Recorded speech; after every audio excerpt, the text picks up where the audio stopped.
Books presents The Marriage Agenda by Sarah Ballance, narrated by Georgia Gray. Chapter 1. Chloe Lachlan swallowed in an attempt to chase away the nervousness bundled in her throat. It was useless. Somewhere in the crowd, a man waited for her. Not just any man, but the man. At least as long as Chloe was inclined to believe her best friend's forward opinions on the well-worn topic of Chloe's love life, or lack thereof. Of course, if she'd learned to dodge Lila Powell's bright ideas, Chloe would be on her sofa with a spoon and a pint of Ben & Jerry's. Instead, she stood with her feet uncomfortably crammed into heels no sane woman should wear, 4 inches taller and uselessly scanning the clientele at Off the Record, an upscale hotel bar that doubled as Washington, D.C.'s premier place to see and be seen. Blind date. If only she could have said no, she would have avoided the whole awkward situation. But Lila knew Chloe too well. A blind date gave Chloe absolutely nothing to reject. It was impossible to find flaw with someone she'd yet to meet. But truthfully, her serial incompatibility with just about every man she'd ever encountered had less to do with failings of the opposite sex than with her admittedly one-track drive to be a kick-ass investigative reporter. Chloe had always harbored an ambitious streak. But a year ago, a devastating breakup narrowed her focus to a laser-like precision. Her job wouldn't break her heart. But Lila wouldn't hear of excuses. A night with a carton of ice cream was no comparison to a man, as far as she was concerned. But Chloe had stocked her freezer anyway. She'd endure the date, all the while thinking of the threesome with Ben and Jerry, waiting for her at home. A couple of hours wouldn't kill her, right? Maybe not. But she was beginning to think they might come close. As she stood alone in the bar, second thoughts closed in. No one had approached claiming to be her date. Had he taken one look at her and left? Patience and nerve waning, Chloe scoured the room, hoping for a sign she should leave. And she found one. A big one. Watching her intently from a corner table was her everything. And in spite of a strict never again policy for all things Knox Hamilton, her body melted in traitorous anticipation. His trademark bedroom tousled hair, the same luscious brown hue as those smoldering eyes, did little to kill the energy coursing through her at the speed of orgasm. Her knees weakened, further threatening her unsteady perch on the stilts a sales clerk had tried to pass off as a wardrobe staple. Chloe stared at Knox, an uneasy feeling crawling through her chest. All her synapses fired, "Flee!" But her GPS was off. Her attempt at escape landed her at the corner of his table, where she nearly collided with a waiter setting something in front of Knox that was suspiciously akin to Chloe's favorite drink, a strawberry daiquiri. Though the drink beverage seemed to confirm her suspicions, she eyed the glass with a touch of misplaced jealousy. It wouldn't surprise her if he had a date. Well-known and filthy rich, up-and-coming politico Knox Hamilton had everything, including his pick of eligible women. Chloe. He drawled her name, adding a seductive syllable or two. You look amazing. Her mouth watered at the sound of his voice. Hi, her voice squeaked, with a less than dexterous reply. He grinned. It's been too long. Have a seat. She eyed the daiquiri. Actually, I have a date. As do you, it seems. His gaze met hers over the deep amber mouth of his beer bottle. I ordered that drink. For you.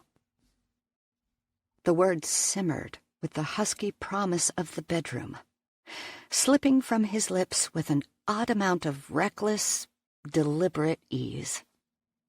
Entranced, she caught herself staring at his mouth. He leaned back in his chair, giving her a good long look at the way his torso shaped his neatly buttoned and pressed shirt. Will you join me? He had no right to look so good. She swallowed, getting a full taste of memories she'd sooner forget. My date is one unlucky bastard tonight. That is, of course, if you'll sit. If she was smart, she'd give Knox a view of her amazing legs and phenomenal ass as she teetered out of the bar on those damned stripper heels. But curiosity would make a dead cat out of her yet. She pushed back the logic screaming at her not to risk involvement.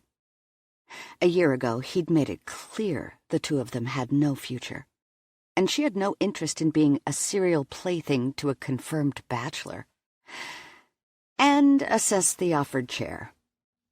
It appeared benign enough, and a reprieve from those shoes would be heaven. Sitting across the table from him didn't have to mean anything, and a free daiquiri made for a good incentive, as far as she was concerned. With his eyes hotly following her every move, she eased into the chair and waited for the dull ache of his rejection to return. But joining Knox at a table made for two didn't fill her with quite the degree of heartbreak she'd expected. Of course, their split hadn't been due to anything unholy. He hadn't philandered, pillaged, or otherwise found himself aligned with the wrong end of a horse. To the contrary, he'd been a perfect everything. Right until the moment he'd left her. Things had gotten too serious between them, he'd said, and he wasn't interested in being tied down. Chloe hadn't exactly been aisle-bound herself, but the dismissal had come as a blow nonetheless. When he'd spoken those words, she had managed to stay on her feet until the door to her apartment had closed behind him. Only afterward had she fallen apart. Once her eyes were no longer swollen to slivers, she'd put all of her efforts into finding a reason to hate him. Wife, girlfriend, a dog he didn't walk. But to no avail. Knox Hamilton was a great guy. He just didn't want her. The best relationship of her life, one with the only man she'd ever loved, had been merely a means for him to scratch an itch.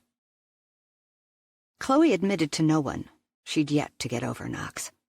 Still, her refusal to dip a stiletto in the dating pool, ever since, was evidence enough for Lila, who had heard the whole sordid tale over an all-night binge of hiccup-laden sobs. As far as finest moments went, that evening didn't make the list. Chloe had given up trying to figure out what had gone wrong. A year later, the most painful piece of the whole puzzle was the failure of her judgment. A reporter with horrible instincts? No wonder she'd thrown herself into her work, trying to prove otherwise. Acutely aware of Knox's gaze on her, Chloe toyed with the straw poking from her drink. Your date? Is it serious? He sounded outwardly detached, but Chloe sensed a little more under the surface, almost as if he wanted to play it casual but couldn't quite keep his voice there. She probably was reading too much into it, wanting it too hard. Playing his game, she said, I don't know yet. She hoped the edge she'd managed in her voice would morph itself into a wall. one that would protect her from where this would likely go. These days, I'm more interested in furthering my career. He smiled, a bit too secretively for Chloe's taste, and scoured his jaw with his palm. Seems we have that in common, then. Of course they did. Chloe squirmed. Her admission, however vague, hadn't bothered her. She was rather proud of being a woman who didn't wither without a man in her bed. But something told her his eyes saw too much. They searched her, appraising. Beneath fabric suddenly far too thin. Her nipples peaked, as if magnetically drawn to him. And why shouldn't they be? The things that man could do with his tongue were lethal. If Chloe wasn't so determined to hold onto a shred of her self-respect, she'd probably reach for him, too. She settled for her daiquiri, and what was supposed to be a ladylike sip morphed into a gulp of liquid courage. The resultant brain freeze made her skull throb, but did nothing to settle her libido. Neither did Knox's lopsided grin. How long have you known this date you don't want? It's a blind date. We've never met. It would have been a humiliating admission if she hadn't been so proud of her ambition and in no hurry to resurrect her disaster of a love life. Knox could think what he wanted. How will you know who he is? She twirled her straw. He's supposed to approach me. My friend Lila texted him a photo. She wanted to surprise me. And if he sees you with me, do you suppose he'll give up and leave? She laughed. Is that your ego talking? Maybe. It's just the way I'm looking at you. She took another sip of her drink, measuring her words. How do you know how you're looking at me? He leaned close. I want you, Chloe. She froze. Her hand clamped on the daiquiri glass. For what? He laughed, stirring the air between them. Somehow the entire bar and everyone in it seemed to disappear, leaving just her, Knox, and a really bad idea, one on which he elaborated.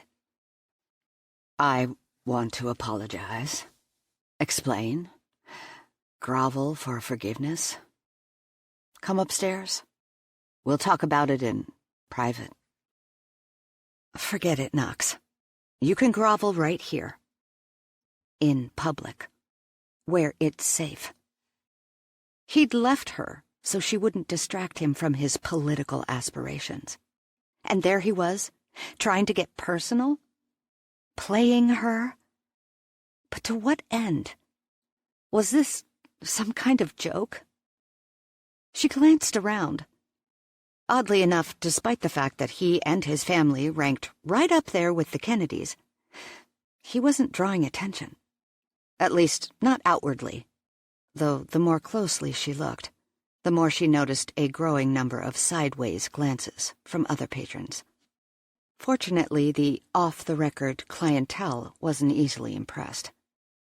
Politicians were a dime a dozen inside the Beltway, and rubbernecking wasn't generally a sport of the elite.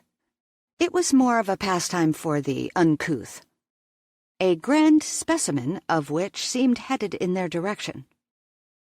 Eyes like saucers, the guy went straight to Knox. Mr. Hamilton, it's an honor. I'm Jeff Lennox. Knox stood and extended his hand, which Jeff shook eagerly and extensively. But where Chloe would have yanked back her appendage and hit the guy with her purse, Knox merely endured for way too long before he finally extricated himself and clapped the guy on the upper arm. Not hard enough. I'm afraid you have me at a disadvantage, Mr. Lennox. I don't believe we've met. Actually, we haven't. I'm here to meet...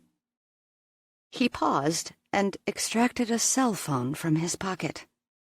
He looked from the image to Chloe and back again. Oh, God, no. Her? You must be Chloe. He grinned like the proverbial idiot. Oh, yes. Lila was a dead woman. Jeff was attractive enough, but the way he swayed at Knox's feet reminded her a little too much of a Twihard fangirl. Sure, Knox was impressive, but he wasn't spittle impressive. Well, maybe a little. But Jeff was supposed to be her date, and he was gawking at the wrong person. Knox caught her eye, lifted a brow. She could only smile pleasantly. "What business are you in?" he asked Jeff. "I'm a software systems analyst." Knox smiled widely, as if Jeff had said something mildly earth-shattering. "This must be my lucky day, Mr. Lennox. How about you come by my office next week? I might have something on which I could use your opinion." Chloe blinked. Knox was just making time for all the little people that night. First a lowly reporter, then a computer geek. Next he'd probably save a puppy from a burning building. Jeff looked to Chloe, as if he needed her permission to date them both. But he didn't wait for it. A split second later, he'd turned back to Knox. Knox poured on a killer grin and still somehow managed to look sheepish. "Before you answer, I'm afraid I have to admit there is a caveat. It turns out I'm going to have to borrow Miss Lachlan for the evening. I know she hoped to consult with you." No. Of course. I understand." Chloe narrowed her eyes. Had she just been dumped? For Knox? Damn the legendary Hamilton charm. Good, then. I'll leave your name with my admin. Knox handed over a business card he'd extracted smoothly from his pocket. I look forward to meeting with you. One more enthusiastic handshake, a nod for Chloe, and Jeff quickly disappeared into the crowd. Knox turned that killer grin on her. "You're welcome," he said. He wasn't so bad. He wasn't your type. Now, about our trip upstairs. Why did you tell him I wanted to consult with him? I want to talk to you. Give me the chance, and I'll explain.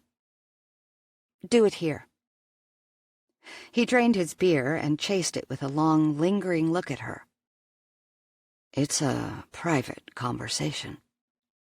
If it's the same lame excuse you used when you left me, I can guarantee most of the people in this room have either used it or heard it. If it's all the same to you, it's not all the same to me, he said, his words quiet but firm. Unless you want the recap to make tomorrow's news.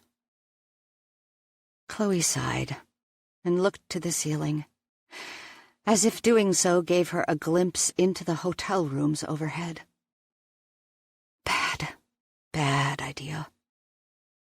But he was right. Everything Knox did made headlines, and the last thing she needed was to have their personal conversation end up on the society page. She'd never be taken seriously as a reporter if her name was mired in tabloid gossip. Besides, he promised an apology and an explanation. Something, she expected, more than the old, "It's not you, it's me" line. At least it had better be, because if they took this upstairs, they'd be sorely lacking witnesses. She threw back the rest of her daiquiri. I guess I owe you one. Damn straight. He tossed a 50 on the table. The move sealed their unspoken agreement. She was screwed. Chapter 2. It didn't really matter how Chloe justified accompanying Knox upstairs. For no matter how foolish her actions, she was no fool. She may have been set up for disaster, but she'd rolled the dice for some closure. With any luck, Knox would manage to knock himself off the pedestal on which she'd planted him, giving her a chance to move on. He kept his distance in the elevator, the silence between them thick with anticipation. Sex wasn't on the table, but the promise hung hot in the air, steamy enough to dampen her skin and probably enough to curl the locks Lila had spent hours trying to gloss and straighten for her. He'd always liked that messy look. Bedroom hair, he'd called it, and he'd seen it plenty. Chloe smoothed her dress and tried not to notice the natural bulge in Knox's pants. He stood casually, half leaning against the wall. The top 2 buttons of his shirt were undone. He'd shed the formality of a neat collar when the door slid shut. His shirt tail, newly freed from the confines of his chinos, lay wrinkled, caught under one of his forearms to give her that stellar view of his goods. The whole display was just enticing enough to send her heart careening around a forbidden corner or two. "You remembered I like strawberry daiquiris," she said. His gaze never wavered from her face. "I remember a lot." "That's good. Then you probably remember that stupid line you exited on. I deserved more than that, Knox. Anyone would." Chloe pressed the back of her hand against her forehead and sighed dramatically. "So gallant. How you held on to the memory of my drink preferences like a talisman, hoping for the day you'd get to order one up again. It's a wonder you haven't been nominated for sainthood." For an endless moment, one that couldn't have lasted more than 2 seconds, he just stared at her. Then, "You're right. I'm sorry."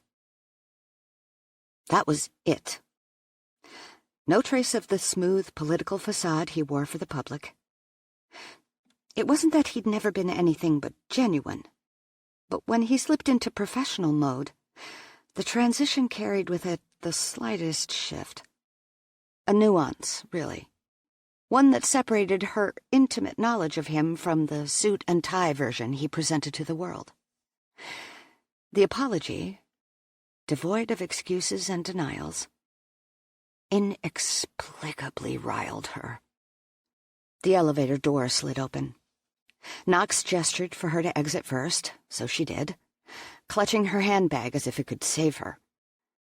Then, realizing what she held, her face heated.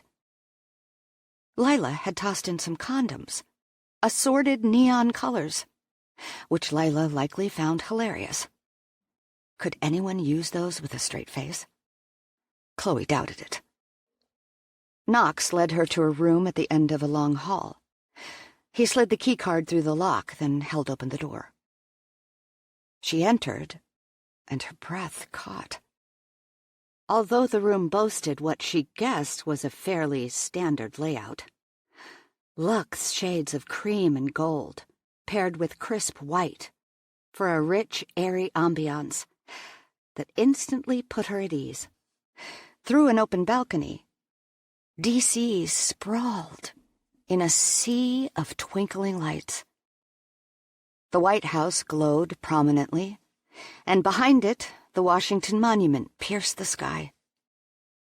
Though she couldn't see him from her vantage point, she knew Lincoln sat just a few blocks away, stone-faced over her decision to accompany Knox to a hotel room. "It's beautiful," she said. Knox didn't take his eyes off her. "Stunning." It wasn't fair. He'd dumped her. It had been his choice, not hers. He had no right to the sorrow in his eyes. She rolled hers in response. "You left me." odd, arguing with a facial expression, but she wasn't going down without a fight. This time. She set her bag full of condoms on a nearby table, far from the bed. In a pinch, she could drop-kick them off the balcony if she had to.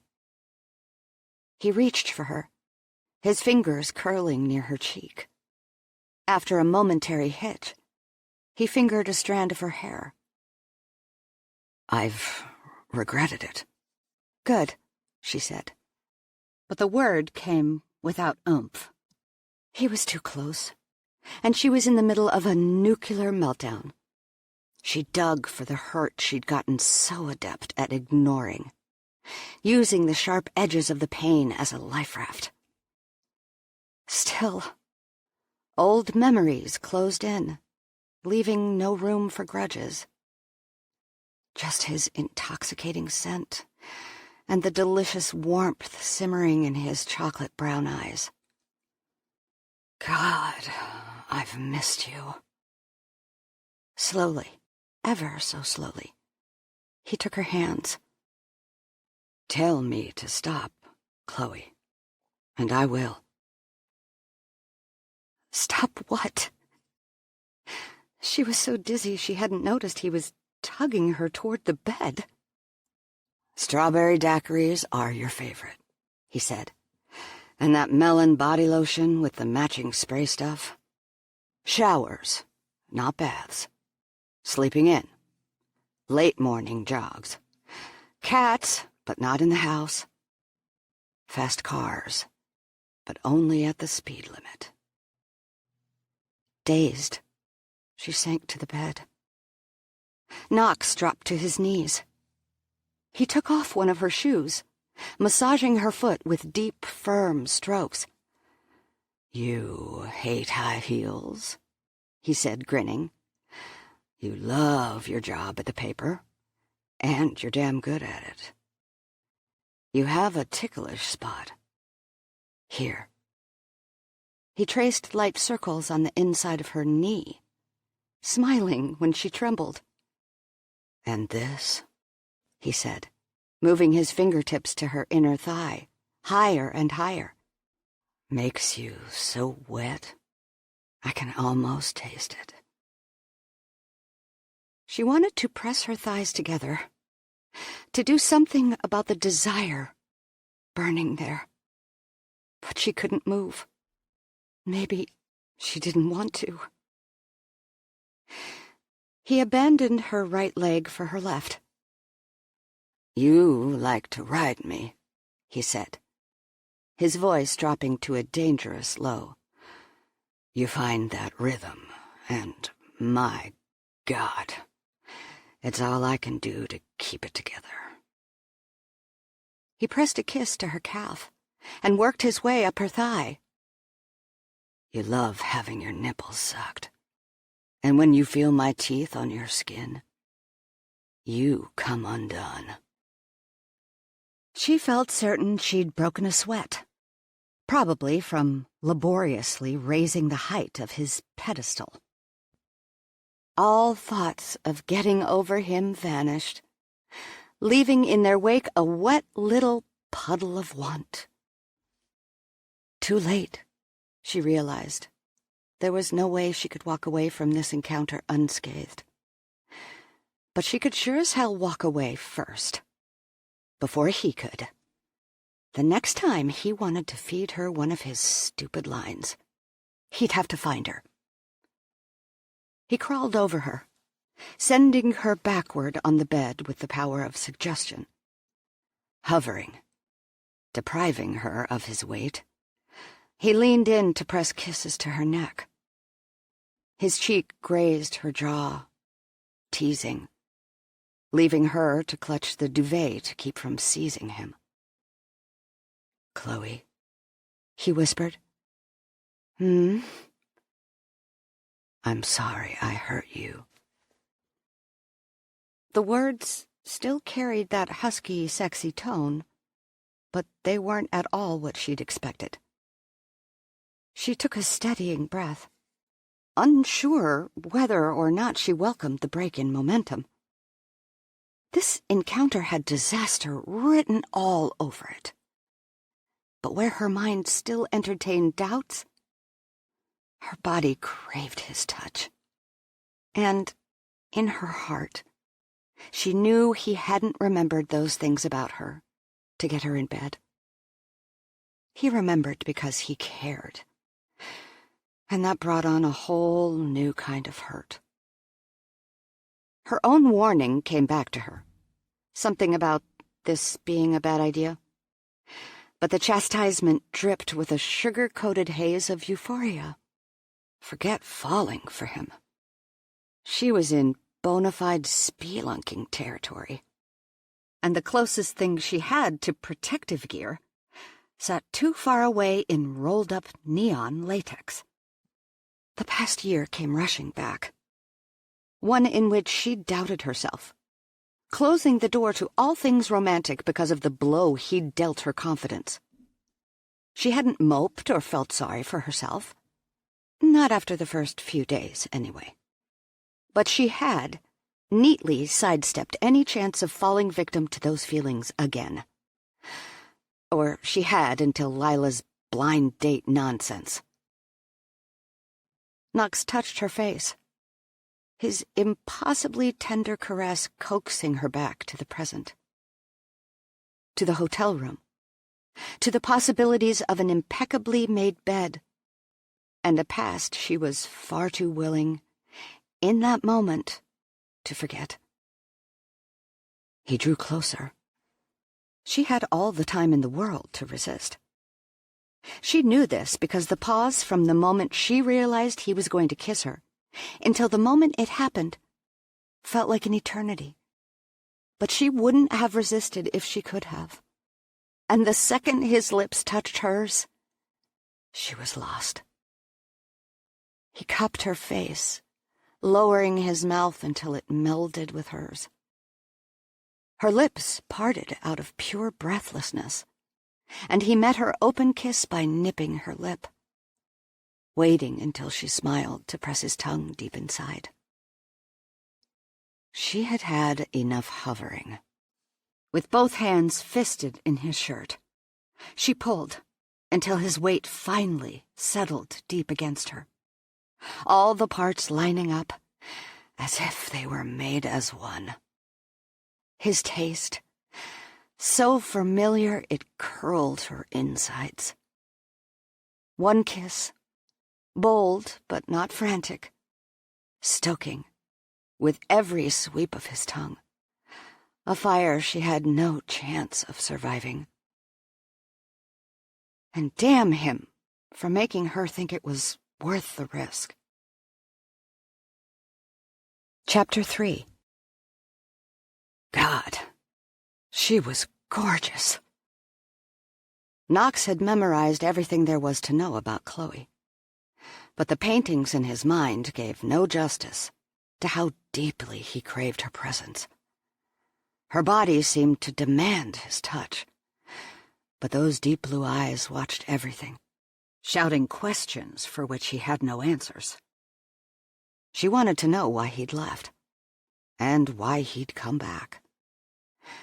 Even after all this time, she had a way of overtaking him. He wanted to consume her. He wanted her hair between his fingers, to feel her body tighten around his in release, to sweat and shout and breathe, all she was to him. He wanted to turn the bright, clear hope in her eyes, dark with passion, to steal the pleas from her lips and leave her incoherent with desire. But for all he wanted, he couldn't give her what she needed. He was no Prince Charming, not by a long shot. Chloe's sleek dark hair fanned over the bedding, the rich hues making her eyes look bluer than ever. Her dress, which flirted with her thighs when she stood, offered a glimpse of the intimacy he so often craved. He hadn't intended on getting her into bed, but once he'd laid eyes on her, he wanted nothing more. He'd missed her, missed how unbelievably right they'd been together, even as he'd run from it. He'd screwed up, leaving her as he had. But she'd yet to impale him with one of those incredibly sexy mile-high heels. Whatever she allowed him now was worth the risk. He cupped her face with his hand, his thumb dragging across her lip when he stroked her. Hot, thick tension splintered into flames when she opened her mouth enough to nip at his thumb. The plume of desire that shot through him made the room waver, but the gravity shift didn't stop him from leaning down to catch her lip between his teeth. She gasped, her breath a wisp against his mouth, but she remained soft and willing under his weight. Time seemed to stop and funnel all of its energy into this one moment. She was giving him a chance, one he hadn't earned, one rife with complications he didn't need. But now that he'd touched her, the chance was one he fiercely craved. He leaned into another kiss, almost too late. She'd already clutched him, pulling him the last inch to meet him with her mouth parted. In the face of her aggression, he quickly realized he was in way over his head. She met the raised stakes gamely, licking and sucking his tongue, just like she had his finger. And other things once upon a time. The memory left him throbbing.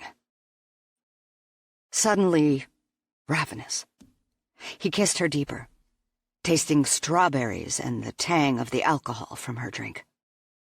He ransacked her hair with his hands, dragging her closer, as if he could somehow save her, save himself, by gripping every erogenous inch of her breathtaking body. Knox! Her fingers curled at his nape. Eyes shining with emotion, she drew him back in, her mouth speaking all the forgiveness he needed. For now. He yearned to be everywhere at once. He longed to feel everything, to somehow memorize her anew with his touch. He hungered to sample her skin, to taste what he was doing to her. His own body begged for release, but what he wanted most was to pleasure her, to give back pieces of what he'd taken away. He pushed up on one arm, hating the distance he put between them. Moving quickly, he averted her attempt to reach for a zipper, and relegated her hands to a position just over her head, holding her wrists captive, with a firm but gentle grip. He pressed his thigh between her legs, leaving her to squirm against him. He trailed kisses from her ear to her neck and collarbone. When he could no longer resist, he nudged her dress out of the way with his nose and sucked, deep and hard on her breast, sweeping her hardened nipple with his tongue. Her sharp breath ruffled his hair. Every whimper that left her luscious lips filled him with a deep satisfaction that could be outdone only by the feel of her body hot around his. That was something he wasn't sure he could take. But at the rate he was going, he might not get the chance. Even with her hands bound by his, every supple move she made seemed to caress and taunt him. Release threatened to crash with the destructive force of a storm surge. Just the thought of spilling himself deep inside her was enough to send him over the edge. But he forced himself away from the cliff. This had to be about her. He switched from one breast to the other, trading deep, hard pulls for a light tease of his tongue. The tip danced around the swollen bud, lapping gently. When she seemed to relax, her cries giving way to whimpers, he again turned the tide, biting and licking intensely, Somehow, she broke the confines of his grip and managed to rip his shirt free of its buttons. Shoving aside the torn garment, she ravished his bare skin, her fingernails raking his back with trails of pleasure he'd likely feel for the better part of a week. With her legs wrapped solidly around his hips, he had little means of escape from the exquisite contact of her body. But some inner piece of long-forgotten sainthood demanded he try. Chloe believed in romance, and he would ruin her fantasy if he opened his mouth to do more than close it again on some delectable piece of her. But he would not, could not, put an end to this unholy feast. She trembled in his arms, and even in the warmth of his mouth, her nipples pierced his tongue with rigid arousal. His touch left a trail of goose flesh over her thighs, her shivers contrasting wildly with the heat nestled against the front of his slacks. A string of profanity grazed his lips, where they crept against her skin. More. He dragged her closer, but the dress bunched around her waist and created a surprisingly formidable barrier for something so damn soft. He tugged and shoved the fabric to no avail, then finally gave up and slipped a finger beneath her panties. Though he didn't enter her, the barometric pressure lowered with the force of her gasp. She caught her breath enough to utter a very unladylike oath, and he had every intention of following through on that particular demand. He withdrew to his knees, gaining an edge of control with the distance. With a laziness that belied the charge of his heart through his chest, he explored her outermost contours with soft, intimate strokes. Little sounds of contentment spilled from her lips, a breathy staccato of demands for more. Clearly, he wasn't the only victim of this crippling desire. She was wet and unbelievably hot. And he was an ass. When this was over and the sun pasted a morning-after glare on what they'd done, she'd want to fall in love and charge head over heels for a happily ever after. That wasn't on the agenda. Not his, anyway. But sex. Damn it. He bit back a groan that had nothing to do with the erection that had probably by now reshaped his zipper. He didn't have any condoms. What's wrong? Her breathless words were punctuated by the trace of her nails down his abdomen. Her dress, at this point, was little more than a belt.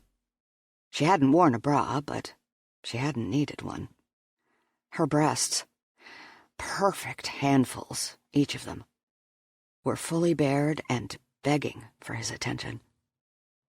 Her soft, sleek hips gripped him, framing the silken V of her drenched underwear. He stroked her there, watching desire churn in the oceanic depths of her eyes. No condoms, he muttered, fully sheathed in some sort of Chloe trance. Whatever element she possessed belonged on the krypton block of the periodic table. She vexed him, and he'd have been smart to remember that before he'd gotten close enough for all of his blood to rush south and point her way. Simple instructions for a senseless man. No condoms. For some reasons, his words incited a riot of blush over her face. She raised a white-tipped nail to her lips.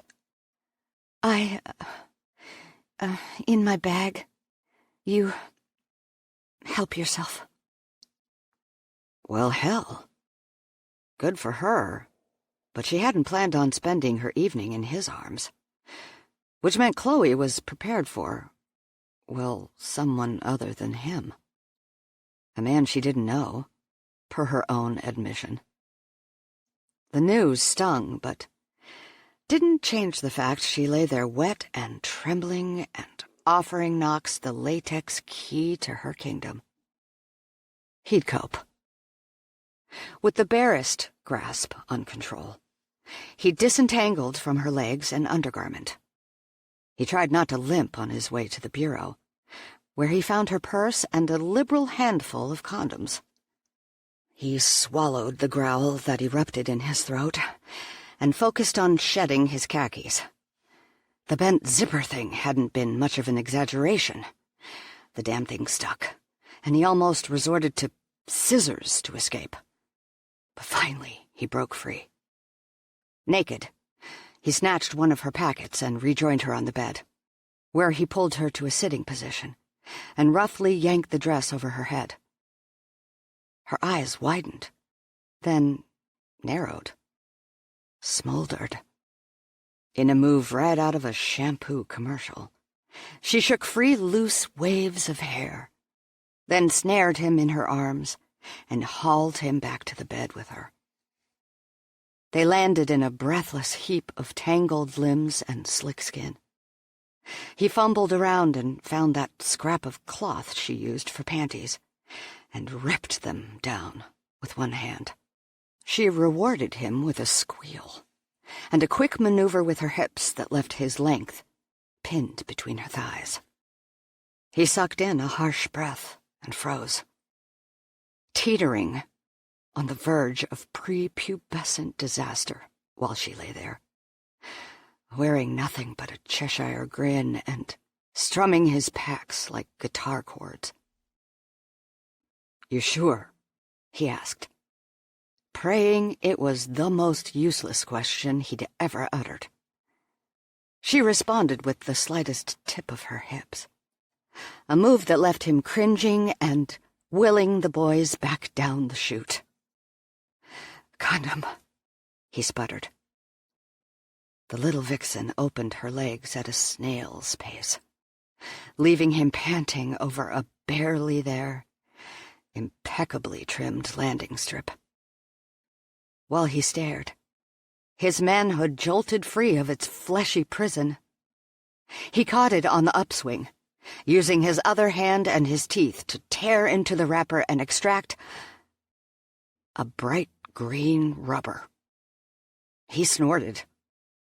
It was just the dial down he needed to keep from shooting her in the eye. But moreover, it was hilarious. "Got a cucumber fetish?" he asked as he rolled it on. She might have blushed, but it was too hot to tell. And fetish or not, he was going in. Any pretense of a polite nudge would have been wasted. The heat, searing her lady parts, made for one hell of an invitation. And when he took the plunge, he did it balls deep. She gasped and dug into his triceps, leaving gouges he'd likely take to the grave. Were his eyes not lodged uselessly in the back of his head, he might have checked for blood.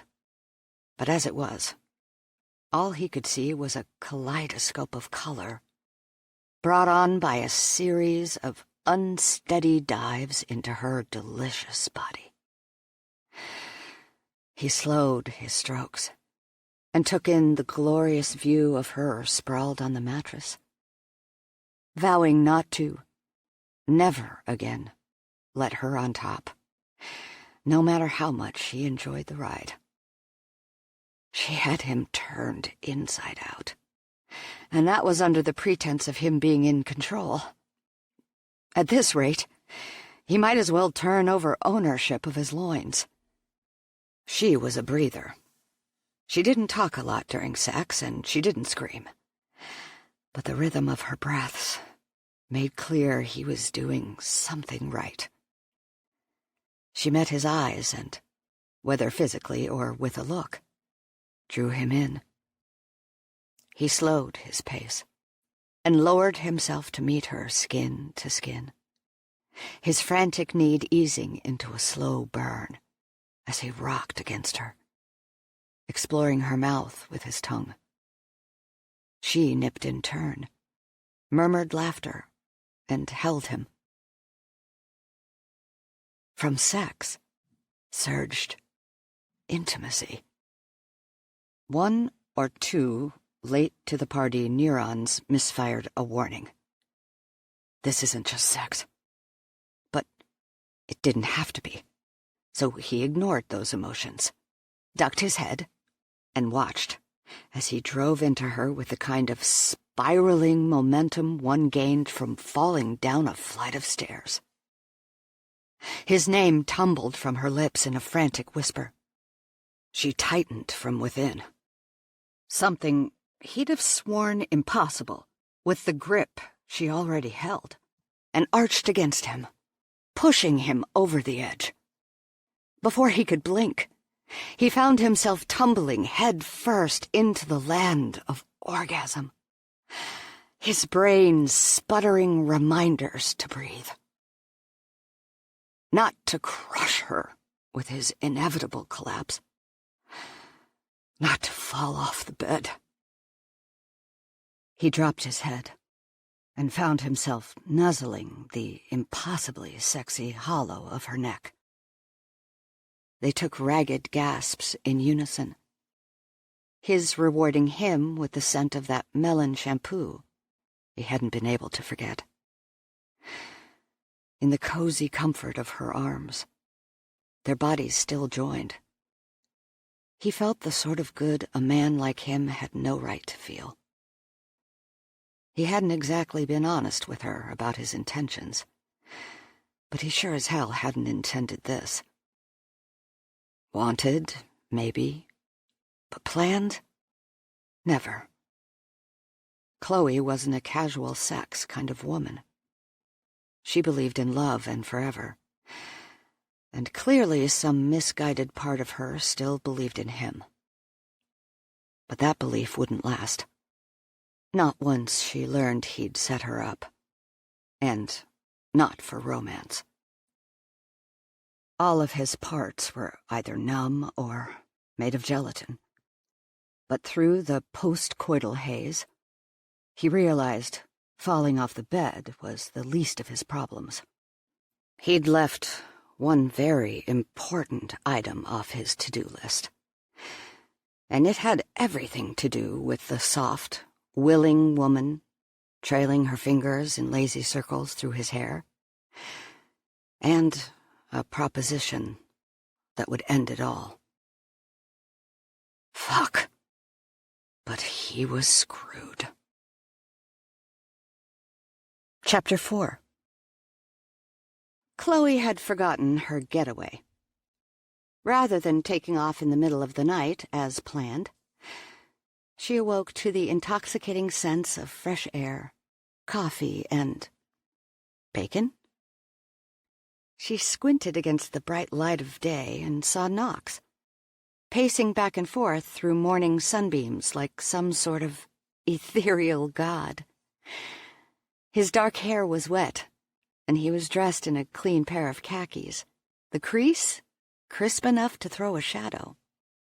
He wore a white dress shirt, buttons intact, cuffs undone, and held a phone to his ear, though he'd said nothing into it in the few seconds her attention had been glued to his form. When a light breeze kicked through the open balcony doors, it carried with it a citrusy scent so enticing, she took a deep breath and feasted on it. Knox finally looked her way. In lieu of a warm, world-thoroughly rocked smile, he nodded toward a tray set up beside the bed, then looked away. Suddenly self-conscious, she drew the sheet to cover her nakedness and removed the gleaming silver dome from the platter. Though she indeed found copious amounts of bacon, the wow didn't stop there. Mounds of fresh fruit lounged beside a trio of crepes bursting with strawberries, and she poked a finger in the luscious white filling for a taste. Mascarpone cream. Beside the tray, A carafe promised hot coffee, and next to it, in miniature detail, an elegant creamer decanter delivered the means to turn the coffee her favored milky white. For a man who would barely look at her, he'd sure pulled out all the stops. She helped herself to a little of everything, and watched him as she ate, naked as a featherless jaybird, but for the sheet. Her dress, she noted, lay ruined in a ball against the baseboard where he'd flung it. Goosebumps singed her flesh at the memory. "Are you cold?" Startled, she jumped, sending a forkful of mascarpone plunging to her chest. When she looked at him, his gaze was pegged decidedly south of her eyes, but then he cleared his throat and turned away. Not awkward at all.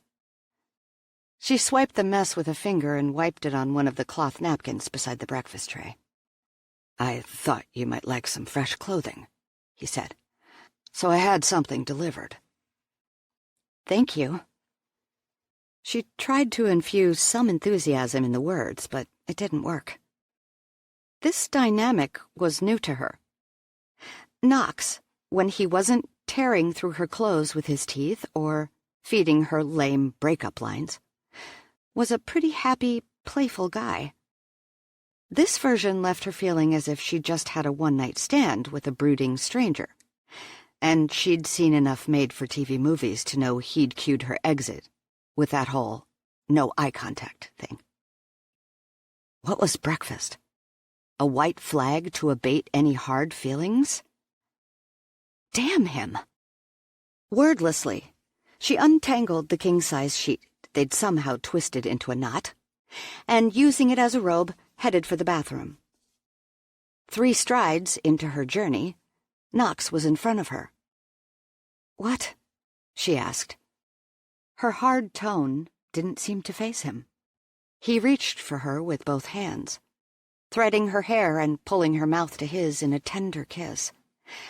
That turned her knees to mush. "We'll talk when you're dressed," he said. There it was. We need to talk. When were those words ever a harbinger of good fortune?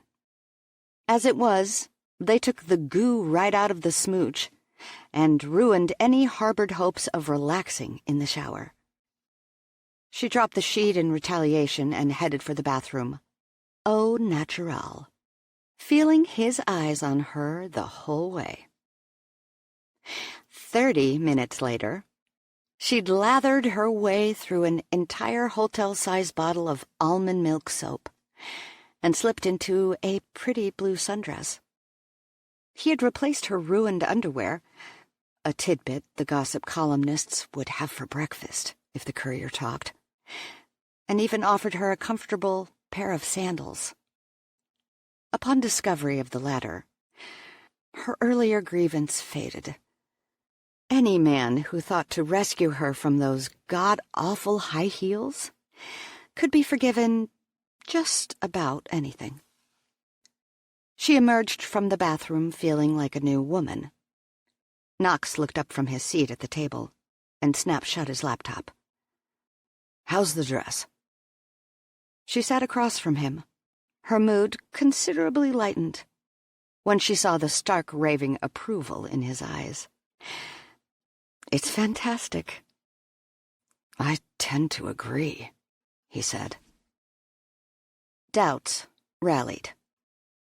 In spite of the amazing sex, she'd managed to keep her brain ahead of her emotions. She faced him now, bleakly dismissive.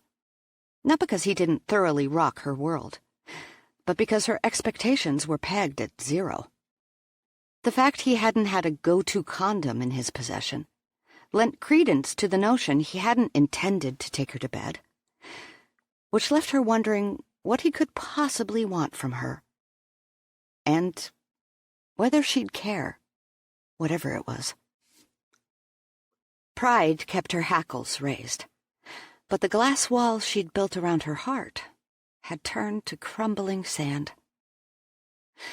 Old feelings rushed the fragile barrier, sweeping away more of that well-intentioned indifference with every ebb of her emotional tide. But she wasn't going to need him this time. He'd wrecked her naivete once. She was stronger for it. Suddenly wary, she crossed her arms over her chest. "What do you want?" He raised an eyebrow, but didn't mince words. "You've heard about my father's latest scandal." It wasn't a question. Knox's father, Rex Hamilton, had been a United States Senator for nearly 20 years. Though his terms were not without controversy, most of the trouble associated with his name was of a personal nature. Rumors flew, as they often did, but Rex had been discreet enough to ensure they remained unsubstantiated. He'd sent the gossip columnists into a tizzy a time or two, but without foundation. The gossip didn't directly affect his career. At least, not until recently, when he'd been strongly urged to step down, after admitting to an affair with a well-respected cabinet member's wife. Chloe wouldn't have guessed Rex to be the type to surrender. But the fallout after the latest tryst had made national headlines, planting him in the middle of a semi-permanent three-ring circus and drawing paparazzi and political ire from every direction. When he'd given up his seat, he'd claimed it was for a love of politics and country, that in his absence the business of governing could be accomplished without distraction. But Chloe didn't necessarily buy it. Politicians were caught in scandals all the time, and Rex had a pristine record in the political arena. His extramarital affairs may have been a distraction, but he was a man for the people, and his constituents by and large loved him for it. Some clearly more than others. What made this affair different from the rest? It was possible Knox's mother had put her foot down, preferably in a very personal spot. But Catherine Hamilton was a gracious, classy woman who'd kept herself well above the fray. Chloe suspected there was more to the story. But with the news of Rex's departure from the Senate breaking less than 48 hours before her date with Knox, she hadn't had time to dig. Her hopes weren't high. Gaining access to the upper echelon of Washington was a pipe dream for a lowly print reporter such as herself. But breaking a big political scandal would cement her job at the Washington Tribune. And she'd just reunited with one hell of a connection. Even better, she knew just the story to break, if she could prove true her suspicions about Rex Hamilton. "What about Rex?" she asked. "I want his seat," Knox said. She pulled her damp hair over her shoulder, feigning indifference despite the interest tearing through her. "I'm a reporter, not a fairy godmother." "Actually, you're amazing." "Skip it, Knox. I don't need the ego boost. Why am I here?" "Remember the night we met?"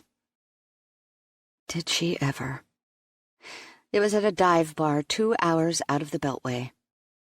He'd bought her a daiquiri that night, too, and they had slow danced to every song, even the fast ones. She hadn't realized his true identity as a member of the Hamilton political dynasty until a couple of days later, when she'd seen his photo splashed on the front page of the newspaper next to some charity headline event. She'd felt like an idiot for not having recognized him. But he'd given her only his middle name, and Chloe wasn't one to follow the gossip rags.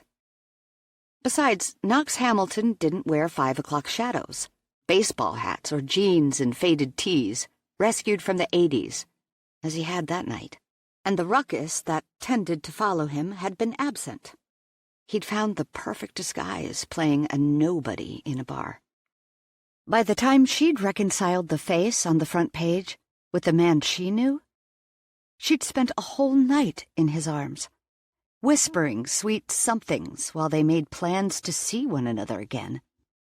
What had happened between them had come fast and hard, every moment filled with a quiet intimacy, his every touch one of fulfilling tenderness. There had been no pretensions between them that night, and in the months of under-the-radar dating that had followed, there never were. "I do remember that night," she said, vaguely. Had the words trembled on her lips? She'd spent a lot of time trying to forget the connection they'd once shared. Past tense. That connection was beyond moot after the way he'd left her. Or it should have been. From the moment she'd laid eyes on him in Off the Record, she'd known that route of denial was over. He grinned. "I think it's the first time I'd ever escaped recognition by a reporter," says the man in disguise, she said, matching his smile. Then the weight of her own words sank in, and she realized what had been missing all along. "I never knew the real you, did I?" He held her gaze, the moment lasting a beat too long. "Actually, Chloe, you're probably the only person who has ever known the real me.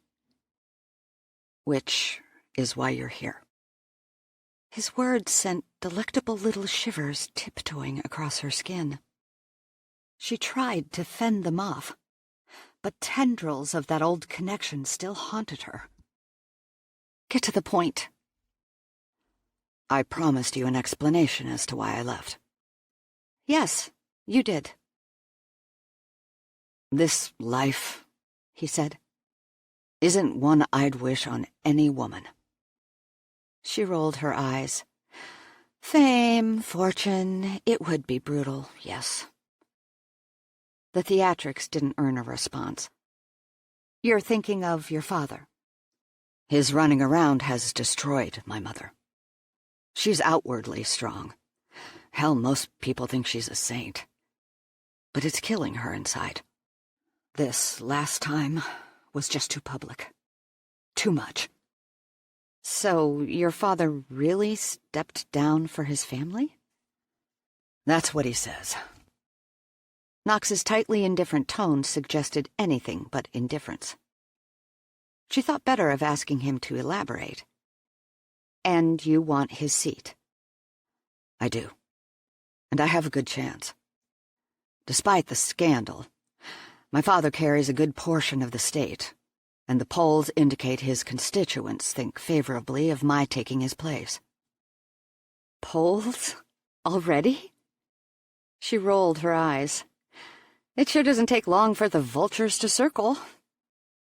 "We had some lead time before the news broke, which is how I know the fact I'm single and have a playboy reputation could hurt the campaign."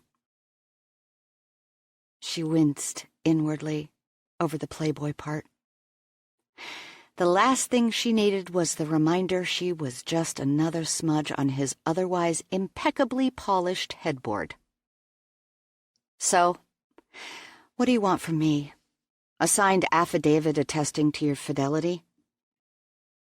He leaned back in his chair and gave her what had to be his best podium appraisal. "I ended things between us because I didn't want you to get hurt." She snorted. "Gotta say, that didn't work out so well. I'm over it now. Or I was until you came at me with the Bald Avenger. But your selfless dissolution of our relationship wouldn't win you the character vote. If you don't believe me, put that in your poll." Pinning her down with a hard look, he said, "Damn it, Chloe. I get it. But I need you to get it. I didn't want to draw you into this life." "Nice chivalry," she said, her voice heavy with sarcasm. "Did it ever occur to you to let me make my own decision? I'm a reporter, remember? I make a living off the ugly side of life, from which you're so gallantly trying to protect me." She froze, his words sinking in. "You didn't want to? Past tense?" "My campaign manager has decided I need a wife." She blinked. "He was ready to fabricate a relationship, but I drew a line. I'm not going to lie for votes." She forced a laugh. "Are you sure you're cut out to be a politician?" He ignored the jab. "I have a proposition for you. A business arrangement. Mutually beneficial, of course." Her eye twitched. "You have boatloads of money, privilege, connections. I'm from the wrong side of the tracks and, judging by the way you left me, completely disposable. What could you possibly need from me?" He looked at her so long her insides started to quake. Finally, he said, "I want you to be my wife." The room jolted into silence.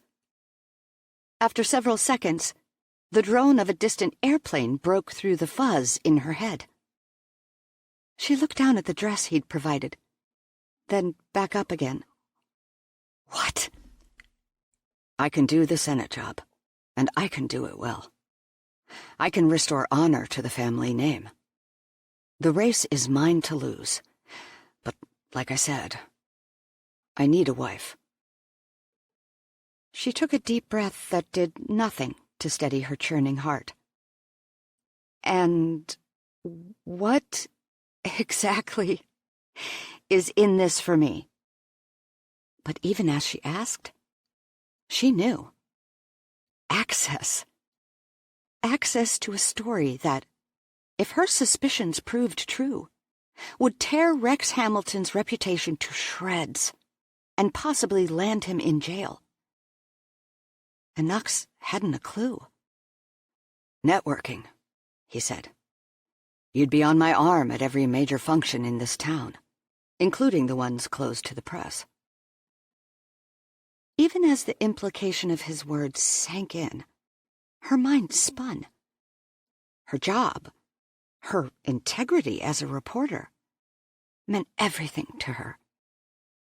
With newsprint losing favor in the shifting digital landscape, where competition was fierce and freelancers worked for a portion of her pay, job security was a myth. She wasn't willing to stoop to tabloid reporting to keep her name on the front page, but a legitimate story? Exposing one of the Washington elite? She'd grab it in a heartbeat. And this had the potential to be so much more. She strongly suspected Rex had pushed through approval on a project that should never have seen the light of day.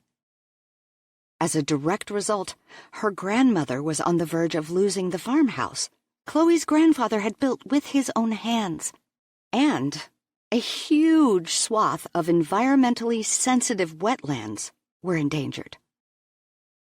If she accepted Knox's offer, she'd be in an unparalleled position to prove it.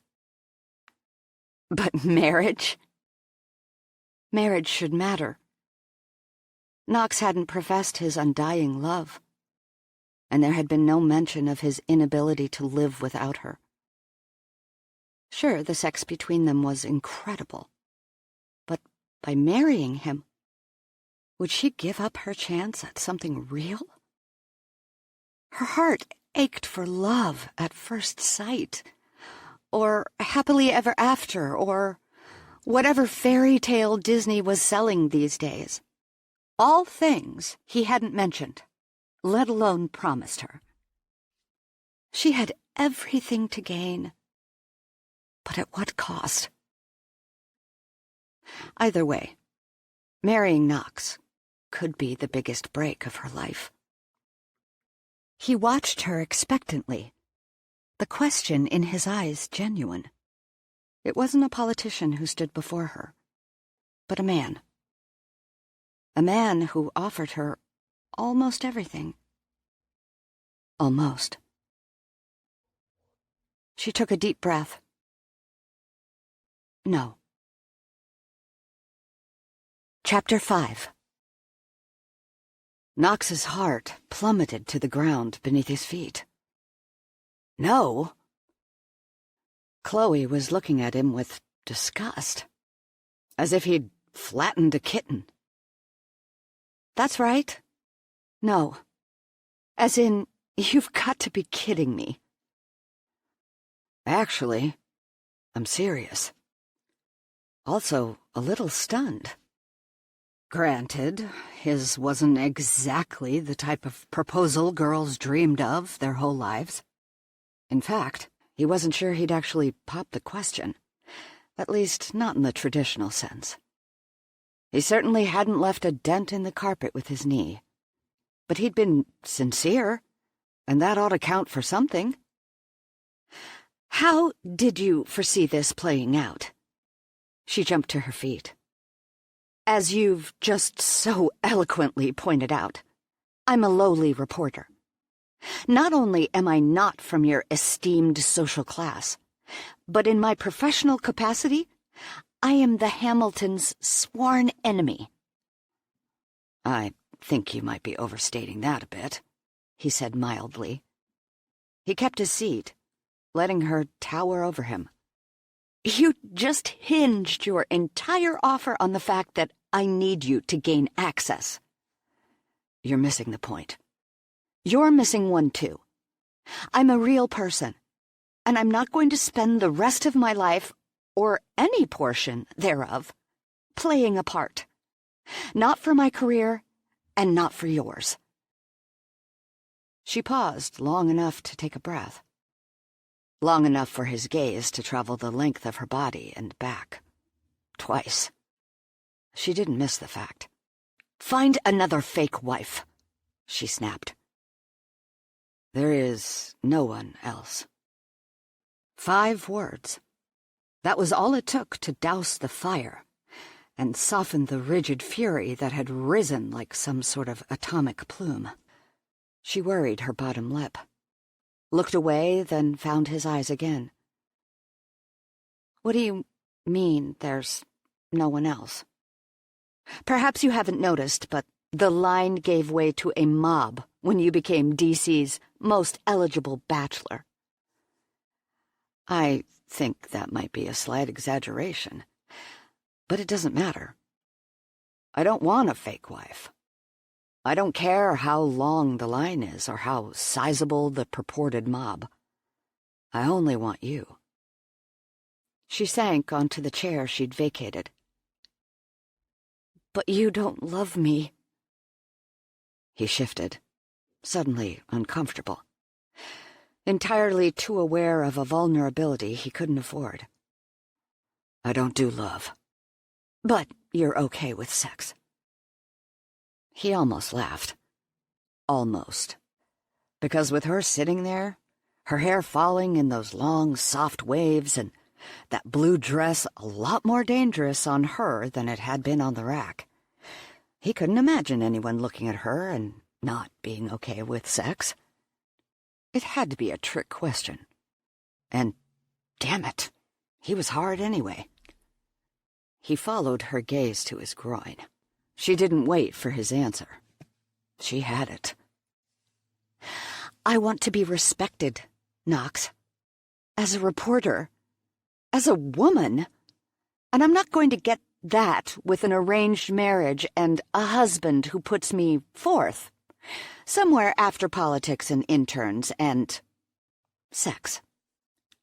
He shifted, hoping to disguise some of his interest in the sex part. But truth be told, he couldn't remember the last time someone had come at him so furiously. It set fire to his blood. Her eyes snapped furiously like branches in a storm, and it thrilled him. She thrilled him. And she wasn't walking away, despite what he figured to be a damn good exit line. Maybe he had her after all. He stood, moved closer. She didn't retreat, not even when he thought she should have. "Let me make this perfectly clear," he said. "I wouldn't do this with anyone else. I mean that." She swallowed.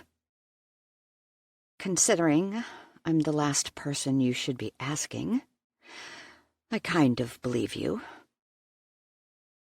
Had she smiled? He watched the corner of her mouth, hoping the brief sign would reappear. But the tilt of her lips remained neutral. "I'm not asking for a fake relationship," he said softly. "I'm not asking for something short-term. And I'm not having sex with the interns." Eyes rolled to the heavens, she said. "Where have we all heard that before?" He pressed his lips, trying to avoid a smile. "I will have sex with you, and only you. Any and every chance I get. And for the record, I hardly think it's fair I get blamed for the fact we can't seem to get near a bed without setting fire to it." She pinned her doubt on him with the harrowing skill of an opposing candidate. He forced his voice to soften. "I told you. Only you." "I hope you mean that, because if you run around on me, I'll cut off your balls." The lilt of humor in her tone suggested she might be kidding. Maybe. Not that it mattered. He didn't need her warning to know he'd stay faithful. He'd seen what infidelity had done to his mother. But more than that, he respected Chloe. He might not be able to promise her a lifetime of the love she deserved, but he'd honor her. Not because he had to, but because he wanted to. Because when it came to this woman, he wanted nothing more. "Does that mean you'll marry me?" "How long?" "For life," he said softly. Her eyes widened. "You're asking me to give up my entire life for a man who refuses to love me?" The inches between them were suddenly far too few. "Look, if you find you can't deal, then give me a couple years, and you're free to leave. But if you think falling in love is some kind of end game to a happy life, you need to think again. Hell, look around. How many happily ever afters do you see?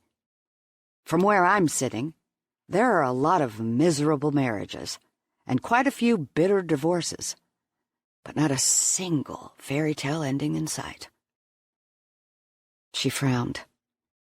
"That's your world, not mine."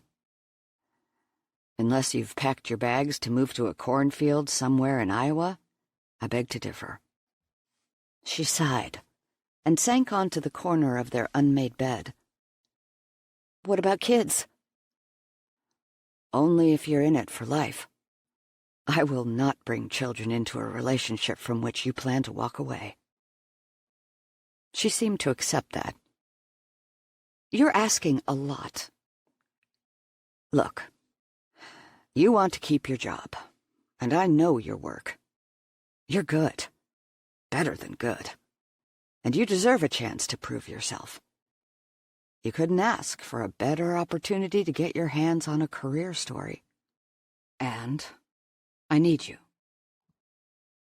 When I marry, I want it to be for life.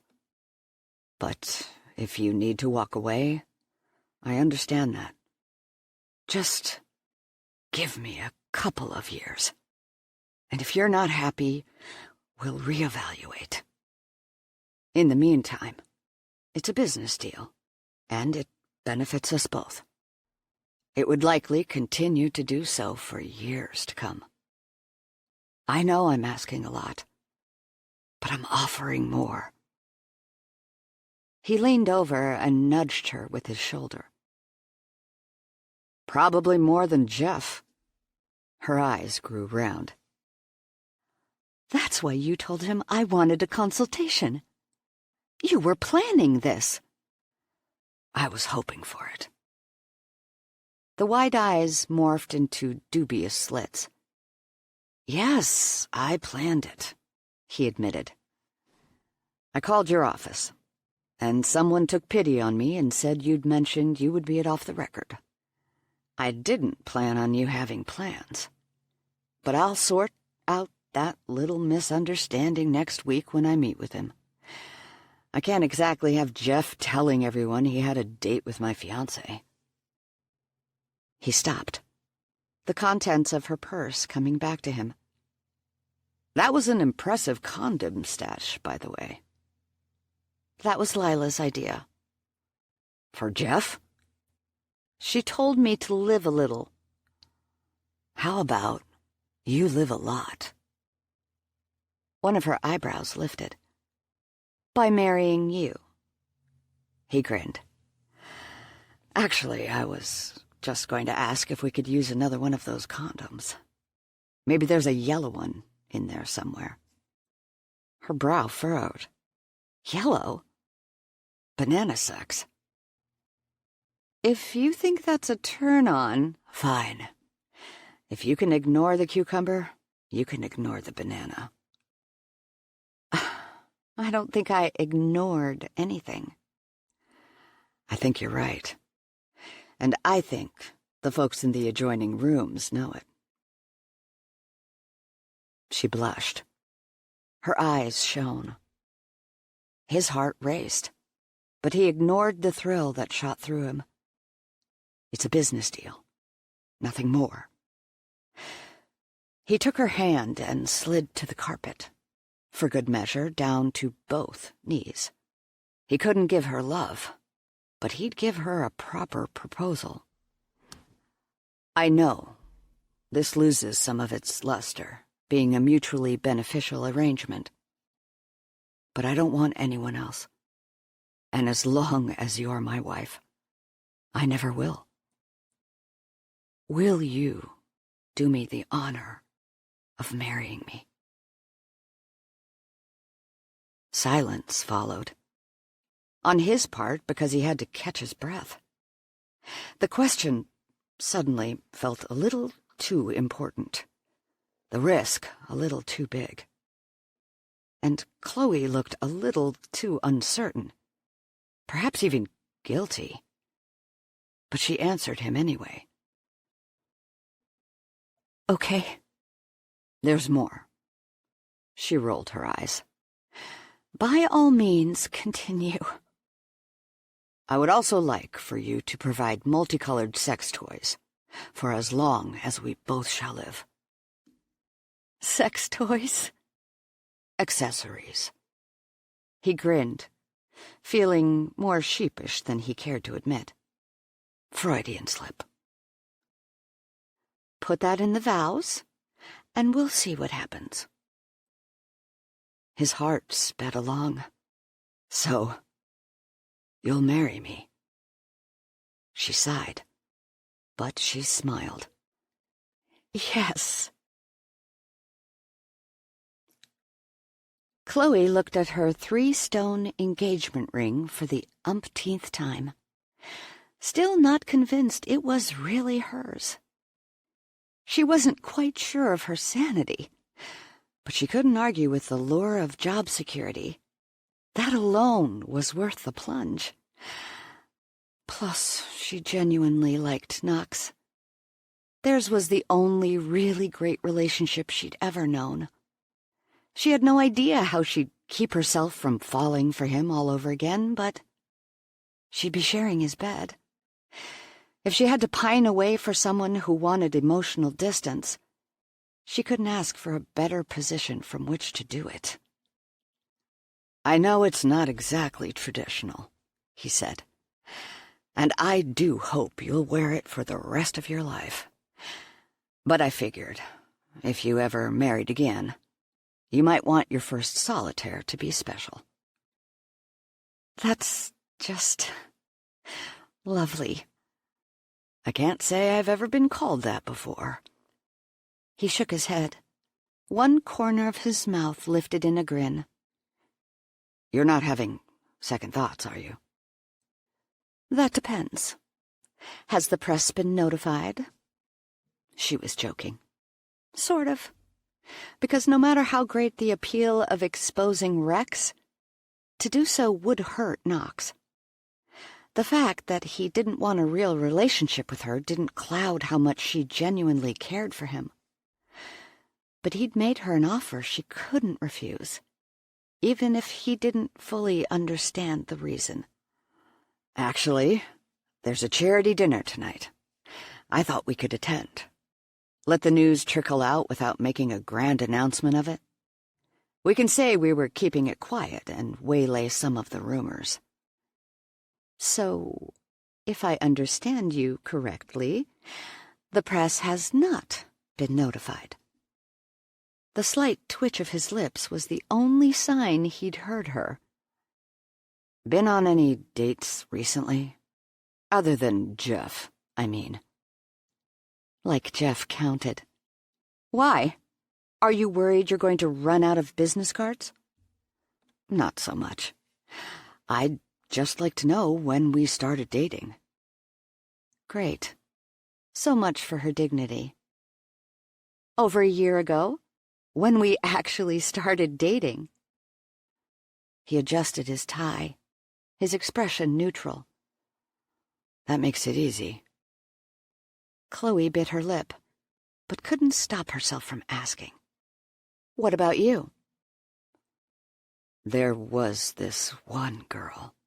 Brown hair, blue eyes. Unbelievably sexy. The thought of him with anyone else nauseated her. And so did that realization. She held up a hand. I don't need details. Incredible in bed. Enough. He walked toward her, idly fiddling with his cuff. Her fiancé, most eligible bachelor, no more. The predatory gleam in his eye made her squirm, mostly in the G-spot. An honest-to-goodness shudder crawled up her spine, drawing chills over her flesh. The man gave off heat, and she had the sudden urge to bask in it. Not so sudden, more like chronic.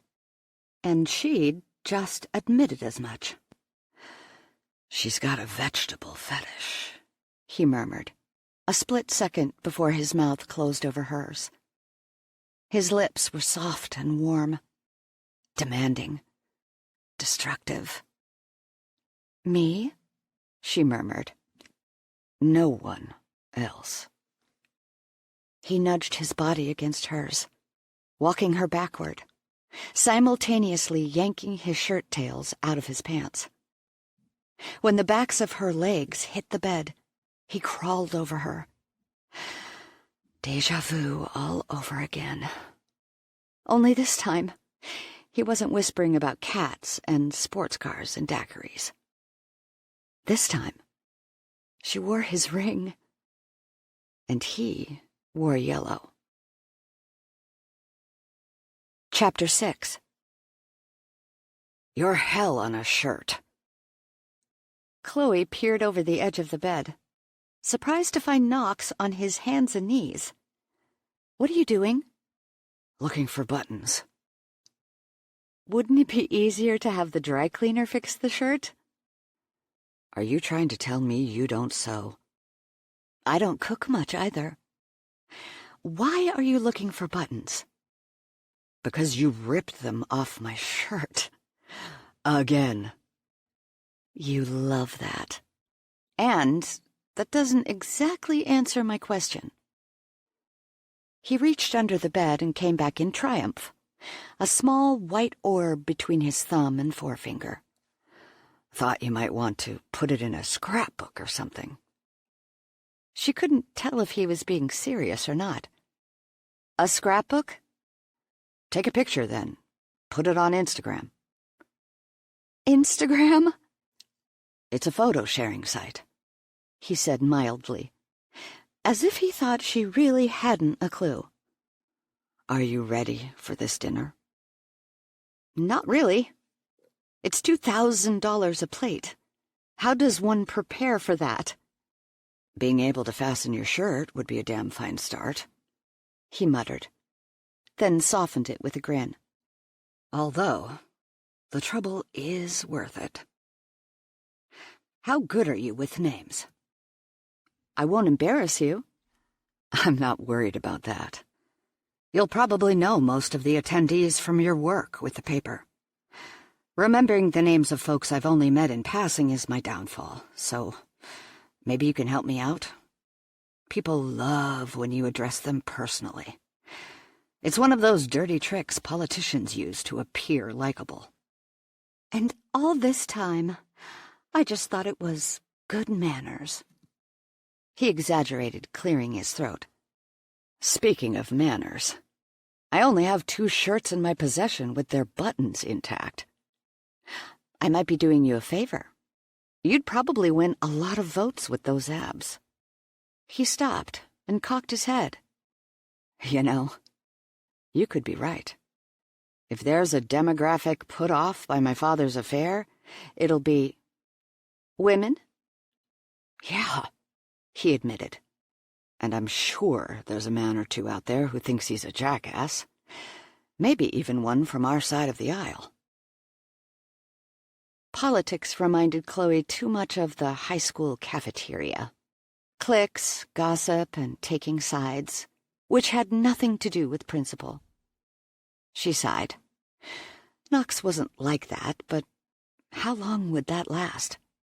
Maintaining alliances within opposing parties could pay off big. Or it could bury him. Either way, the chances of coming out unscathed were minimal. Knox had grown up in the arena. He knew the odds. Unfortunately, after a few years on staff at the Tribune, so did she. If he didn't win the election, what would become of their marriage?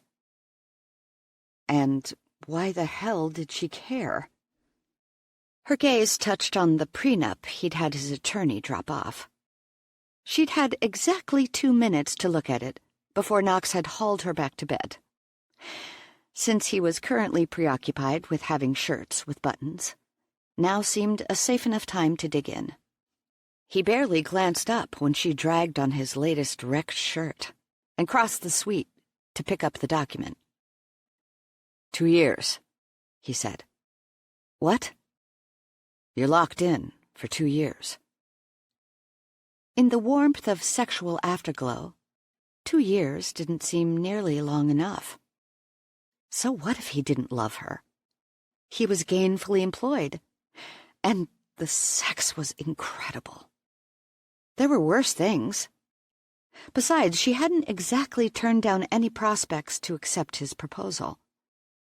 Except Jeff. Knox adjusted his tie in a mirror, watching her reflection. If you choose to leave thereafter, you'll get alimony. The numbers are all in there. She flipped through a couple pages, not really seeing anything. And the fate of your balls if you cheat on me? She hoped the notion ridiculous enough to draw a smile, but he didn't flinch. You get 4 times the alimony if I admit to an affair, or you otherwise have proof of one. Just peachy.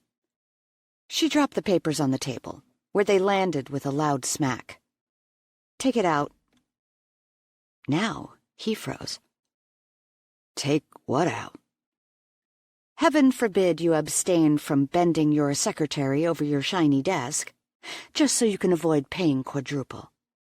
The only way anyone will be bent over my desk is if you show up at the office naked under a trench coat. Fine. Take out the claws. He turned from the mirror, and stared. "I don't want to wonder if the reason I haven't caught you having an affair is because you don't want to pay the price," she explained. "In fact, I don't want your alimony at all." "That clause is there to protect you," he said. Only it sounded a lot more like "don't be stupid." "Then rewrite it. Ditch the 2 years. Alimony effective immediately, but only if you ask me to leave." Which was a probability if she nailed Rex to the wall. Maybe he's not guilty. The thought gave her an inkling of relief. But wasn't that what she wanted? A chance to prove wrongdoing and derail the sale of her grandma's farm. He frowned. "Are you sure?" "I get that this is never going to be a real relationship," she said, enjoying a little too much the way her words made him wince, even though she was also torn. "But I don't need to extort fidelity via a prenup." He sighed. "Okay, I'll call my attorney. Is there anything else I need to address?" "As soon as I have an attorney review it," she said, sweetly, "I'll let you know." For a $2,000 plate, it was surprisingly empty. Chloe looked at Knox, who was watching her with a hint of a goofy grin. Playing lovesick for the press? She didn't know and didn't much care. She was too busy remembering to keep her left hand under the table. She was far enough out of her element without flashing that gargantuan trio of diamonds. "What's wrong?" he asked. He leaned so close his lips grazed her ear when he spoke. "There are 8 green beans on this plate," she murmured, so only he could hear. "And tenderloin," he pointed out. "Sure." The long beans were artfully arranged teepee style, so as to almost entirely cover the beef. "That's your argument?" "And potatoes." 3 of them, bite size, seasoned with parsley or something that looked like it. She glanced up.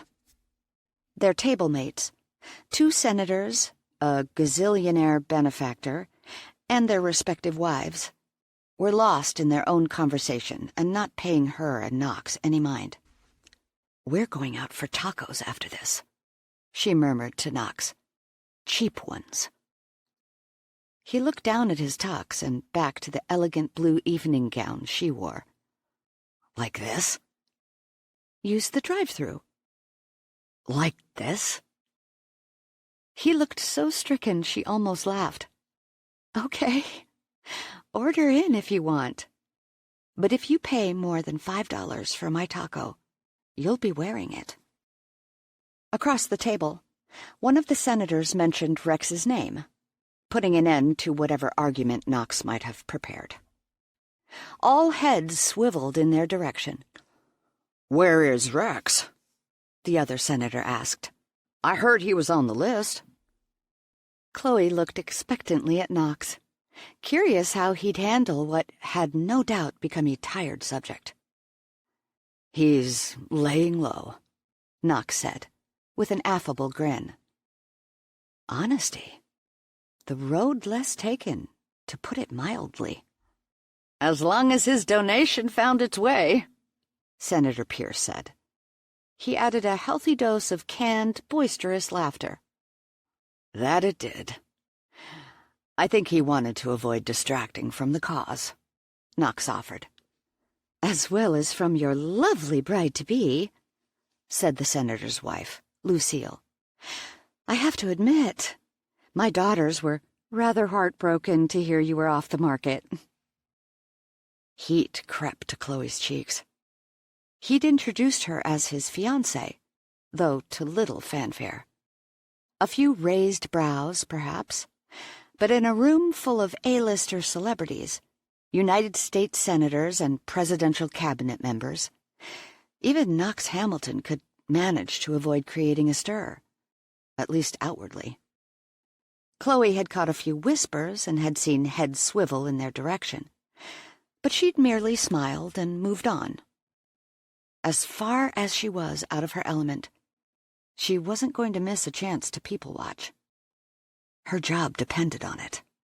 Unfortunately, aside from a bunch of posturing, there wasn't much to see. Instead of gaining any valuable information, she'd spent a half-hour picking at the paltry contents of her plate.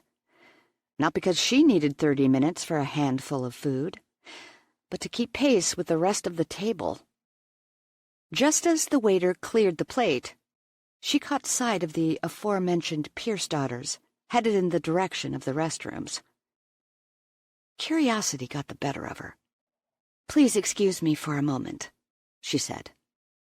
Knox stood immediately to help her with her chair. She smiled sweetly, ignoring the questions in his eyes, and wound her way across the room. The diamonds on her left hand glinted like the rotating spotlights car dealerships hauled in for holiday weekend sales. The stares she earned made her want to crawl under any one of those lavish tables. But when she caught sight of a waiter with a dessert platter, chocolate mousse, she changed her mind.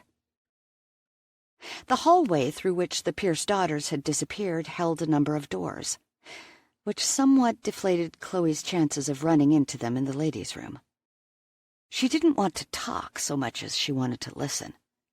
But when she entered, she found her chances for either were not. She also found the restroom to be larger than her apartment, and appointed with nicer furniture than any she'd ever seen, save for that in the hotel. The plush sofa was several feet away from the nearest stall, but she made a vow to stay away from it anyway. Toilets were germ volcanoes, and that upholstery was probably dusted with evidence of every flush since its arrival.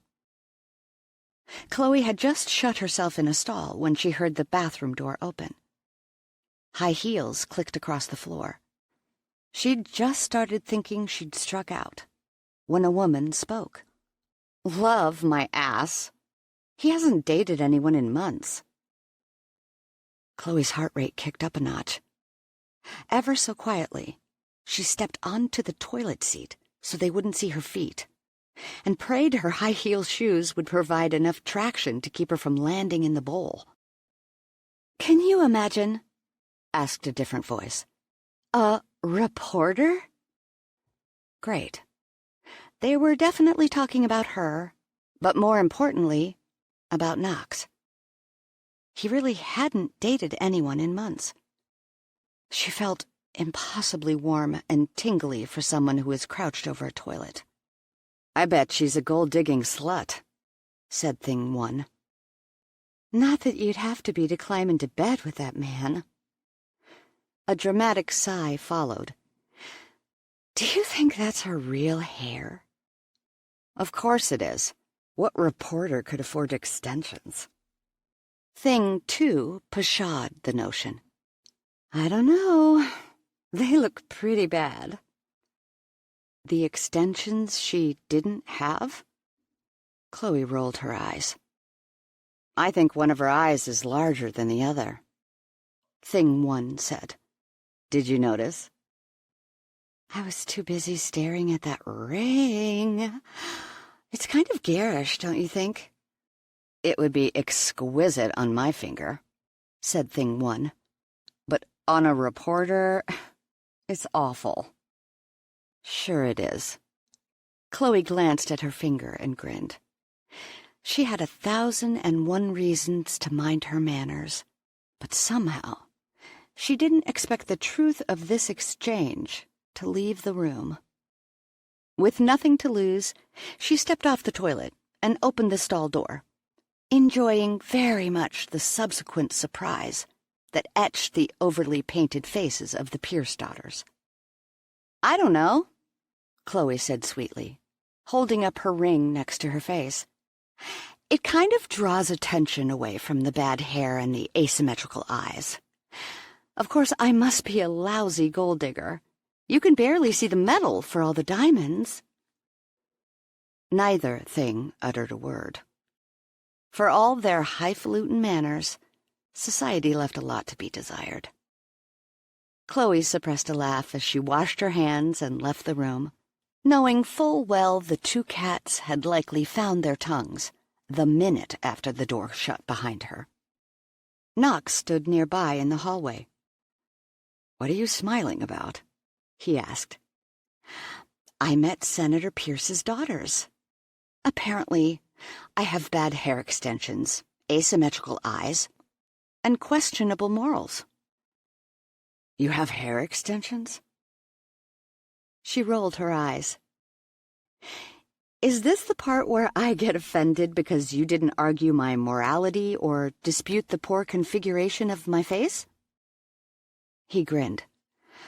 "I happen to know your eyes are perfect, and I don't question the state of your morality, but I don't think I'd know hair extensions if I saw them. Rumor has it, you can see the bad ones from across the room. And rest assured, my hair, however faulty, is my own." "I think your hair is as beautiful as the rest of you." He shook his head and chuckled. Who the hell chuckled? Senator Pierce's daughters, huh? Maybe they'll scratch one another's eyes out trying to win your affection. Then we'll see who's asymmetrical.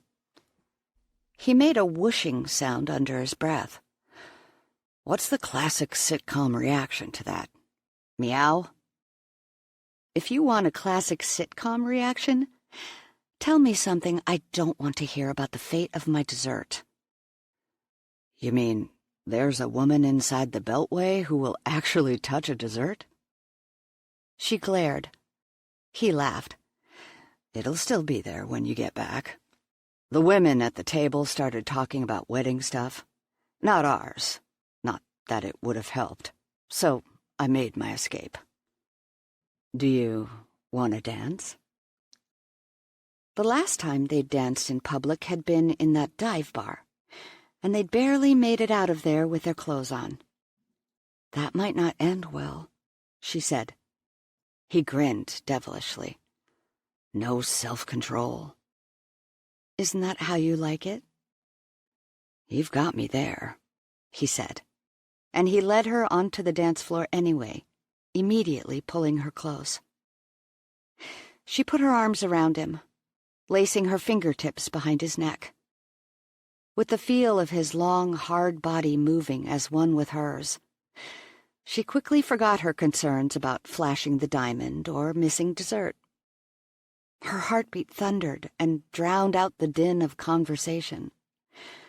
On some level, she knew she should be scoping out the crowd, but she was a lot more interested in the man who was in danger of losing his third shirt in 2 days.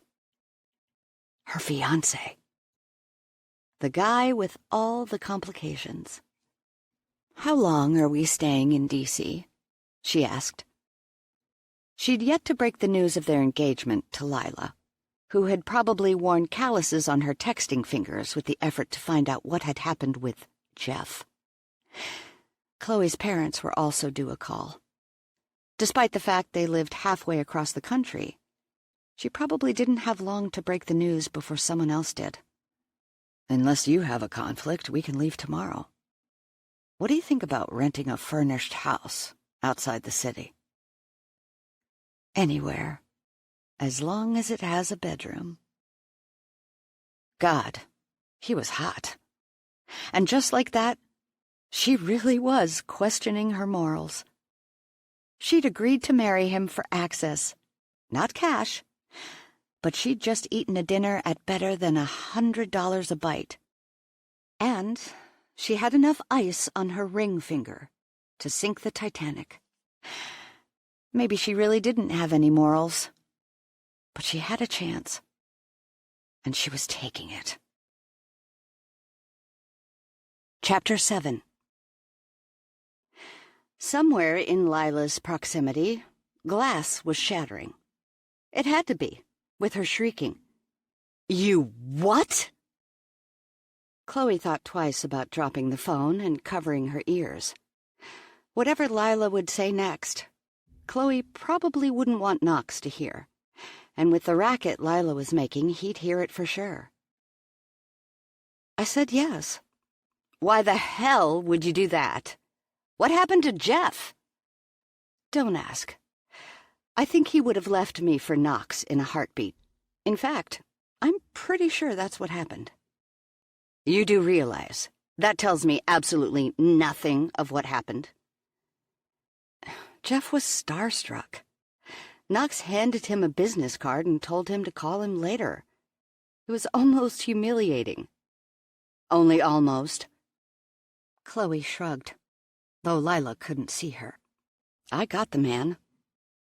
Lila laughed, or maybe sobbed. You got the wrong man. Please tell me this is some kind of revenge thing. I get Jeff was a bit grounded for your taste, but I figured that was what you needed. You know, to get over Knox. Over. Not under. This is utter insanity. As far as you're concerned, this is the natural evolution of a relationship that's been kept quiet for the last few months. Lila grunted.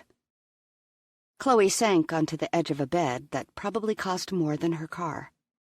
Her old car, that was. Knox had provided a brand new one, which had been delivered to the house within a couple hours of him signing the lease. They hadn't needed long to house hunt. As far as she was concerned, $1 million mansion looked the same as the next. And considering Chloe's entire apartment would have fit easily into her new closet, she hadn't felt the need to argue the finer points. The second home the realtor showed them was both fully furnished and immediately available, so they'd taken it. Think about this, Chloe. Really think about this. About how he left you. What changed? I don't doubt you have feelings for him, but what did he do to deserve you? There's got to be more to this story. Of course there was.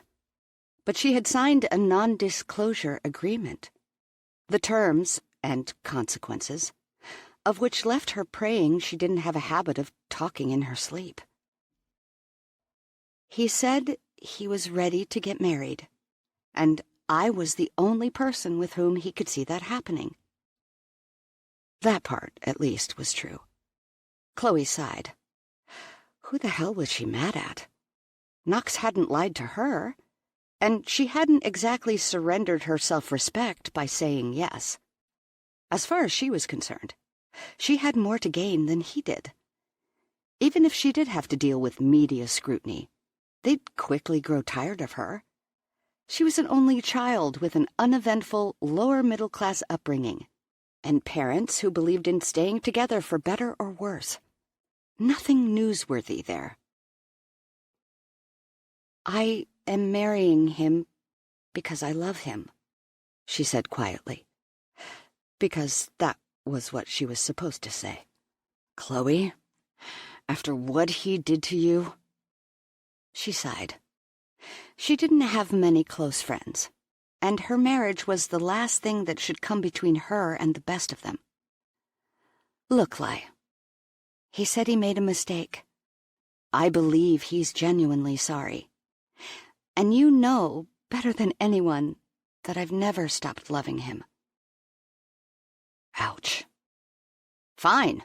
Love him. But do you have to marry him? If he loves you now, he'll love you in 6 months, and then... Oh, hell. Now I sound like my mother. Lila blew sharply. I may never forgive you for that. Chloe laughed. Look, I know it's a hard sell, but can you trust me here? I know what I'm doing. Lila sighed. That must have been some amazing sex. Amazing was an understatement. The sex was so amazing, it had bad idea written all over it. Despite the tingles wreaking havoc with her body, Chloe outwardly ignored the comment, The wedding will be just him and me and the minister and the required witnesses. But there will be a reception next Friday at the Wyndham Club. Lila's long, low whistle cut the silence. Nicely played. Chloe let go of a breath. Lila's tone had lost its suspicious note. Chloe had been worried her friend would push until she got some version of the truth. But she'd backed off. I wouldn't say... Knox walked in. To their bedroom. Everything had happened so quickly. 48 hours ago, she'd been complaining about missing a date with her sofa and a carton of ice cream. And now she was engaged to a man who had literally been named DC's most eligible bachelor 2 years running. She just couldn't get over the fact she and Knox shared a bedroom and a bed. And soon, vows. False ones. I've got to go, Lila. Chloe ended the call to the sound of Lila's unanswered protests and drank in the sight of Knox leaning against the doorframe. Though his stance was casual, and effortlessly so, he stood as if he had been sculpted. The man was a model of physical perfection. He looked more like an athlete than a politician. It was no wonder he was polling favorably. He probably left every woman in his target demographic quaking. That lopsided, boyish grin just begged to be tasted. And she'd yet to wrap her brain around the fact she was the only one whose mouth would get anywhere near him. She was the one he wanted. She was the one he didn't want to love. His gaze toured her unapologetically, and she returned the perusal as good as she got. How did a man who probably spent 90% of his waking hours in a suit manage to be so tan? He looked as if he had just stepped off a yacht. Hell, he probably had a yacht. They were to be married in a matter of days, and she didn't even know. She tried to make up for the year of ignoring his existence with an hour of Googling him that morning, but the yacht thing hadn't surfaced.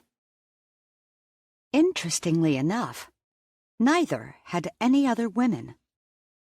She didn't think him dishonest, but it was so hard to believe that he'd managed to keep his hands to himself, however literally, since they'd split.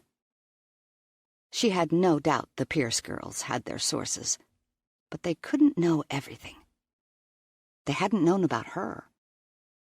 Have you really been flying solo since you broke up with me? His lips quirked. In what way? Her field of view narrowed with her eyes. Sexually.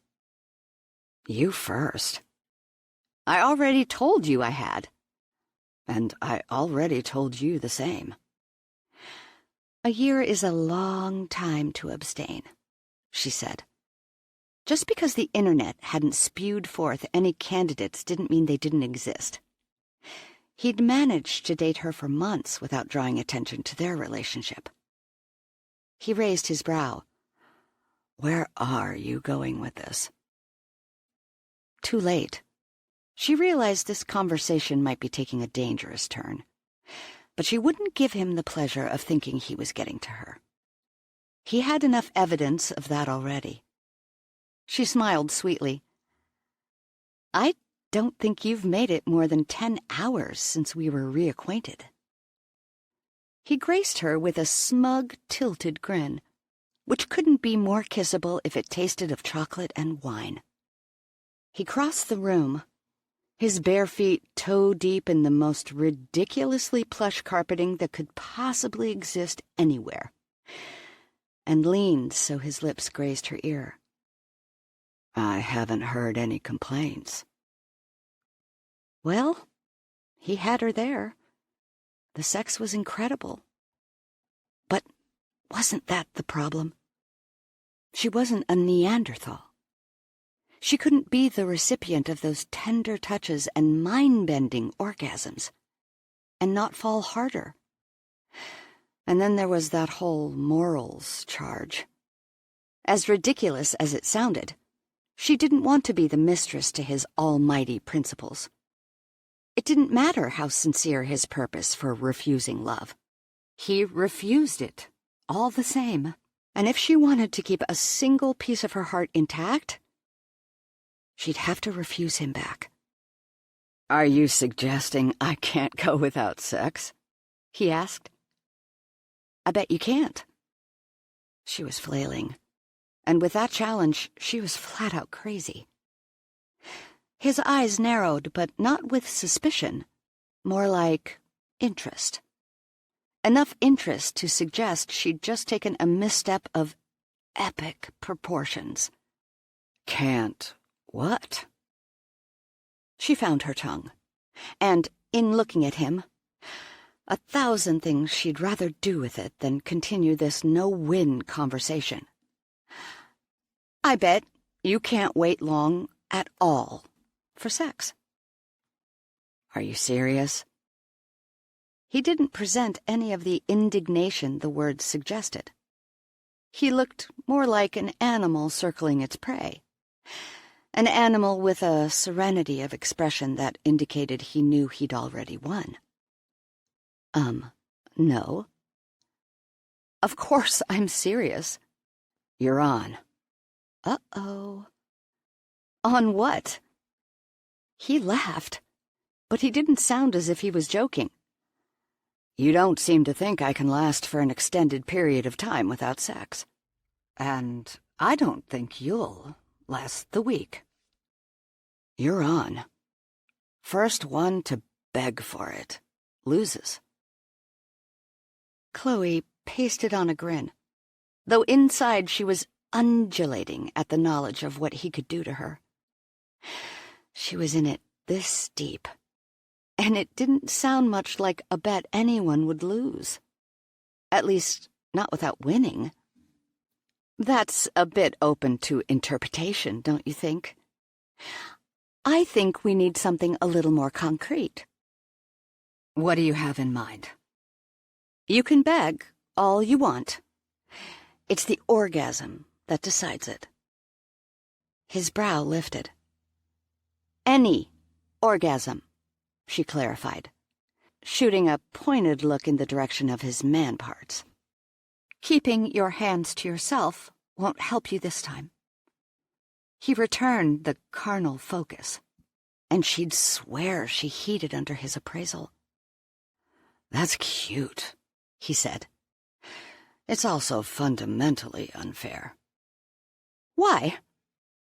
I'll match you coy word for coy word, buddy. Do you have such a hard time controlling yourself? Around some people. Good to know. Some people harass.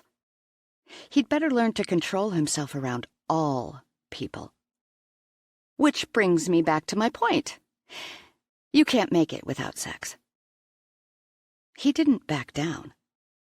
Not exactly. My point is, you can pretend your orgasm didn't happen. Mine are unmistakable. She shrugged. Suit yourself. Wait a minute. I didn't say no. What's at stake here? If I win, you get to dress up in your tux and take me out for tacos. That's not much of a deterrent. Clearly, you didn't see your face last time I mentioned it. He grinned crookedly. Fine. When I win, you sign up for a culinary class, one where they teach the minimalistic art of plating.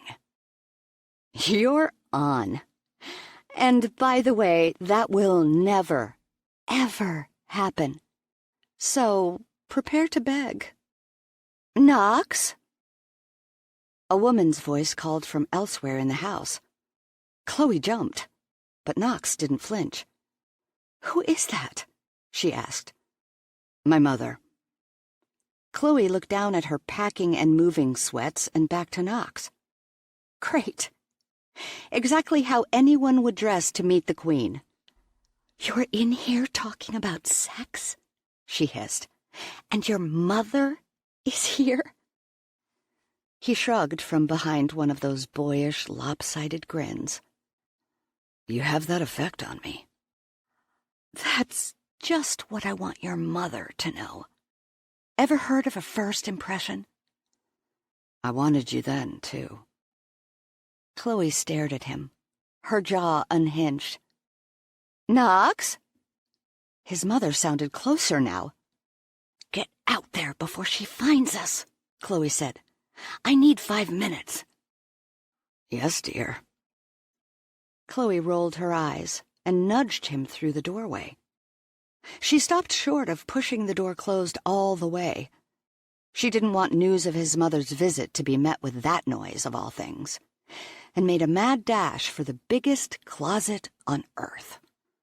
Her meager wardrobe looked to be even less so in the massive space, but that didn't make it any easier to find something to wear. Fortunately, the clothes she had hanging in her apartment had been brought over on their hangers. She quickly found a simple maxi dress and ditched her sweatpants and tee, brushed her hair, and slipped into a comfortable pair of sandals. Mother-in-law. Somehow that particular phrase hadn't entered the vernacular of the marriage talk. She swung open the door and followed the sound of voices to the kitchen. Great. Chloe was completely out of her element in the gleaming expanse of polished granite and stainless steel. The only things in the room that were remotely familiar were the sink and the microwave, and the latter had twice as many buttons as hers at home. She was totally without her bearings. What better place or time to meet Knox's mother? It didn't matter how nice Catherine Hamilton appeared in the public eye. Selling a sudden marriage to the media would be hard enough. Convincing this woman she hadn't married her son for his bank account would probably require a miracle. Deep breath. Chloe had heard plenty about Catherine Hamilton, but despite her reputation, the news coverage didn't do the woman justice. She was perfectly put together, in a simple cream-colored suit, while her sweeping updo, flawless makeup, and brilliant jewelry lent the impression she just stepped off the cover of a magazine. But while Chloe expected the woman to carry an air of superiority, she exuded nothing but warmth. Her smile when she saw Chloe lit her eyes, and despite her nervousness, Chloe took an immediate liking to her. Mrs. Hamilton, she said, it's an honor to meet you. Chloe Lachlan. Please, call me Catherine. She swept Chloe into a hug. Smiling kindly, she said, My son tells me you'll soon be a Hamilton. Will you be taking the family name? Chloe bit her lip. She hadn't given her name a second thought. Knox wasn't marrying her for love, so she felt he should keep his name to himself. But was that what he wanted? She had no idea what would work best for his campaign. Maybe keeping her own would work in her favor. Surely someone seeking no more than the prestige of the Hamilton family coffers would want the perks extended by carrying the last name. Chloe's a writer, Knox offered. She's keeping her name for professional reasons. Good one, Knox. His explanation was not only reasonable, but hard to argue with. Catherine released her lingering hold on Chloe's arm and addressed her son. There are some samples for your reception in my car. Would you kindly get them so I may have a moment alone with my future daughter-in-law? He nodded, though to his credit he appeared a bit wary. Of course. Catherine watched her son leave, then turned to Chloe. Ever gracious, she asked, So, what brings you to the family? Chloe froze, the smile falling from her face. What do you mean? Catherine smiled knowingly. 3 days ago, I was under the impression Knox was single. He didn't have a girlfriend, much less a fiancé. Great. She and Knox had gone over their so-called story, most of which was the truth, sans the business proposition. But she hadn't counted on convincing his mother. Under her kind exterior, the woman had to be shrewd to maintain her reputation in the face of Rex's betrayals. Chloe didn't think her unkind, but she also harbored no expectation of fooling her. And moreover, she didn't want to lie. We started dating over a year ago. Then why haven't I heard of you? Chloe had to give the woman credit. 2 minutes after meeting Chloe, she had her alone and strung up, all without a hint of animosity. I can't speak specifically for Knox, but we did agree to keep our relationship quiet. I can't imagine what it's like to be followed everywhere, but it's bound to be exhausting. I think he just wanted a little downtime. Catherine smiled. Secrets tend to create more gossip than they prevent, Miss Lachlan. Please, call me Chloe. Where was Knox? This serene, placid woman was going to have her for dinner. I assure you, my intentions— Catherine waved a hand. You don't need to explain yourself to me. At least, not if you're who I think you are. Who do you think I am? Knox has dated a lot of women. Of course he had. Why did everyone feel the need to remind her of this? Catherine tapped the polished granite with a perfectly manicured nail. When he called to tell me of your engagement, he was the happiest I've ever heard him. It wasn't just a good mood, either. His feelings were far more than superficial.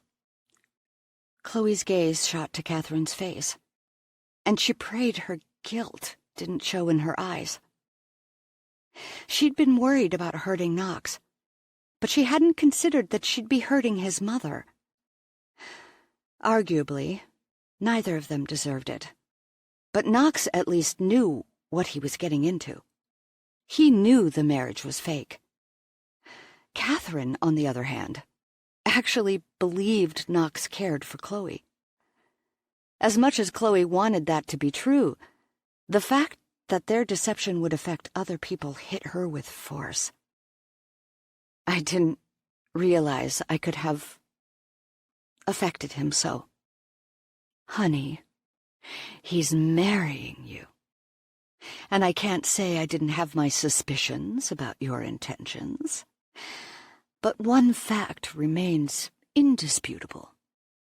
Any other woman who has dated my son has landed herself on the front page of the social section within the week. But he tells me you dated for months, and until yesterday, I didn't even know your name. I can't begin to know what's between you two. But when he says you're different, I have to believe him. I've already seen that much. And while I don't know that I approve of his desire to follow in his father's footsteps to the Senate, you seem to be the kind of woman he needs to stay grounded while he's on that path. Chloe swallowed, taken aback by Catherine's words. Did you bring the whole store? Knox walked into the kitchen, bouncing off the doorway with a grunt. His voice was muffled, his torso invisible from behind a tower of books and boxes. Chloe released the breath she'd been holding and rushed over to relieve him of some of the pile. You can't make more than one trip? He scowled. There's more. Can I help? Catherine stood. Be assured, dear, he'll be glad for the escape. I know my son. He's not going to care one bit what color table linens we choose for your reception." Knox snorted. "I wouldn't dream of insulting you ladies with my uninformed opinion. Besides, I'm due for a phone conference." "I'm on my way out myself," Catherine said. "I know you two are still getting settled. You look through these things, Chloe, and then we'll finalize plans. I know I'm not giving you much time, but on such short notice." "It will be beautiful, Mother." He kissed her on the cheek. "And you're right. I couldn't care less about place settings. As long as there's food on the plate, I'm in. Though I'm afraid I've gotten word that a mere 8 green beans won't cut it. Insist on at least 9, no matter the cost." Catherine looked at him as if he had descended into utter madness. He ignored her incredulity. "And speaking of dinner, I'm going to order a pizza. Are you sure you don't want to stay?" Catherine gathered her things so quickly. Chloe thought the woman must have been repelled by the very thought of food served from a greasy box. No. See to your conference. Chloe, it was lovely to meet you. We'll talk tomorrow." Chloe nodded. "Of course." "Good. I'll stop by mid-morning." She put a hand on Chloe's arm. "I mean it. Welcome to the family." Chloe followed her to the door, watching as Catherine got into a gleaming Mercedes-Benz. It was the same cream hue as her clothes. Chloe shook her head. She was lucky to have a matching pair of shoes, and Catherine Hamilton managed to accessorize all the way down to her automotive paint. "I think she liked you." She jumped at the sound of Knox's voice so close to her ear. She turned, finding the length of his body mere inches from hers. He pushed shut the door with one hand, the motion positioning him even closer. "Pizza?" Of course. Never mind that they'd gone through approximately 11,000 pizzas while they were dating. They even had the same favorite, New York-style pepperoni. Her mouth watered, and not only for the food. The man was gorgeous. And now off limits. "It's for your own good." But was it really? Unrequited love was one thing. Life without orgasms, another entirely. But the greater the distance between them, the easier it would be for her to take advantage of their arrangement. She'd get her story, and with any luck she would do so before her grandmother's house was razed, to make way for the factory that never should have been approved. "What about your meeting?" she asked. He shrugged. "It's just a phone conference, and it'll be quick. I'll order, you answer the door, and I'll meet you on the sofa." Just like old times. But it wasn't.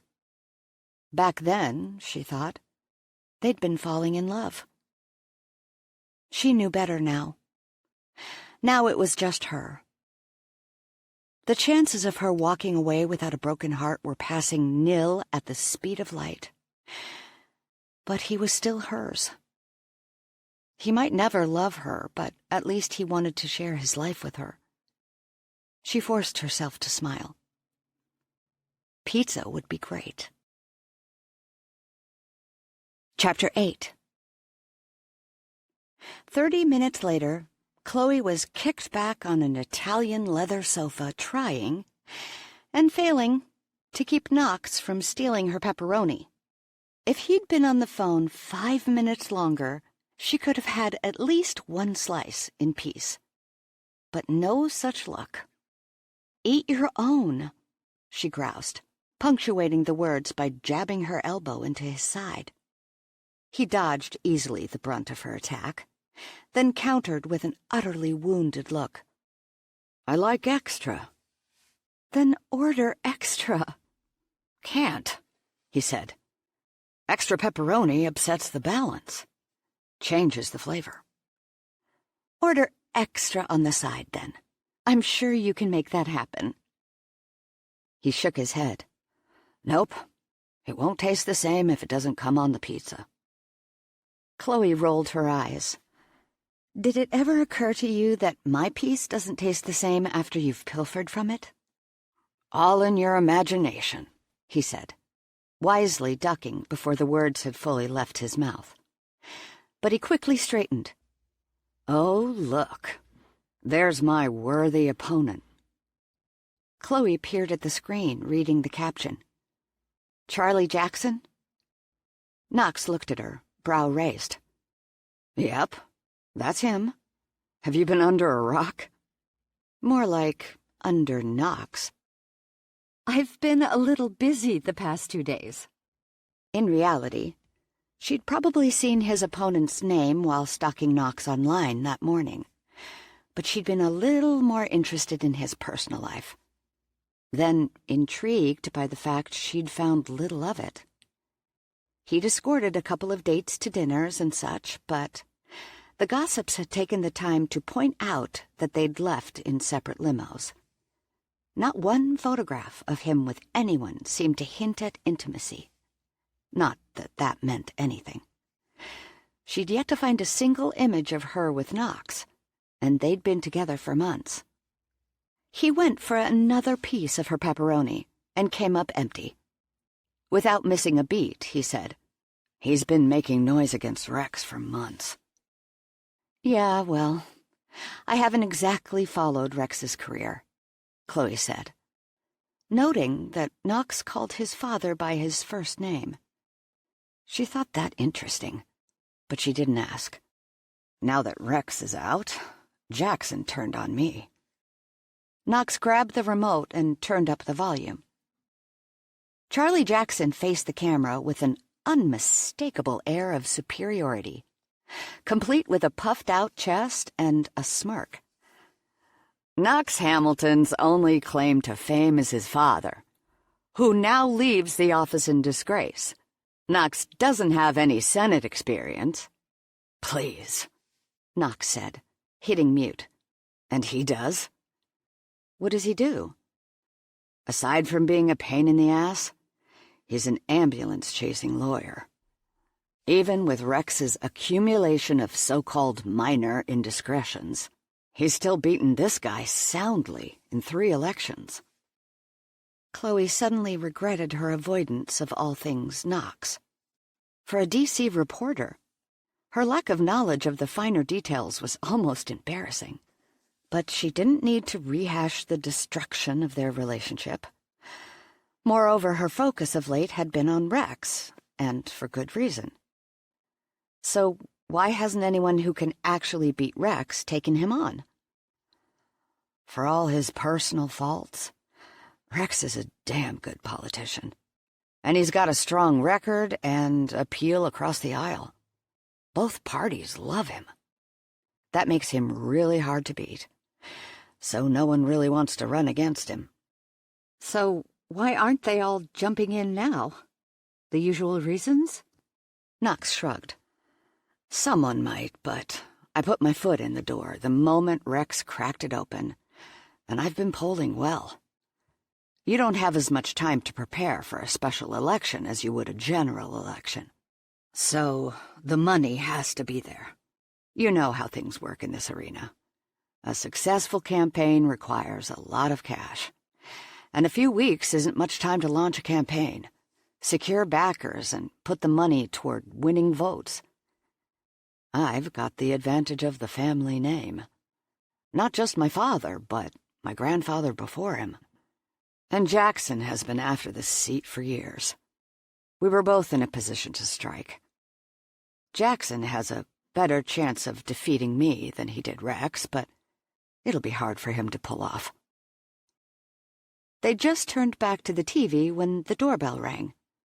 Knox tossed the remote on the coffee table and stood. That would be Toby. Toby Russo, campaign manager extraordinaire.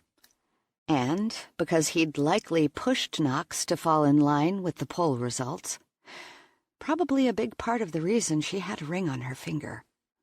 "Nice place," Toby said, as Knox led him into the room. "You must be Chloe?" Chloe stood. "It's nice to meet you." "And you. It's good to have you on board." On board? Knox pointed toward the TV while Toby helped himself to a slice of pizza. Knox glared over the pizza theft, but didn't mention it. "Chloe and I were just discussing the many qualities of my opponent. None of them worthy, I presume?" Knox shrugged. "He puts up a good show. He's really playing up that like-father, like-son angle. It's a good thing you found someone quickly." Chloe winced. Apparently, Knox's "only you" speech meant more to her than she'd realized. She could have done without Toby's blunt assessment. "Hey, man, I told you. If Chloe had said no, we'd be having this same old conversation about me needing a wife all the way up through Election Day. Win or lose. More likely the latter," Toby muttered. Clearly, they'd gone rounds on the subject. "So be it, then. I have no intention of being elected on a deception." He graced Chloe with a smile that turned her knees to mush. "What am I, if not my word?" Toby snorted. "Channeling Shakespeare, from the sound of it?" She wasn't sure what to make of Knox's campaign manager. He seemed analytical. But to navigate the turgid political waters of D.C., a person needed to be wired a little differently. Toby turned to Chloe. "Did he tell you? We met at Yale." "Excuse me," Knox said. "Are you hitting on my fiancé?" Slack-jawed, Toby turned to Knox. "Because I went to Yale?" "No, because you want her to know you went to Yale." "Well, hell. Earlier today I was at a bus stop. Am I now trying to get her to have my baby?" Chloe cleared her throat. "I'm pretty sure that wasn't in my contract. I'm glad someone knows the difference between business and pleasure." Oh, the irony. Because that person was so not her. "Back off," Knox growled. Toby raised his palms in surrender. "Done. You keep this up and I'm bringing a tranquilizer gun with me next time. Big game." Chloe laughed. Turning to Toby, she said, "Yale, huh?" He blinked. "Are you trying to get me killed?" Then in a stage whisper, he added, "Apparently, he's the only one allowed to get personal in here." If only he would. Toby looked at Chloe and tipped his head toward Knox. "Have you done your research on him? Memorized his life story?" She wasn't entirely sure he was joking. He seemed a stickler for details. He graduated top of his class from Yale, with a degree in political science, served as a legislative staffer to a congressman friend of his father's, which led to a position as his chief of staff, from which he currently has a leave of absence until this election is decided. Not that she'd seen it online. "I never told you all of that," Knox said. "Did I?" "It's easy enough to look up." "You should have told her," Toby said to Knox. Then he turned back to Chloe. "You'll need to know more than that," Toby said. "Like you said, that part's easy." "Well, I know where his tickle spots are. Do you think that will come up?" Both men stared at her. Toby cleared his throat. "What about your marriage? You'll need more intimate details." "More intimate than tickle spots?" she asked. Knox spoke. "If Charlie tries to dig up proof I hired her to play my wife, he'll just learn we dated for months prior to our marriage. When he makes that big announcement, he'll help my campaign, not hurt it. For all intents and purposes, we look legit." Toby's brow rose. "If she knows your tickle spots, I'd say you're a hair past legit." "Are you here for a reason?" Knox asked. "Just dropping off paperwork," Toby said, glancing at Chloe. "And now I'm going." Knox shot a pointed look at Toby's empty hands. "Okay, but are you actually dropping off paperwork?" "Yeah, my briefcase is in my car." "I'll walk you out." "Yeah. Good night, Chloe." "Bye," she said, her eyes trained on Knox as he left the room. He was too personal? She didn't know what to think of that. On one hand, of course he was. But Catherine thought him different, and now Toby. And if Chloe didn't get over worrying about why it mattered, she'd torture herself. When Knox came back, he held a sheaf of papers and wore a slight frown. "I'm sorry about that." "No worries. I kind of like the guy." Knox frowned. "I need to catch up on some work," she said. "Leave me a slice for later, okay?" "Sure." His brow furrowed. "Something wrong?" "Not something. Everything." "Nope. I just haven't had my nose in my computer all day, and I feel a little lost. I need to make sure I haven't missed anything important." "Okay. If you need me for anything, just let me know." There he went again. Not exactly the words of a man who didn't care. But then again, he'd never said he didn't care. He just said he wouldn't love. And what did it matter? It was a complication with no place in a temporary relationship. It matters because you never got over him, and because you want to take the chance he's giving you and destroy him with it. Maybe not literally, but if she proved his father was a crook, the fallout would do nothing less. She sighed and pushed open the door to her office. She'd made exactly 2 trips back to her apartment since they leased the house, which meant she was lacking most of her stuff. She hadn't needed much, just her computer and some clothes. But now she wished she'd brought something familiar. Everything around her was either plush or shiny, and she had a feeling that would make it hard to concentrate on her job. Speaking of which, she hadn't checked in with her editor in over 2 days. Beth probably didn't miss her, but that wouldn't exactly be good news. Chloe settled onto her desk chair and opened her laptop. The password screen came up just as Knox poked his head through the doorway. She automatically turned her computer away, a habit she'd gained from her days in a cubicle at the Tribune, when having anyone look over her shoulder had made her skin crawl. "Pizza is in the fridge," he said, giving her an odd look. "I'm going to hit the shower." Had he found it absolutely necessary to tell her he was going to be naked, lathered, and soaked in steam? Swallowing, she felt irked to notice she'd suddenly gotten hot. "Did you save me an undamaged piece?" He grinned.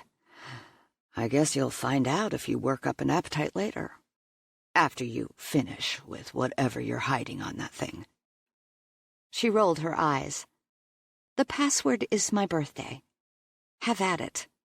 And work up your own appetite. I have a bet to win." "I've been meaning to tell you," he said, stepping into the room rather than taking his cue to exit. "I think there's a flaw in that plan. An orgasm shouldn't count as a loss." No loss there. Was it even possible he could want her as much as she wanted him? His shirt hung loose and unbuttoned, offering a tempting glimpse of tanned abs and a happy trail that was borderline ecstatic. His hair was slightly tousled, his sensual lips shaped into the crooked grin that had become a tabloid trademark. God, she could go after him with a fork. But no. His brain, or that other organ, was probably just pegged on sex, and she was the only allowable source. Is our friendly wager a little too friendly for you? His trek ended with an invasion of her personal space, and not an unwelcome one at that. Considering you've banned orgasms, he said in a deliciously low voice, I'd say it's not quite friendly enough.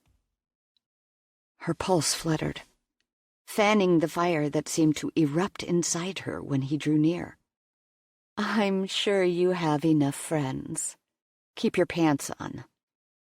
Can't. I'm going to take a shower. You mentioned that. Save me some hot water. And go, please. I'll see what I can do. Grinning, he took off his shirt, fully revealing the kind of abs seldom seen outside underwear ads, and the chest and shoulders to match. You didn't tell me to keep my shirt on. Chloe bit her lip. The man was delectable, and he was turning her into a stereotype. The kind who sat lusting in a wet puddle all day, because there was a ridiculously hot guy treading a little too close to her erogenous zone.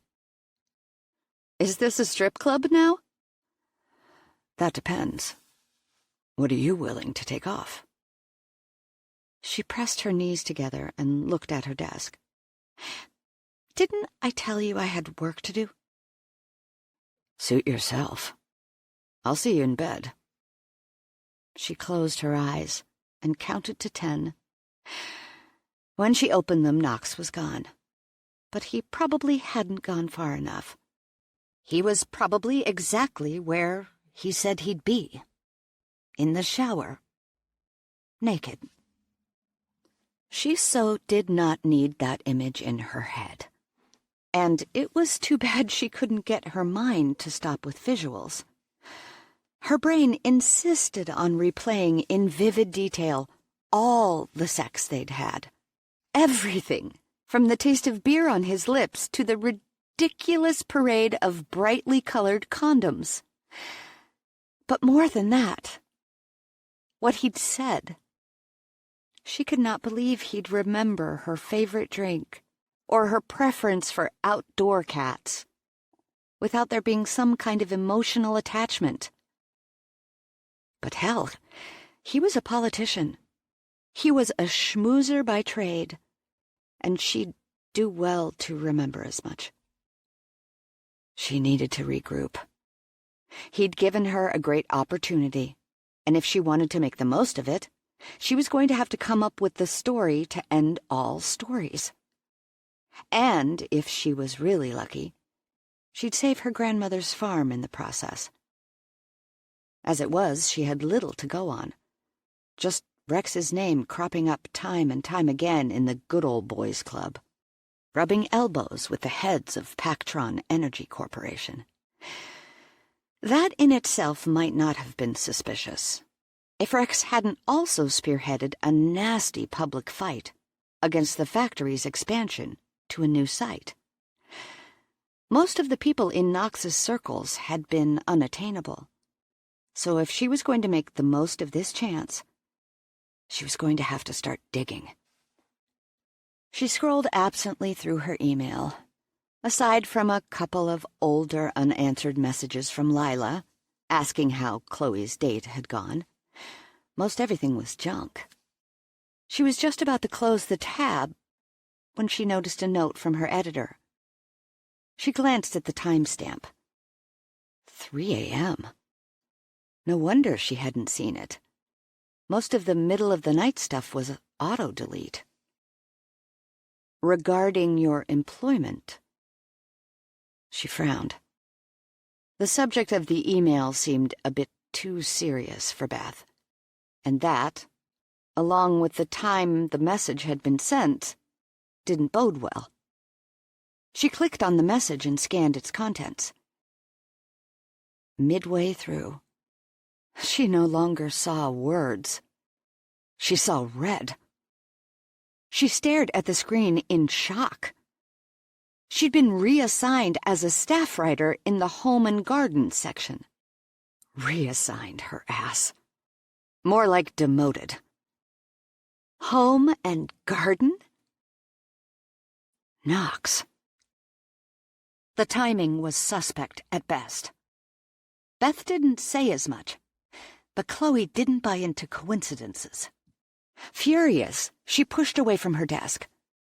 Leaving the computer, she headed straight for the master bedroom. From there, she followed a thick cloud of steam to the Italian marble bathroom, where she found Knox dripping soap and hot water under one of 2 extra-wide rainfall shower heads. The double walk-in didn't have a door, so her approach was soundless, and with his head tipped back and his face to the spray, he didn't notice her. But he would. She reached past him and cut the hot water, leaving nothing but cold.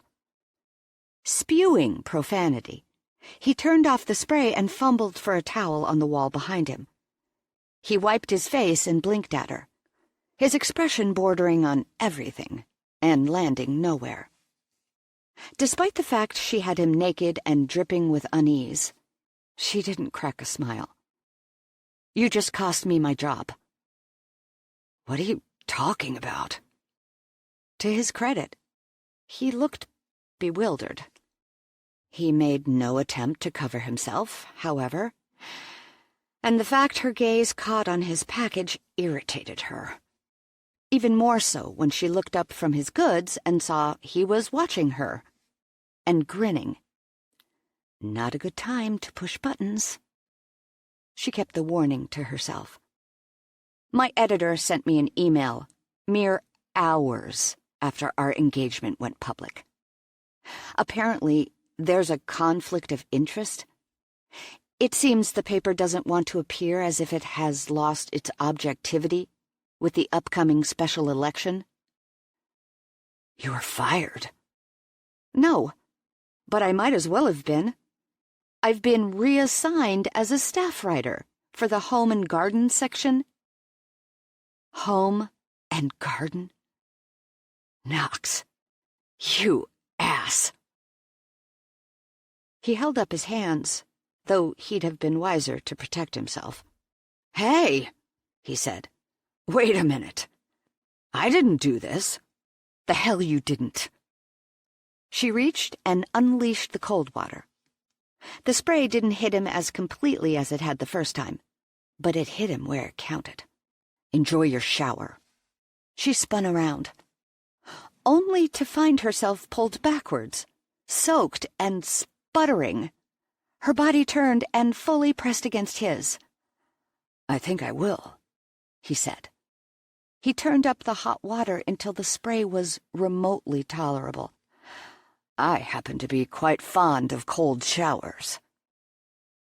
Though she was fully clothed, officially drenched, and her knees a mass of jello, she didn't bat an eyelash. "I bet a man like you doesn't have to take many." His eyes had darkened to a rich chocolate hue. "And why would you believe a thing like that?" "Because, as you so clearly stated while in the throes of wooing me, you have quite the playboy reputation." "And you know as well as anyone, that reputation doesn't necessarily correlate to fact." "Yet it always seems to come from a place of truth." She tried to take a step back, but his grip on her arm tightened. "Where are you going?" She shivered, and it had surprisingly little to do with the lukewarm water cascading from the showerhead. "I think we're done here."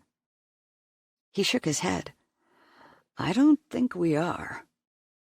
First of all, I had nothing to do with your reassignment, though I can't blame them for the move.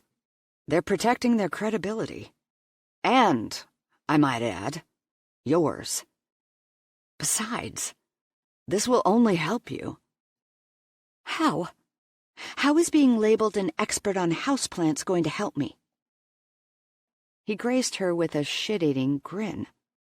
Because, when I introduce you to the highbrows, not one is going to feel threatened by a writer with an affinity for houseplants. You'll be so far off their radar, you won't have any trouble breaking your big story. Damn him. He had a point.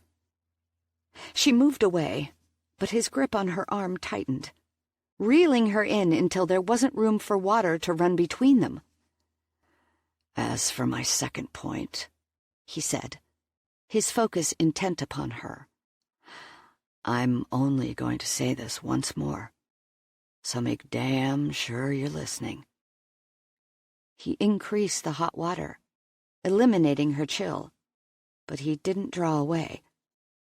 Instead, he planted his other hand on the wall, effectively caging her between the cold marble and his every hot, unending inch. There hasn't been anyone since you. No one. She swallowed. Somehow I doubt that. Careful what you say, he warned, peering at her from darkened eyes.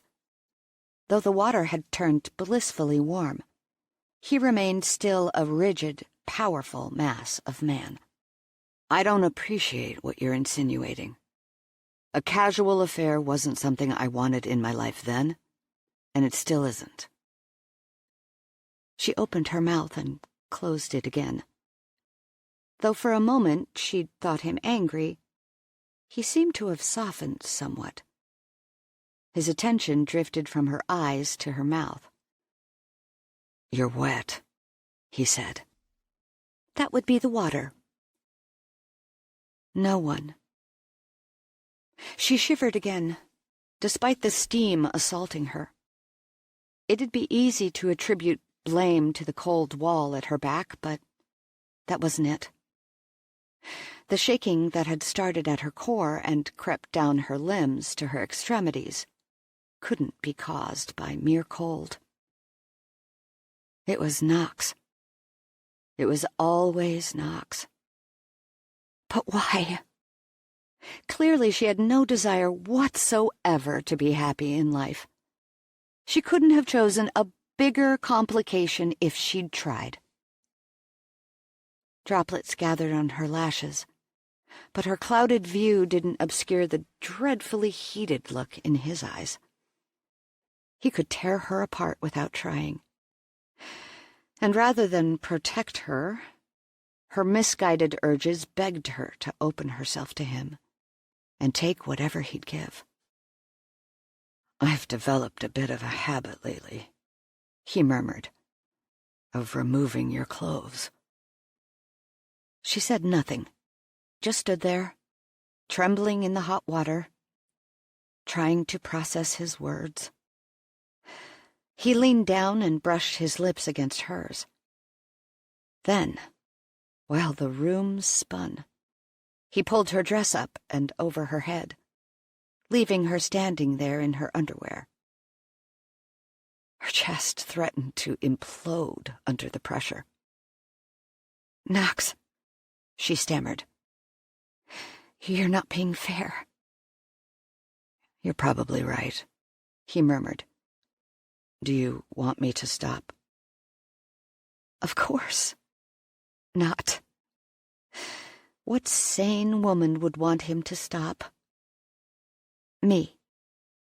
But then again, she'd probably lost her claim to sanity when she'd agreed to marry a man who vowed he'd never love her. That depends on what you're planning on doing. What is it you don't want me to do? Do anything you want. I'll figure out how to breathe again in the morning. God, She really was a walking stereotype. Put her in the shower with an absurdly attractive, naked guy, and she fell apart. Not this time. She brushed past him and snatched the only towel off the back wall. She wrapped it around herself and paused, just long enough in her exit to answer his question. She had to force herself to look at him, but the words came easily.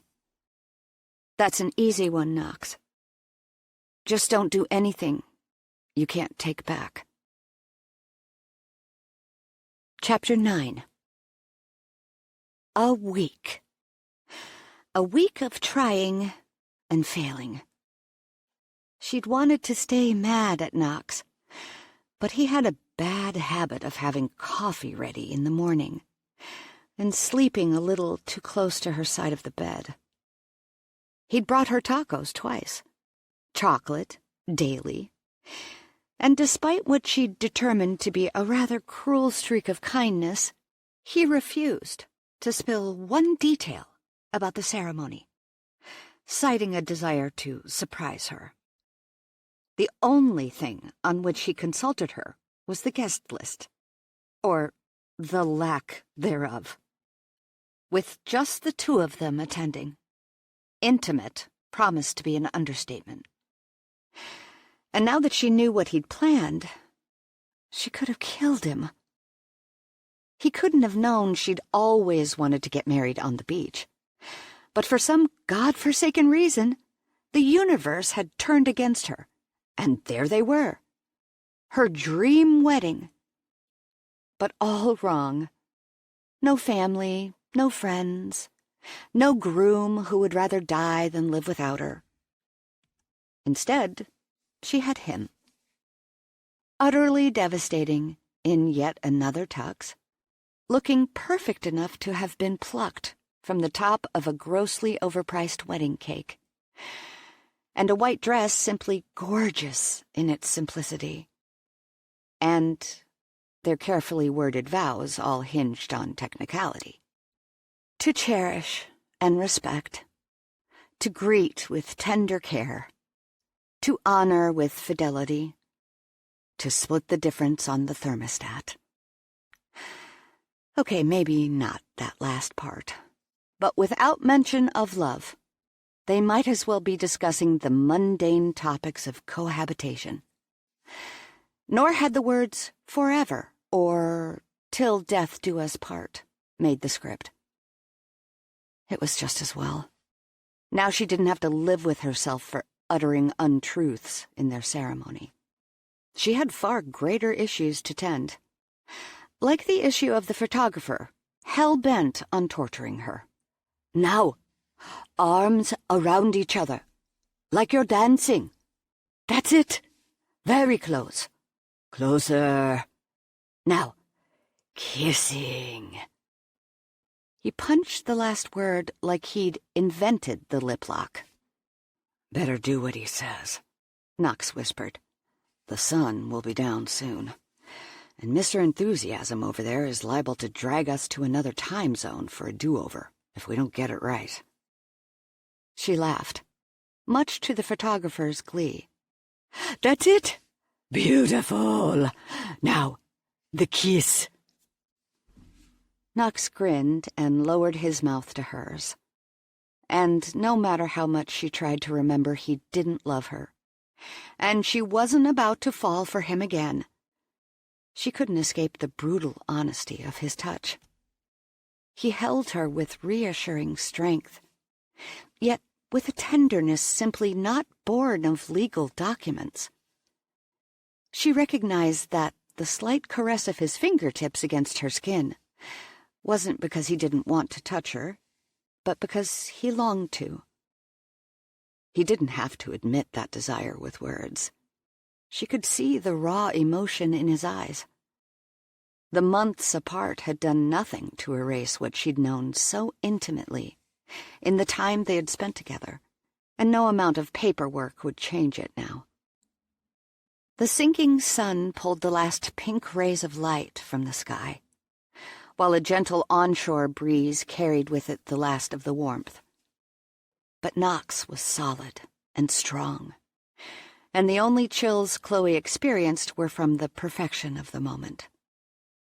She expected their silent dance to end when the last pinch of light fell to the waves, and the photographer began to pack his gear.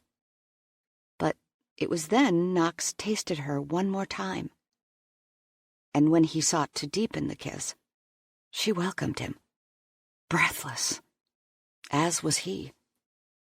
His hand slipped to her bottom and pulled her tightly against his happy place, which was ripe with enthusiasm from the feel of things.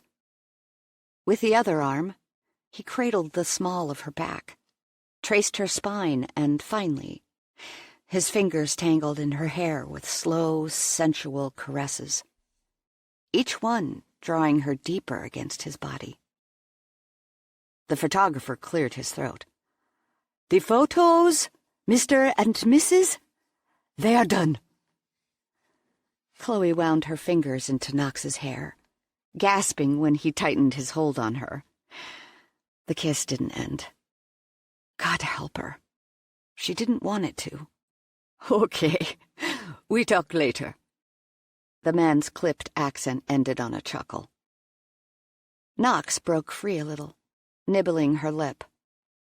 "Sorry," he murmured, though the words felt like a smile. "Got a little lost in the moment." "Yeah." Chloe tried to reel herself in, but it was no easy task.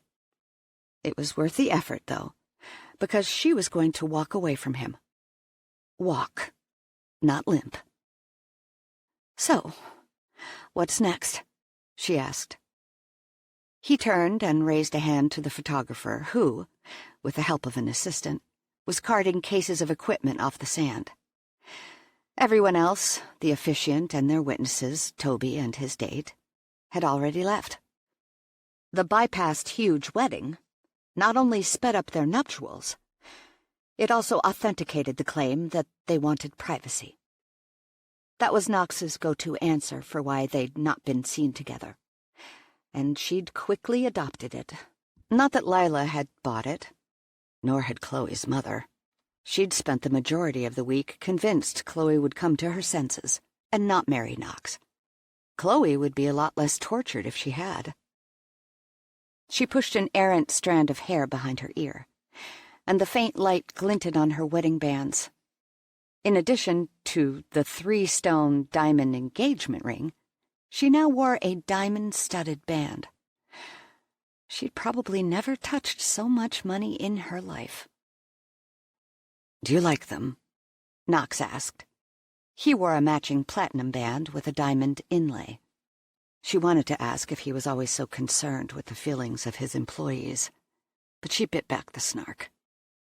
He'd done everything in the world to create a breathtaking wedding, even if it was for show.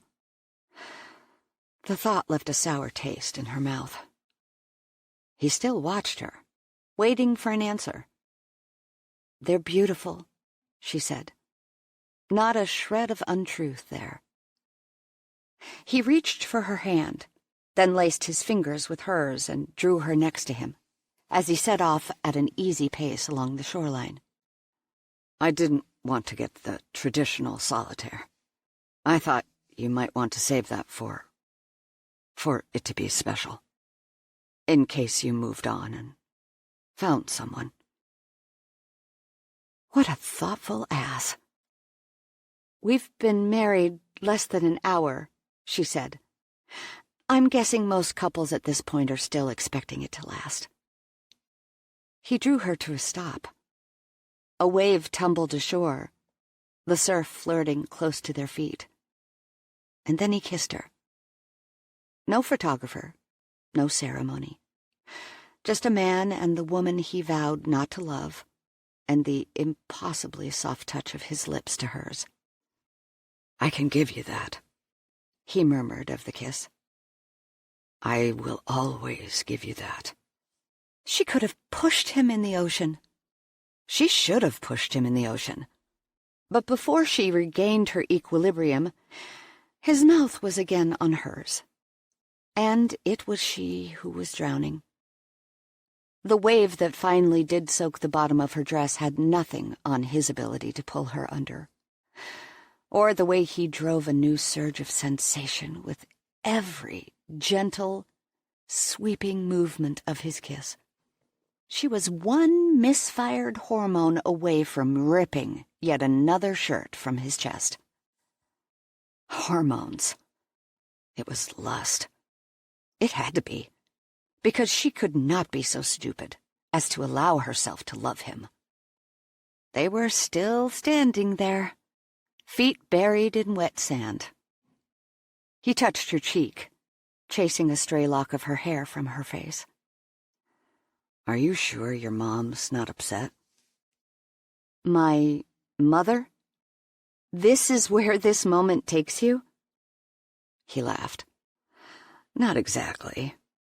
I just feel a little bad about what you missed. Your father walking you down the aisle.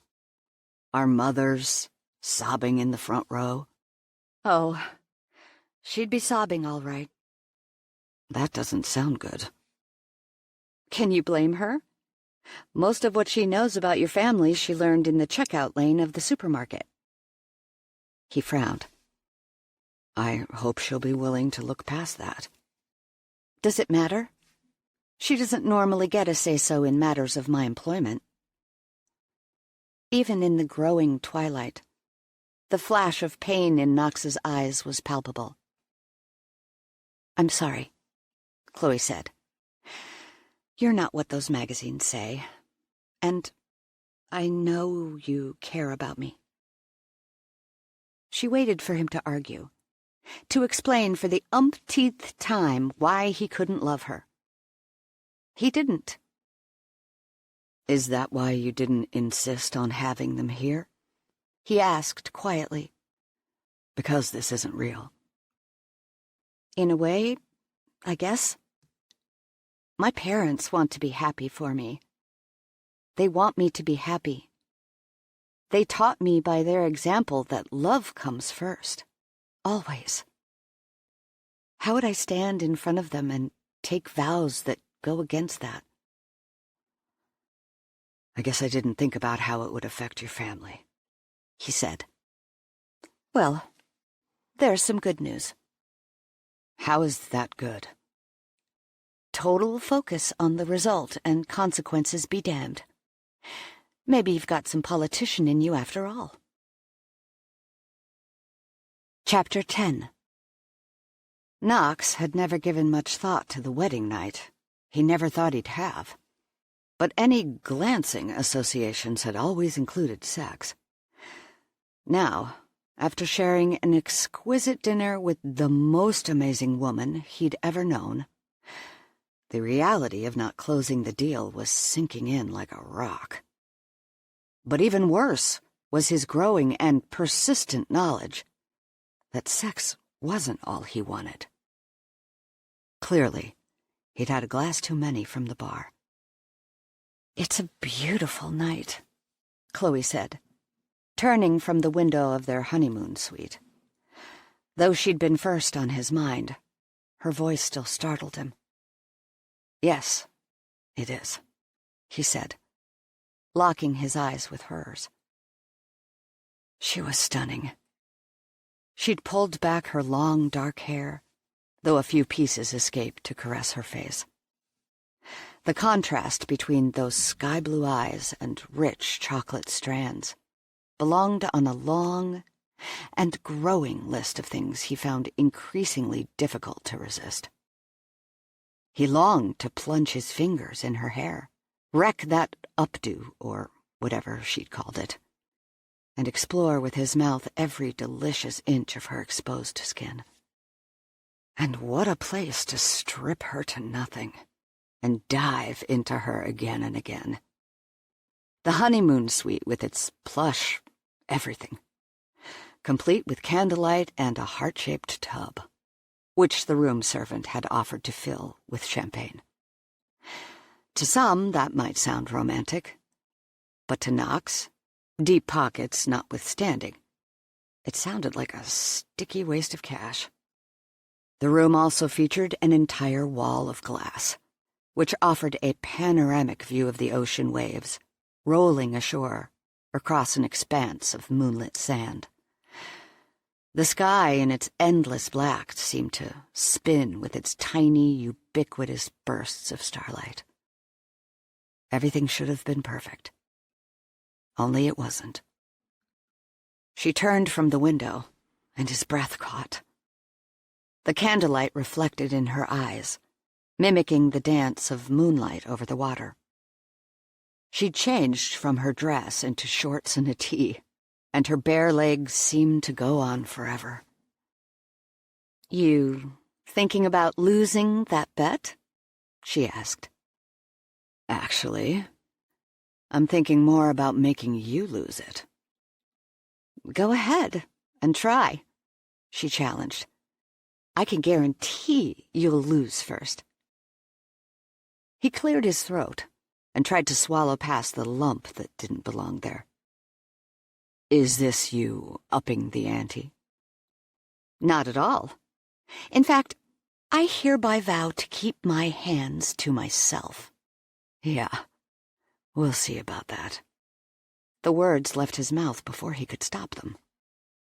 One of her eyebrows rose, probably in an effort to evade the blatant skepticism running rampant over her face.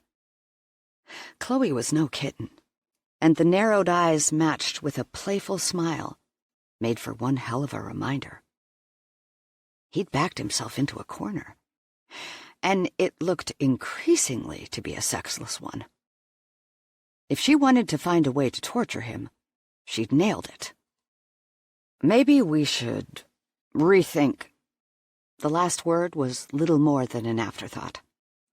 Chloe had stepped out of her shorts to reveal a teeny, lacy thing that looked like another pair of shorts, with only a quarter of the fabric. "What?" she asked, dragging his attention from her derriere.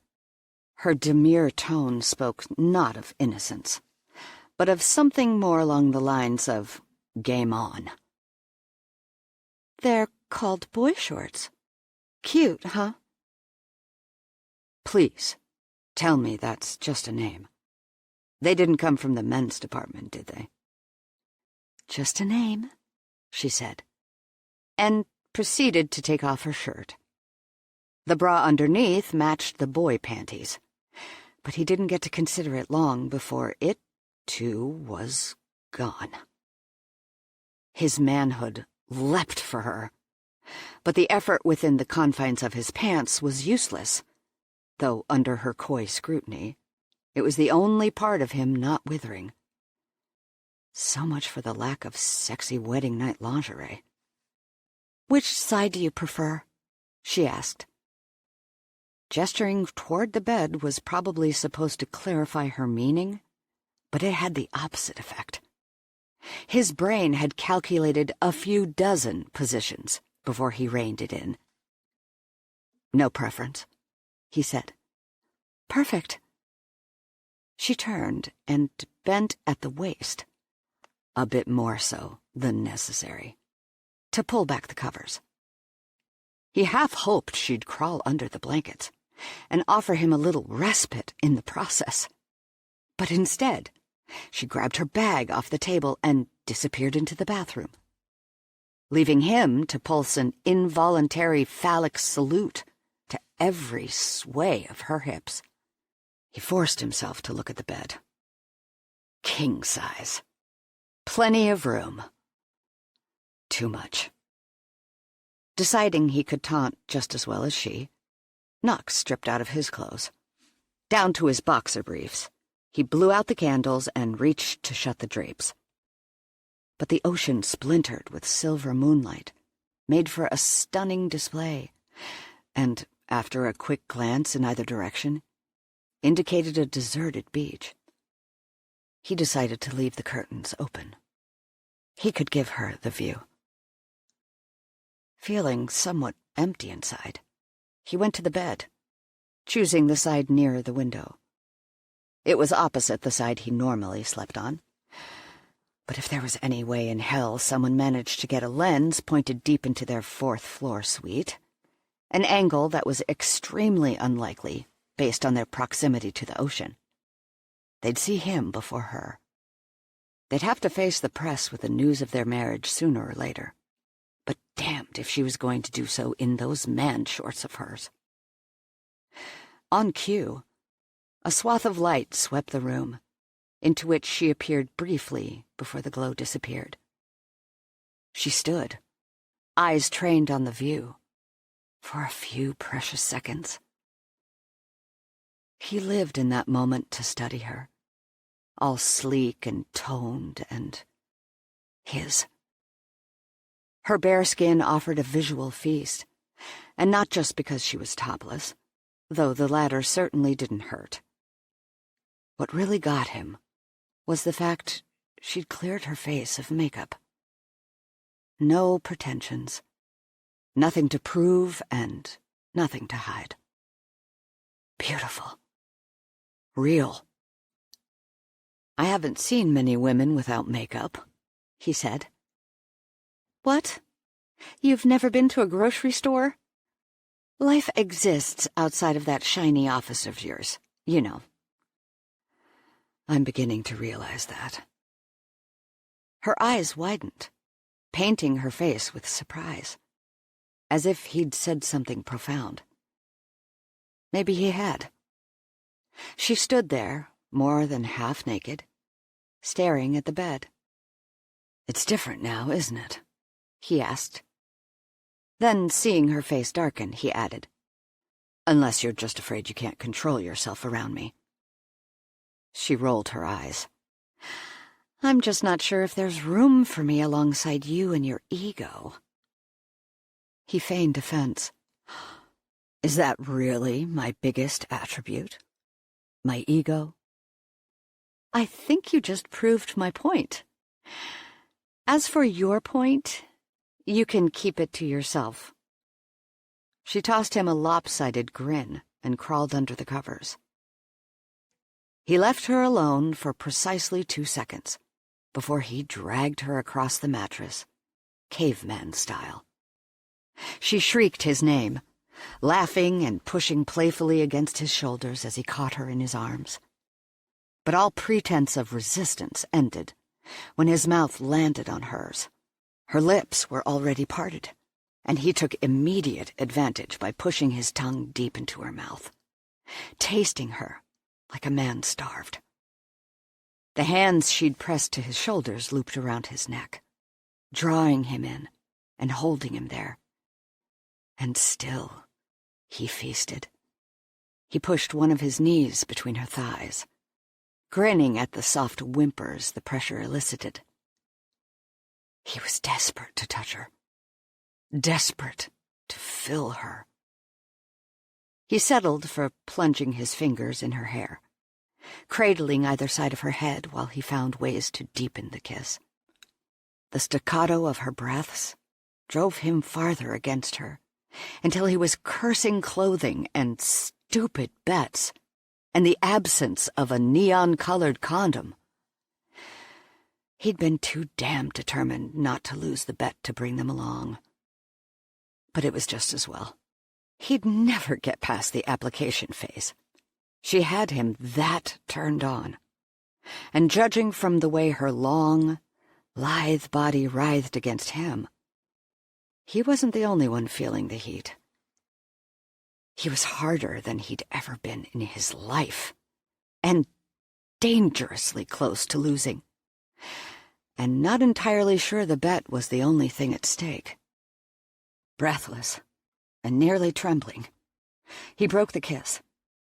His arms shook with the effort to put distance between him and this woman, his kryptonite. She was looking at his mouth, or maybe not seeing anything at all. Her chest heaved, her perfect breasts swaying with every inhale. Her arms were still draped around his neck, and his willpower held on by a single frayed thread. His dick pointed, begged, strained.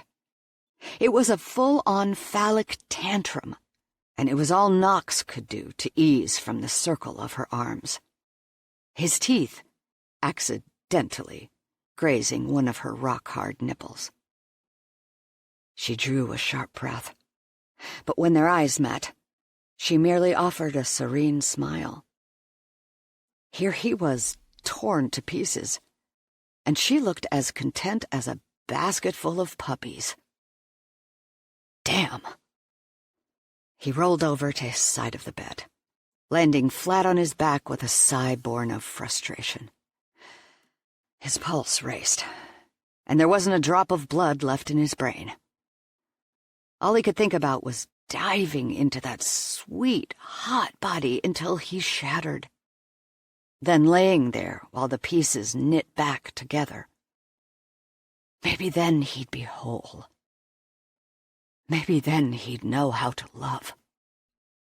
He turned his head toward her, and immediately felt the heat of her gaze.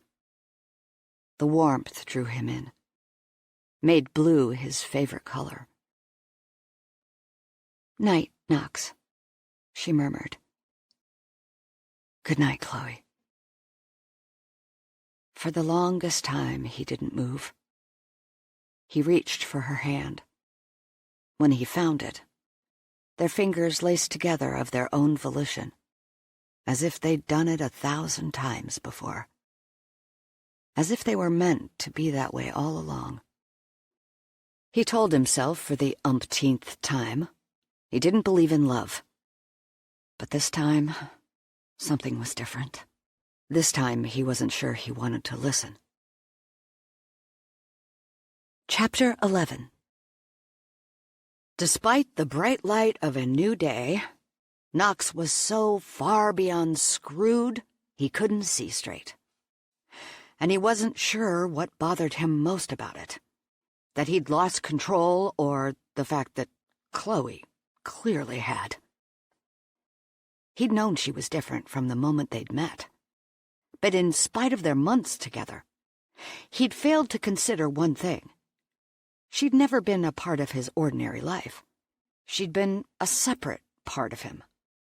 A part he desperately craved, but separate nonetheless. She was what happened after he shed the suit and tie and propped his bare feet on the table and ate pizza out of a box. She was losing control in a hotel room where he'd never have to wake up without her. Where everything they had existed in a singular place that never threatened his everyday world. He'd completely underestimated the effect of having those two worlds collide. Thoughts of her consumed him. They'd been back together a little more than a week, but any hopes of the novelty wearing off were lost by the fact he grew more insatiable with each passing day.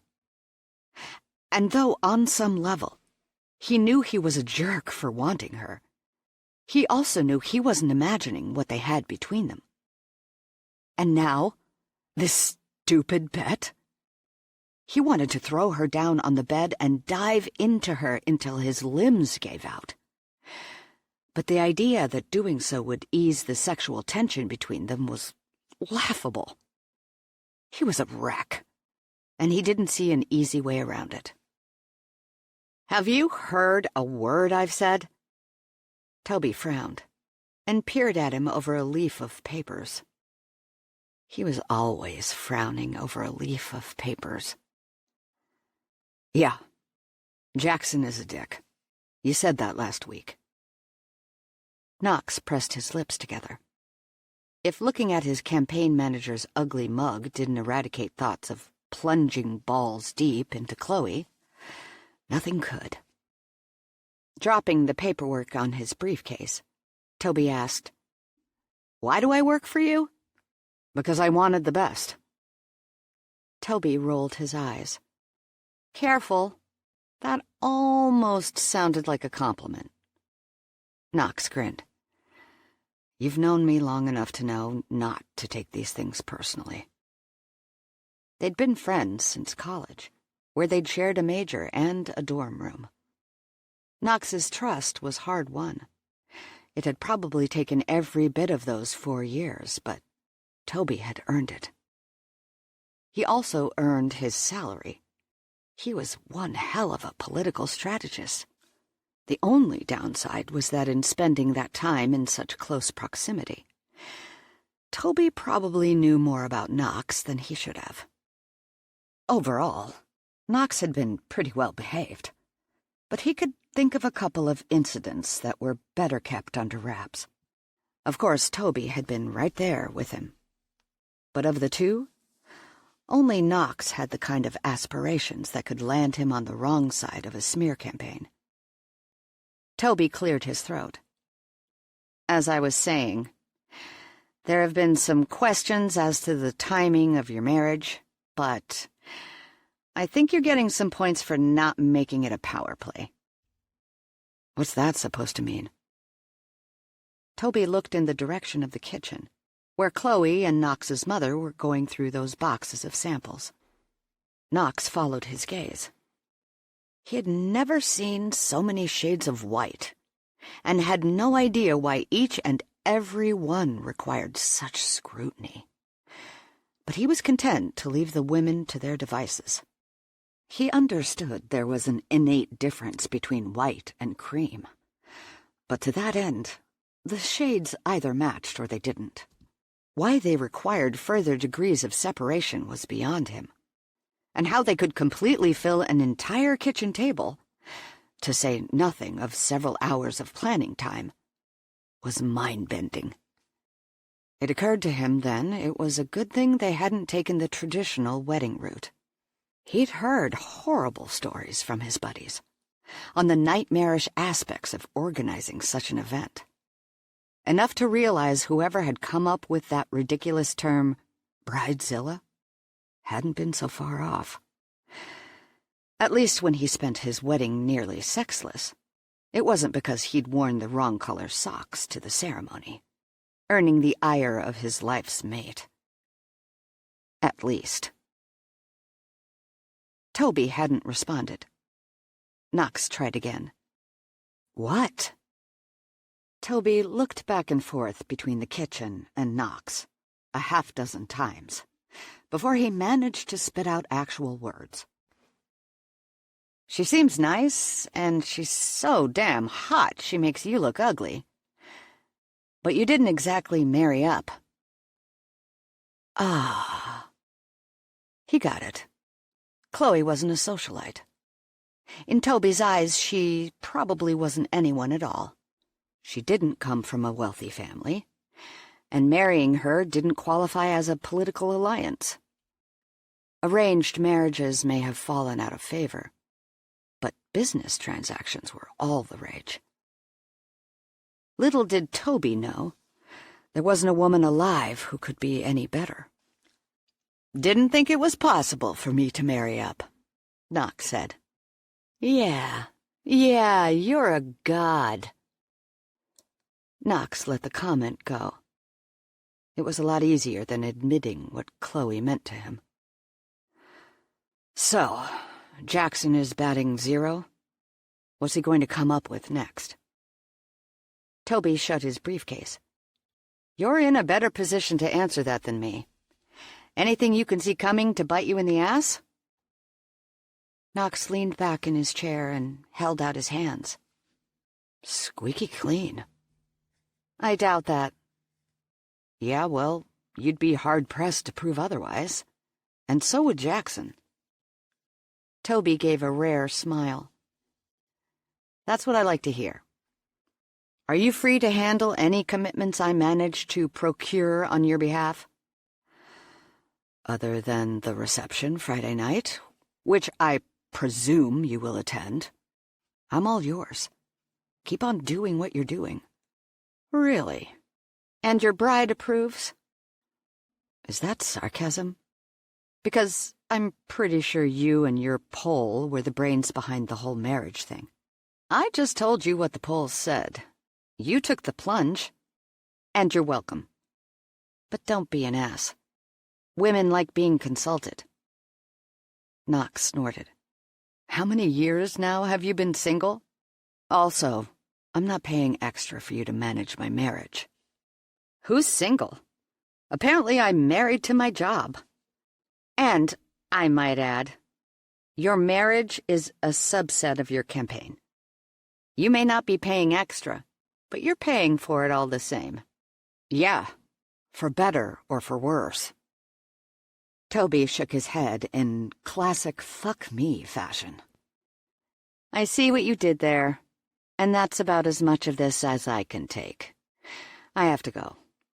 I have a meeting in about 10 minutes with the money guy. Knox grinned. I thought I was the money guy. Point taken. However, misappropriation of campaign funds will put Jackson in a happy place, which is why you hired the money guy. And I have to go talk to him now. Knox stood and shook his buddy's hand. I owe you. Thanks for all your work. Just make sure my check clears, and I'll call it even. Might want to ask the money guy about that, Knox called. He shut the door after Toby and turned around, catching sight of Chloe's office. Home and garden. He hid a smile. He got why she was upset, but the reassignment wouldn't stop her from breaking her story. And it gave him the perfect opportunity to have a little fun. In the name of housewarming, of course. He checked to make sure Chloe was still occupied in the other room with his mom, then pulled out his cell phone. He was about to make a florist's day. Chloe's office had been invaded. Houseplants, 12 of them, delivered first thing that morning. She'd been looking at them all day. You're just freaking adorable, Knox. Problem was, she wasn't sure if he was being nice or rubbing salt in the wound. Either way, she'd never met a houseplant she couldn't kill. The implication of which didn't bode well for the inhabitants of the jungle she'd briefly called her office, which was now some kind of greenhouse. The jackass did it with the candlestick in the conservatory. Why did he do stuff like this? Because that's who he is. She should have seen this coming. She almost wished he'd be a jerk. A real jerk. Not the almost adorable kind who stole her pepperoni or mocked her with greenery. She needed him to be the kind of man who didn't turn her on, and inside out. She needed a man she didn't have to convince herself not to love. She needed a fake husband who hadn't spent the past few months not having sex with other women. No one since her. His admittance had thrown her more than she cared to acknowledge. He'd made it clear he wasn't getting emotionally invested in their relationship. But he'd also told her he'd broken things off because he didn't believe in love. Had his feelings for her, however he chose to label them, been the reason he hadn't been with anyone else? Or was it something else? Knox may not do relationships, but he didn't have the same prejudice against sex. So it had to be something else. Her mind knew that. But the logic didn't keep her heart from doing cartwheels in her chest. He hadn't been with anyone since her. Did it matter why? No, because the bottom line was he didn't want to be with her. Not in the way she needed. She told herself that 100 times a day. But doing so didn't stop the threads of emotional attachment from spindling mercilessly. She needed to get the rest of her stuff from her apartment, but the reality of moving from her old life to a new one sank in more with each step. Sure, she had gained opportunities for career advancement, but at what cost? She could push, but Knox Hamilton was the kind of man who would push back. With her ability to resist him pegged a notch above 0, when he did, she'd probably fall naked and flat on her back. And now, she couldn't look away from her computer screen without seeing a dozen extra reminders of him. Because any other man would have sent a single bouquet. But Knox had made sure it was personal. She sighed and pushed back from her desk, looking up just as he appeared in the doorway. He'd been up before dawn, off to some charity thing a couple hours away. He'd slept shirtless in sweatpants that hung just low enough on his hips to reveal rock-hard abs and a slight trail of hair headed south. And it had been all she could do to ignore him. To that end, she'd actually pulled the sheet over him a time or two, but he'd managed to maneuver his way back to indecency before she fell asleep. Turning her back hadn't seemed to help, and for that matter, neither had the sheet. She still saw him. She couldn't forget him. Now he was back in a suit and tie. She relaxed a notch. If he stuck to formal wear, and she kept her attention somewhere between his shoulders and his belt, she'd be fine.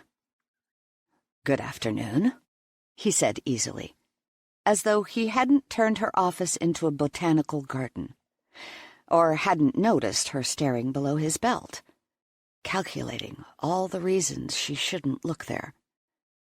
She swallowed. "Isn't it? A lovely day to water plants." His mouth puckered. He was probably trying not to laugh. "They should be okay for a little while. I thought you might like to immerse yourself in your work." "How very gracious of you. You realize you just sent these poor houseplants to their deaths." Now he did laugh. "Don't sell yourself short. I'm sure at least one will make the week." "And for the rest," she said sweetly, "I know exactly what to do with the casualties." She had to press her lips together to keep from smiling at the sudden furrow in his brow. Whatever he was thinking, it had him worried. Good. He cleared his throat. "I stopped by my mom's on the way home and picked up the guest list for the reception. I thought you might want the chance to get to know a few of these folks before the big night. And by get to know, I mean start digging." "That would be perfect. But are you sure you want me investigating your friends?" He laughed. "Most of these guests I barely know. As for my friends, I especially want you investigating them. If they're not doing anything wrong, they have nothing to worry about. Besides, you're not going to find anything by Googling them that's not already out there. And for that matter, the more you know about them, the more they'll like us both. I've found people are immensely flattered by personal knowledge. Here, come with me." Knox stood and took her hand, then led her across the entry hall to the study. The space had wowed Chloe at first sight. Everything in it was massive, from the floor-to-ceiling built-in shelves to the stone fireplace to the sweeping 8-foot windows, complete with cozy seating. Thick area rugs decorated the gleaming wood floors. The room had a decidedly old-world feel, but with everything fresh and modern. The space did not seem to date the sleek European-style mansion. He offered his desk chair. She sank into the butter-soft leather with a happy sigh. He grinned. "You like it?" "My chair at home had a missing wheel and was covered in cat hair." His brow furrowed. "You don't have a cat." "Exactly. It was hand-me-down cat hair. The vacuum made a dent and the lint brush put in a good show, but ultimately the cat won." "I guess it's a good thing it was replaced." She offered half a shrug. "I kind of miss it. Things changed fast." "I know." She cleared her throat. "Why the tour?" "Oh, my files. They're in the 2 bottom drawers on each side." He tapped the nearest drawers and pointed to the others. Use whatever you need. Nothing is classified in here, yet. That said, most of it you'll find in public records. Business dealings and affiliations and such. Honestly, it's a bit of a cheat sheet thing for me. And I figured for you it's a little easier than wading through the entire internet. Though, as per our agreement, anything of a personal nature that you find remains confidential. Ah, a not-so-veiled reminder she could wind up on the wrong end of a lawsuit if she breathed Hamilton family secrets to outsiders. But there was a loophole. Unless, of course, I can find the same information elsewhere. He nodded. And therein lies your advantage. It's a lot easier to find something when you know exactly what you're looking for. Yeah, well, there had to be something in it for me. A predatory gleam sparked in his eyes. Is that all you're getting out of this deal? He hadn't a clue what she expected she'd get out of the deal. Guilt niggled. She opted to change the subject. Well, considering orgasms are forbidden. He leaned close. So close, she could see nothing more than the golden flecks in his honey-brown eyes. Not forbidden. Any time you want one, you just say the word. Chloe stared him down. This may come as a complete shock to you, but when I'm not winning a certain bet, I can handle that perfectly fine without your help. Sounds like an event not to be missed. He punctuated his soft words with an even softer kiss, leaving her acutely, painfully aware of why she had been avoiding him. She swallowed. You do realize you don't have to keep up the act in private, right? What act? His surprise seemed genuine, which only muddled things more. How could he not realize what he was doing to her? This whole touchy-feely thing. I told you, it's not an act. And I told you not to do anything you couldn't take back. Damn it, Chloe. Knox stood and crossed the room. He paused at the window with his back to her for a minute before he spoke. His words were soft. For as long as I can remember, I've seen Rex treat my mom like she was an inconvenience. Everything nice he ever did for her was for show. If no one was watching, he turned it all off. Seeing my mother go through that, well, that affected me. How could it not? He turned and looked at her. Obviously, I never planned to get married. But I did. We did. I don't want you to think for a moment I don't appreciate you. Appreciate? Well, that's just great. It should have been. Hell, it would have to be. She stood. I'll give you credit for one thing. What? That woman you eventually fall in love with? You're going to be amazing. She paused, trying to force the emotion from her throat. It didn't work. Oh, hell. She'd already lost her heart. What was a little dignity gone, too? She had to choke out the words, but she said them anyway. I just hope she knows how lucky she is. Chapter 12. The damned house was too small. 13 rooms and not a single molecule of oxygen to be found. Knox had crowded them all out. Even when he wasn't there, he filled every room. All Chloe had to do was glance in the direction of their bedroom to picture him emerging from the shower, water droplets clinging to his broad chest.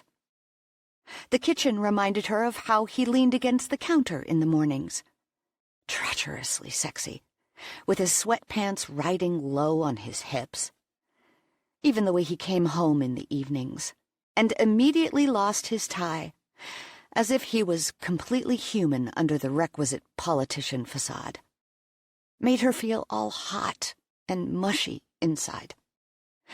She was spiraling hard and fast into forbidden territory, and the reality check she so desperately needed wouldn't be found under his roof. Guilt nagged at her. He had promised her a story and given her access beyond her wildest dreams. Would he have done that if he had known his father was her target all along? Despite the fact she planned to follow to the letter her arrangement with Knox, she knew if she found something on Rex, it would be a betrayal of Knox's trust. To that end, she almost laughed. A politician who trusted a reporter. It probably wouldn't be his first mistake, but there remained a very real possibility it would be his last, at least insofar as his political aspirations went. Rex hadn't fallen yet. He'd stumbled, but he'd landed fat and happy on a ledge, with no idea of how far he had to go. Chloe knew. She just needed to prove it. She would prove it. But could she live with herself thereafter? She squared her shoulders and decided it didn't matter. Not if she was able to give back to her grandmother what Rex and Pactron planned to take away. The farm. Last Chloe checked, there had been air there. Lots of it. After the fight with Pactron, her grandmother had moved to a retirement home not far from her property, and though only a month had passed since Chloe had visited, with everything that had happened in her life since then, it felt like years. The town was far enough from the stink of D.C. for Chloe to take a deep breath. It was far enough from Knox. He wasn't home, so she scrawled a quick note and left it on the counter. It would have to be good enough. Talking to Knox, even via text, would not be conducive to her search for oxygen. She had one foot in a sneaker before she realized she wore old jeans and a tee. Now that she was one of the almighty Hamiltons, she had an obligation not to look like a complete slob when she went out. But she wasn't exactly headed to the White House. The rural one-horse town in which her grandmother lived was a good 2 hours outside the Beltway, and Chloe had no intention of spending that 2 hours in heels and a dry-clean-only outfit. Jeans would be just fine. She grabbed her keys and was precisely 10 feet into her escape when she ran into Knox. Literally. She bounced off that ridiculously hard chest and backpedaled to achieve a safe distance. But he had already grabbed her arm, steadying her, his grip depriving her of an escape. "Everything okay?" "Sure." The words sounded as painted and fake as any she had ever uttered. But maybe he was busy and wouldn't notice. Please, let him be busy. The man had much bigger things to worry about than, "Where are you headed?" Chloe looked down at her jeans and paid a little too much attention to the rip in one knee. She'd seen a similar flaw on a new pair that sold for a few $100, but she'd gotten hers the old-fashioned way. "I'm going to visit my grandmother." His eyes immediately clouded with concern. "Doesn't she live near? Is she okay?" Her field of vision narrowed slightly at the way he switched gears. Was he thinking of where they'd met, or of the site of the coal plant that had been approved under Rex's watch? "She's fine. I just need a bit of a reality check." "You're not changing your mind, are you?" He'd stopped short of reminding her she was contractually obligated not to. "No, I just want some air." His brow lifted. "We have air here." "Your air reeks of politics." A corner of his mouth quirked. "I suppose it does." "Now, if you'll excuse me—" "I'll come with you." "What?" He yanked off his Lorenzo Canna tie and tossed it aside as if it hadn't cost more than her monthly apartment rent. "It's early, and I'm free the rest of the day. Do you mind?" Of course she minded. 2 hours in the car with him to revisit the place where they'd fallen in love. Or where she had. Only you. Chloe pressed her lips together and stared at the man who didn't want to love her. "Not at all," she lied. "Give me a minute to change. I'll drive." So much for air. She watched him go, thinking she should call Toby and tell him to invent something for Knox to do that afternoon. But then she would have to explain why she didn't want to be with Knox, which really wouldn't bode well for her position as campaign wife. Of course, if she gave it the right spin. What politician didn't love a good spin? Knox should be schmoozing someone other than her. Anyone other than her. Kissing babies. Something. Anything other than heading for the hills. She palmed her cell phone, but that was as far as she got. Knox reappeared in 3 minutes flat, now wearing jeans and a nearly threadbare t-shirt. That was the same color as the baseball hat he'd donned. Oh, God. She tried to swallow the lump in her throat, and failed. He was the man she'd met that night at the bar. The one who had taken her hand and slow danced through the fast songs. The one who'd made love to her all night, to the sound of a scratchy radio. The one... "Chloe?" She found her voice. "Are you sure you have time? We'll be gone the rest of the day." "I'm sure." 15 minutes later, they were pulling onto the highway. Despite their unnerving proximity, she was beginning to relax. Knox didn't try to engage her in conversation.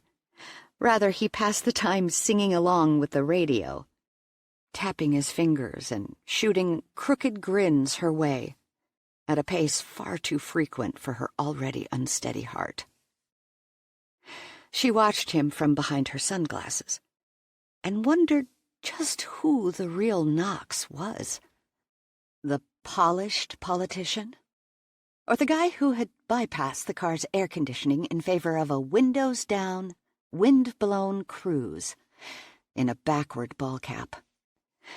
The man who was devastating in a suit, but who dropped jaws in dressed-down mode. No more than he wore those jeans. They should have been stiff. But no. The well-worn denim fell against him like sin, fitting him just as naturally as that handmade Italian silk tie he'd tossed on the granite countertop. "How's your grandma been?"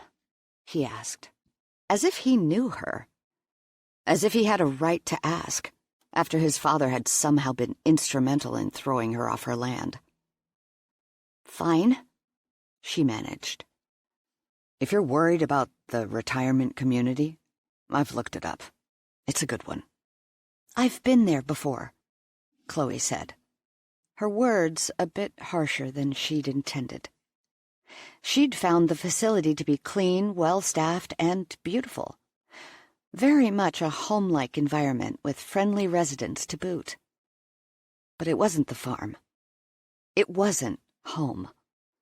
Knox didn't push the issue, and she couldn't help but wonder if he realized the well-publicized Pactron bid had taken her grandmother's land. She suspected not. Knox seemed far too transparent to hide such knowledge. But she couldn't discount the fact that he was Rex's son. Dishonesty tainted the gene pool. "Will your grandmother be able to come to our reception?" Chloe snorted, then covered it, albeit poorly, with a coughing fit. Her grandmother would sooner strut naked down Main Street than step foot in a Hamilton function, especially after Chloe had shared her suspicions about Rex. But she didn't tell Knox that. If she did, she'd have to tell him why, at which point his generosity with his files would turn to ice. She opted for non-committal. I'm not sure she's up for the drive. The truth was, when her grandmother found out about the marriage, she'd probably borrow a cane and chase Knox from the building. Chloe would have to figure out a way to keep them apart, at least until she figured out how to break the news gently, and preferably from a great distance. He could walk her in the building, but there was no way she'd let him past the front desk. A little over an hour later, the feeble granny theory was blown to hell. Chloe stared slack-jawed at the receptionist. What do you mean she's not here? Where is she? At a bocce ball tournament. She's one of our star players. Bocce ball? Knox didn't hide his bemusement. It's a game where you throw balls across the lawn. I know what it is, Chloe snapped, though she hadn't a clue. Her grandmother was throwing balls across a lawn? The receptionist, a middle-aged woman with a Maybelline problem, focused most of her attention on Knox. She didn't stoop to batting her eyelashes, but she wasn't far from it. Was she expecting you? Chloe ignored the question, which wasn't directed at her to begin with. When will she be back? They're scheduled to return tomorrow night. Tomorrow? Where are they? Pennsylvania. They made regionals, the woman said brightly. Can I give her a message for you? Her grandmother was at a bocce ball tournament in Pennsylvania? Chloe hadn't been so dumbstruck since Knox had proposed. And before that, well, she couldn't remember. She shook her head.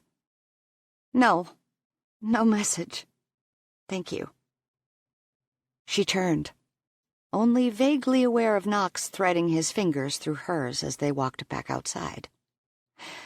Halfway across the parking lot, he spoke. I take it you didn't know she played bocce ball. She does crossword puzzles. Is there some sort of law against doing both? This isn't funny. He stopped and tugged her around to face him. Actually, it's somewhat hilarious. You had this poor woman pegged for a crossword existence, and she's off playing in the bocce regionals.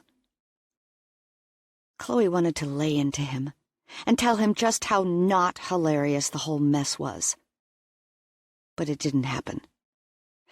Instead, her breath caught, and she was struck for the umpteenth time by how unfairly attractive he was. Would looking at him ever fail to wreck her? The frustration that had been building since he interrupted her escape softened. I guess it might be a little bit funny, she admitted. Knox squeezed her hand and grinned devilishly. Want to go find her? To Pennsylvania? With him? Actually, I have a better idea. 10 minutes later, they navigated the long driveway to her grandmother's old farmhouse, the car finding every rut. Other than the overgrown grass, it looked as it always had. When Knox stopped the car, she got out and waded through the knee-high lawn to the wide wraparound porch. Her sneakers were silent on the old boards, but she nevertheless heard phantom echoes of the slap of bare feet and the very real rumble of a distant summer storm. She reached out and gingerly brushed the petals of a rose that had bypassed the trellis and bowed gracefully into the open space, permeating the air with its fragrance. She looked up as Knox joined her. When I was 9, she said. "I was running out here when a thorn caught me on the cheek." After that, she checked every day to make sure none of the branches made it past the railing, so it wouldn't happen again. If that had happened to me, I probably would have been grounded. First for running, then for any damage I caused the bush. "Tell me you're joking." He shrugged. "Only a little." She inhaled the sweet scent of the rose, her thoughts heavy. Maybe growing up Hamilton wasn't all the tabloids made it out to be. She'd always thought of it as a privileged existence, but perhaps reality was more sterile than enviable. Outside the tunnel of climbing roses, the wind picked up, bringing with it the promise of rain. The old porch swing creaked in the breeze, and overhead a sheet of the aluminum roofing groaned. For nearly 8 years, that had been the song of her life. Her heart hurt. Knox walked over to the swing and, after a moment of inspection, sat. With his long legs stretched in front of him and his arm across the back of the bench, he looked as if he belonged there. "My grandfather used to sit like that," she said, "and my grandma would fuss around him, sweeping beneath his feet and icing the tea and tending to her plants. He would eventually get her to slow down and join him. But the next night, he'd have to convince her all over again. I think that's the only time she ever sat still." "Yet you're surprised by bocce ball." She turned her attention to a nearby climbing rosebush, carefully tucking the vines to their side of the railing, just as her grandmother would have done. Then she realized that in time the house and the bush would be gone, and her small gesture would be erased. Her vision wavered with unshed tears. "Chloe?" She blinked back the moisture in her eyes before she looked at him. She didn't trust herself to speak, but she didn't have to say a word. "Join me." Refusing would have been a lot easier than saying yes, but the man inviting her to sit wasn't the one the world saw. He was the one she loved. It didn't matter how pointless her feelings were. They were as honest as they came. And this was a moment she'd never get back. She released her hold on the stem and eased next to him on the old swing. Countless times, she'd watched her grandparents sit there and wondered if she would ever find the kind of love they had. She had. He'd just never love her back. Another gust of wind blew, and with it came a smattering of fat drops. They made a racket against the metal roof. "I love that sound," she murmured. "How many times have you sat out here watching the rain?" he asked. He eased his fingers through hers and stroked her hand with his thumb. "Countless." She melded against him, finding contentment. Before registering, she'd be far better off on the opposite side of the porch. He stared pensively at the thickening clouds. "I just realized I've never sat to watch the rain. Not once." His admission surprised her. "And to think I used to believe you had the perfect life. You've probably never had a splinter in your foot either." His thumb ceased its motion. "Is a splinter in your foot supposed to be a good thing?" She looked up at him. "It would be, if you knew what you were missing." He watched the intensifying weather for a moment before he spoke. "You know, there's something else I've never done. I can only imagine." She rolled her eyes, but despite her flippancy, her heart sped. Not at his words, but at their soft, wistful quality. "What might that be?" "I've never kissed anyone in the rain." Chloe swallowed. Maybe you've never found the right person." His gaze fell to her lips. "Maybe I have." "We are 2 hours from home, and it's officially pouring. Don't even think about it." He stood, pulling her up with him. "Is that a refusal?" "It's common sense."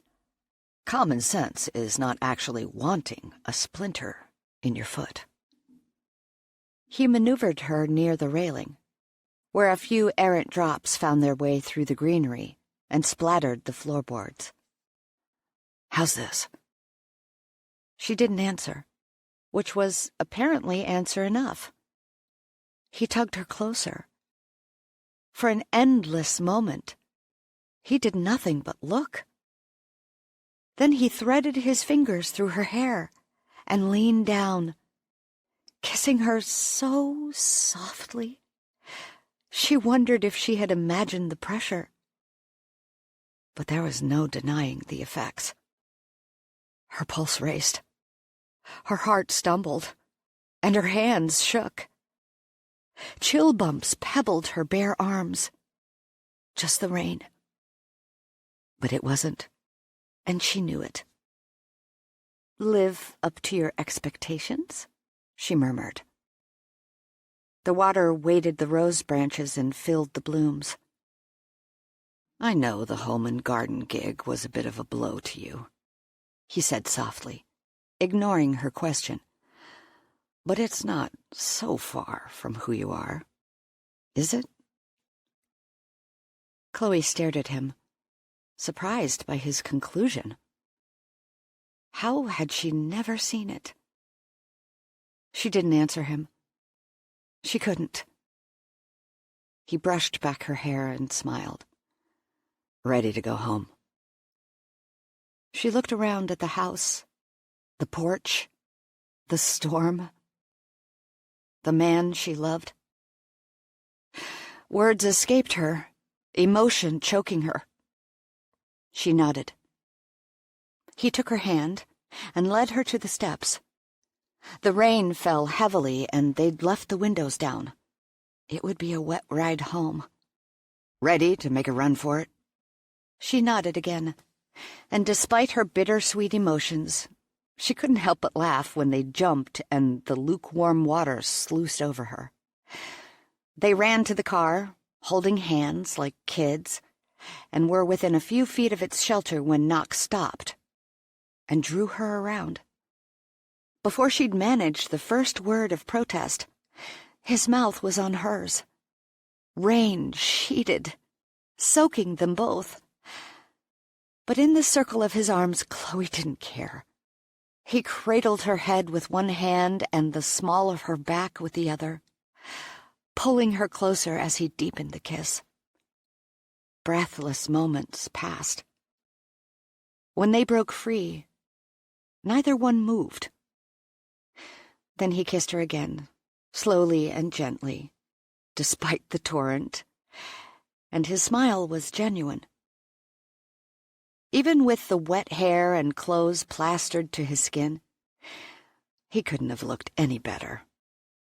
The reason didn't hit her at first, but then that crooked grin traced his lips, and she knew. For the first time since he'd left her months earlier, Knox Hamilton had taken a step far more important than inviting her into his world. He'd fit into hers. Chapter 13. Knox was soaked. Chloe was soaked. The damn leather upholstery was soaked. But despite the slight discomfort, Knox couldn't remember when he'd felt so good. She'd asked him about the kiss, the first one, and he'd avoided answering her because he wasn't finished yet. As for the second one, "I kind of like kissing in the rain," he said. Slight understatement. Or, more likely, a vast one. Yeah, that was it. Vast understatement. She kicked up the heater a notch and gave him a pointed look. when he wouldn't buy as angry, no matter what she said. Then her expression softened. "You were right, about the home and garden thing." "I'm glad." Without thinking, he reached over and took her hand. Damn it! Why did he keep doing that? Between touching her and thinking about making love to her. Making love? Where had that come from? He'd never thought those words before in his life. Not even before their breakup, when he'd spent most of his waking moments thinking about when he'd see her next. Had those words dared breach his thoughts? Sex. Sex. Sex. The mantra didn't help. Chloe felt like more. "What do you know about the Pactron deal?" Nux blinked. Pactron? They're the company buying my grandma's farm. He shifted in the heated seat, wondering how the hell he'd managed to get hard wearing cold, wet jeans. A glimpse of Chloe's wet t-shirt solved that mystery. He cleared his throat. "I remember. Pactron Energy. I don't know all the details offhand. I do know they received approval despite vehement objection from pretty much everyone." "Including Rex?" "Especially Rex. But once they passed the environmental studies, there wasn't much else they could do to fight it." "Why was the zoning approved?" "If I recall correctly, the parcel they initially purchased had an old commercial or industrial zoning that grandfathered them in." She nodded. "There was a small fertilizer distribution facility there years ago, mostly for the local farmers." "Makes sense. If that was the case, I'm guessing Pactron didn't technically need a zoning approval, though they did need the permit, and more property. Rex figured they'd hit a wall with the environmental studies. But the site passed. Last I heard, they were making nice by buying up green space to create a buffer." "Yeah, they're making nice, all right. They very nicely bullied my grandmother off her land." He gave her a sideways glance. He'd known people were losing property, but it had just gotten personal. Not just for her, but for him. He hated to think of her grandmother's house being torn down. "Is Rex on friendly terms with Pactron?" Her question surprised him. "I can't imagine he would be. Why do you ask?" "Just curious," she replied. Chloe was a reporter. Random curiosity wasn't a thing they did. You can't undo the approval, and Rex sure as hell won't be able to ask nicely for them to go away. Nor will I, if that's what you're getting at. Her eyes snapped with irritation. "Give me a break, Knox. I'm not expecting you to undo the Pactron deal." "I'm sorry. People don't normally ask questions without expecting answers." "I'm not people." He braced himself, expecting her to remind him she was his wife, subject to all of the privileges thereof. But she didn't. Several miles passed in silence. When she finally spoke, she did so softly. "I won't pretend to know what it's like being you, but I can tell you what it's like being me. I cared about you when I hadn't a clue who you were. You can deny what we had all you want, but I know you know that to be true. I can't say the name doesn't mean anything now. We both know why I agreed to a loveless marriage, and the reason has Hamilton written all over it. But that's the extent of why I'm here. The rest of the world can think what they want, but I've never asked you for your influence, and frankly, I don't want it. I'm my own person, and wearing your ring doesn't change that." He should have been relieved by her words, but for some damnable reason, they stung. He spent a long time in silence trying to figure out why. They were nearly home when she spoke.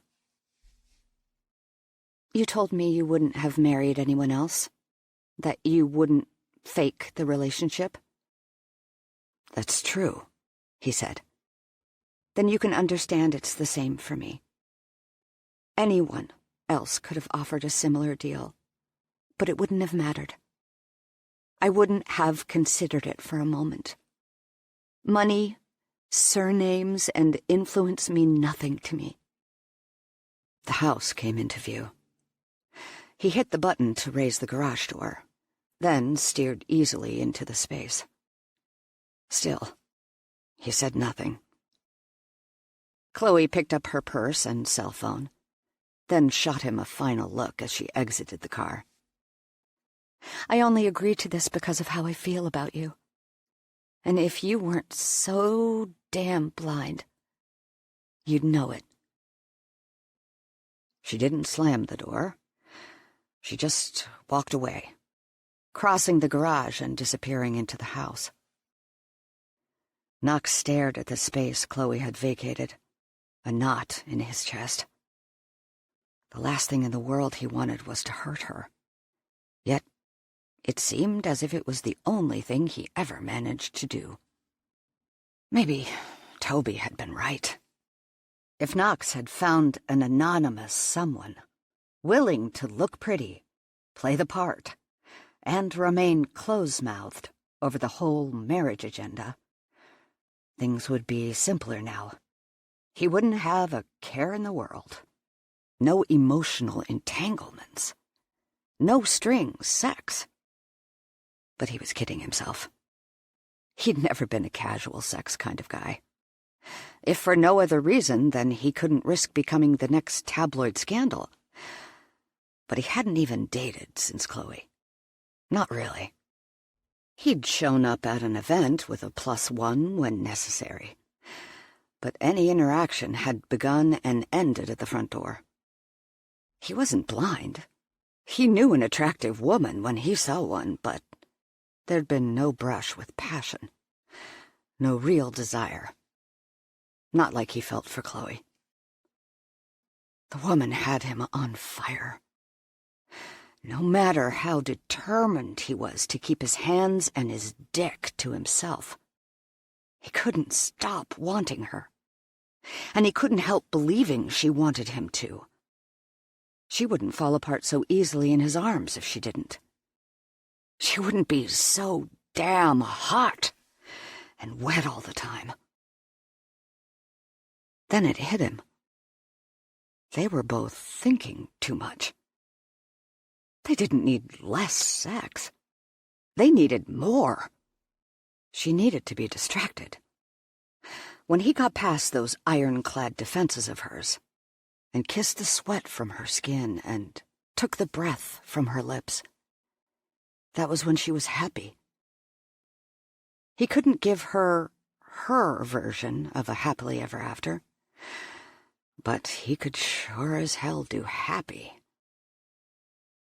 The knot in his chest loosened, and he had a feeling he wore a stupid grin as he stared through the doorway, through which she'd disappeared. Maybe he could give her a wedding night after all. Chloe wouldn't know what had hit her. He had a bet to lose. Chloe decided to wait until Knox left the house to go through his files. Even though giving her access had been his idea, digging into his personal space felt like an invasion of his privacy. It was awkward enough without doing it in front of him. She figured she couldn't very well shoo him away if she was in his office, going through his stuff. So despite raging curiosity, she stayed on her own turf and tapped out a story on the season's most celebrated container plants. It was easy enough. She had most of them in the room with her. But finishing the story didn't supply her with the usual feeling of accomplishment. To the contrary, it filled her with a sense of impending doom. As easily as she'd managed that article, it was painfully clear anyone could do that job. She wouldn't keep her position with the paper long if she didn't make herself invaluable, and fast. She needed a scoop. After sending the document to her editor, she picked up the guest list Knox had provided. Over 100 people, and aside from Knox, his mother, and his campaign manager, she personally knew exactly 3 of them: her parents and Lila. Chloe was surprised her parents had agreed to attend. Her mother had been livid about the marriage, but at least she'd remained quiet. She hadn't admonished Chloe or berated the Hamilton clan, but she hadn't needed to. When Chloe dated Knox the first time, her mother had made it known how she felt about Rex's rumored philandering. Though she hadn't been quick to judge Knox personally, she'd offered plenty of warning, via the whole apple doesn't fall far from the tree spiel. Chloe wanted now to defend Knox. But how? She was bound by the terms of their contract. But even if she could talk, did it really sound that much better to say he just wanted her in his bed for a little while? She pushed the questions out of her mind. The clock was ticking. She needed her story, and she wanted Rex. She had little to go on beyond her gut, but she had reason enough to be suspicious. Pactron Energy Corporation's proposal to put up a new power plant had gotten everyone's panties in a knot. The location they'd chosen was at the edge of a protected marshland, and the environmentalists had gone nuts over the encroachment, to say nothing of the inevitable pollution. The community was outraged, and the anger spread downstream to the affected tributaries of the Chesapeake Bay, then to supporters of the bay itself. Rex, ever the voice of his constituents, had led the charge against Pactron, even landing a couple of national headlines in the process. Convenient. Despite the threat against her grandmother's land, Chloe had almost relaxed. The odds were overwhelmingly against the energy plant's approval. As part of the application process, 3 independent environmental impact studies were required. Because the site not only sat directly adjacent to waterways that fed the bay, but also under a migratory bird flight path, the likelihood of passing any kind of study was almost non-existent. Or so she thought. All 3 commissions had approved. Chloe had been stunned. Pactron's only obstacle was in buying up enough of the land around the site, land that included her grandmother's farm. Fortunately, family farms were the cornerstone of the rural community, and few landowners were giving in without a fight. Those who had wouldn't close until deals were secured on all the land. That was Chloe's saving grace. That, and a couple of rather suspicious moves on Rex's part. When he'd been paired with one of the Pactron board members in a charity golf tournament, something that could have been coincidental, they'd gotten on like old friends, despite their public feud. Chloe might have chalked it up to letting bygones be bygones, but she'd been unable to brush off the fact that the situation felt odd. On a hunch, she'd hunted down the Tribune photographer assigned to the event and studied the photos that hadn't made the paper. The laughter hadn't been for the camera. In every shot, the men were relaxed, candid, smiling. Chloe had dug deeper. She hadn't found anything earth-shattering, just more casual meetings with no obvious official mandate. Her instincts screamed something was off about Rex's playdates with Pactron board members. But she'd hit a wall. Until she'd accepted Knox's deal. She had no idea if she'd ever be able to prove anything with her suspicions. But now that she had insider access, she had a chance. One she didn't want to ruin by keeping her search too narrowly focused on Rex. She was still looking for a needle in a haystack. But at least she knew which haystack. And there was no better place to start than with the list for her reception. After searching each invitee, she ended up with about 20 who were newsworthy enough to warrant further investigation. She poked her head around and assured Knox's car remained absent from the garage, headed to his study to check the files. Cross-referencing names proved tricky. Most were labeled by corporation or organization. So she worked back and forth between her laptop and the paperwork. Then she hit pay dirt. Pactron Energy Corporation. A whole file dedicated to them. She went to the website and clicked to the page listing the board members. Nothing she hadn't done a dozen times before. And focused on one. Harold Leavenworth, CFO. The chief financial officer was on her guest list. But why? As far as the general public knew, he and Rex were bitter enemies. Anyone who bothered to read up on local charity golf might suspect otherwise. But Chloe was probably the only person on Earth who had given the unpublished photos more than a passing glance.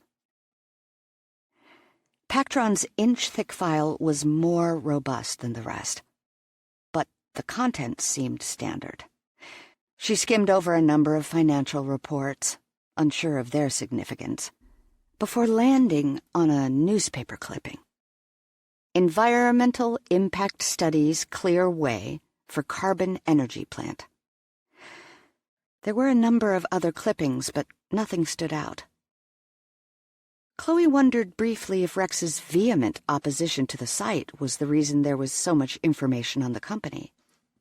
Perhaps he'd been watching, waiting for a misstep, something undoubtedly to wave around to prove he'd been right all along.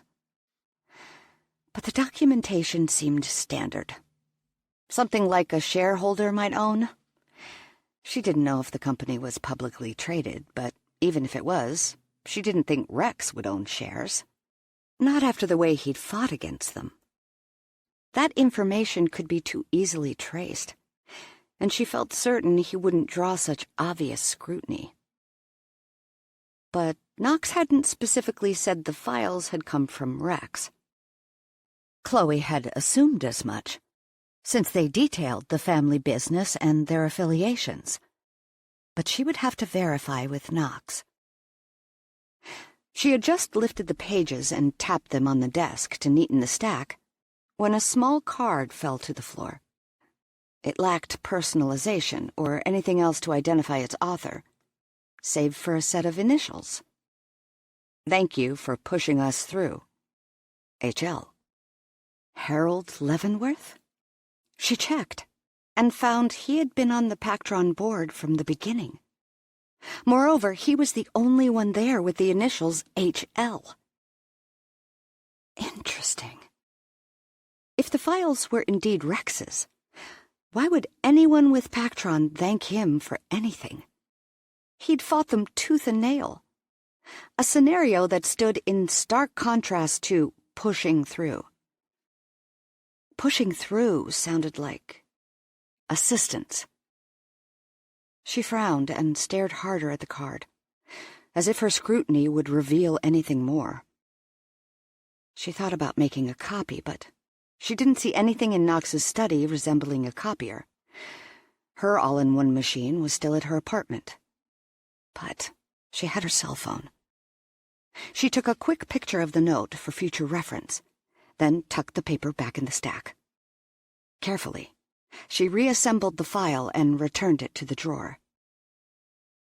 She had a hunch she was onto something. And if she wanted to blow the lid off a story, Pactron would be a great vehicle for cementing her career. Her spidey senses were going haywire. But first things first. She had to get through her wedding reception. Chapter 14. Even through the limousine's tinted windows, the Wyndham Club glowed white. Designed on the outside to mimic a sprawling southern mansion, it boasted a grand ballroom, a 5-star dining experience, spa facilities, and 3 full stories of covered verandas, overlooking an award-winning 18-hole golf course. Or at least, that's what the website said. Until the night of her reception, Chloe had never been allowed past the gates. The limo drew to a stop outside the front doors. Chloe halfway expected a red carpet and throngs of people, but the privately owned club kept the photographers away. That, and most of the attendees, were probably as loaded as Knox, albeit sans the fame and notoriety that came along with the Hamilton name. They likely weren't prone to gawking. As Knox predicted, his mother had managed to throw together an event suitable for royalty, and in record time. Probably not hard when every vendor in town had surely fallen over themselves for the chance to impress Catherine Hamilton and her blue-blooded friends. The whole thing still felt surreal to Chloe. While she and Knox had been together months in their previous relationship, to say it was low-key would be an understatement. He didn't exactly loathe the press. Wooing the press was in the job description. But he had been quite open with her about his wish for privacy. She'd respected that, even preferred the casual version of Knox. Not that he wasn't something to look at now in his tux. And his wedding ring. She still couldn't believe he'd married her. The man could quite literally have his choice of gorgeous socialites who could handle their stilettos, and he'd chosen the plainest one of them all. She, who hadn't a clue how to play the expected part. She hadn't grown up in his realm and certainly hadn't known wealth. She was out of her league, and the stakes were unbelievably high. Hanging out in the house all week was one thing. Performing in front of people was another. She was scared to death she'd let him down. Knox put a hand on her leg. "You'll be fine," he said, as if he'd read her mind. More likely, the worry played all over her face, which was just something else to worry about. "One can hope," she said. Of course he wasn't worried. He probably hadn't spent an hour trying to memorize the purpose of 4 glasses at a single place setting. He touched her chin, drawing her to look at him. "One can hope for absolutely nothing more, Mrs. Hamilton. You are absolutely beautiful." She averted her eyes from the sincerity raking his achingly handsome face. "I have something for you." He released her, but the feeling lingered. Her fingers drifted to her throat, where a gorgeous diamond pendant necklace hung, which, along with matching earrings, had arrived that afternoon via special courier in a box from Tiffany & Company.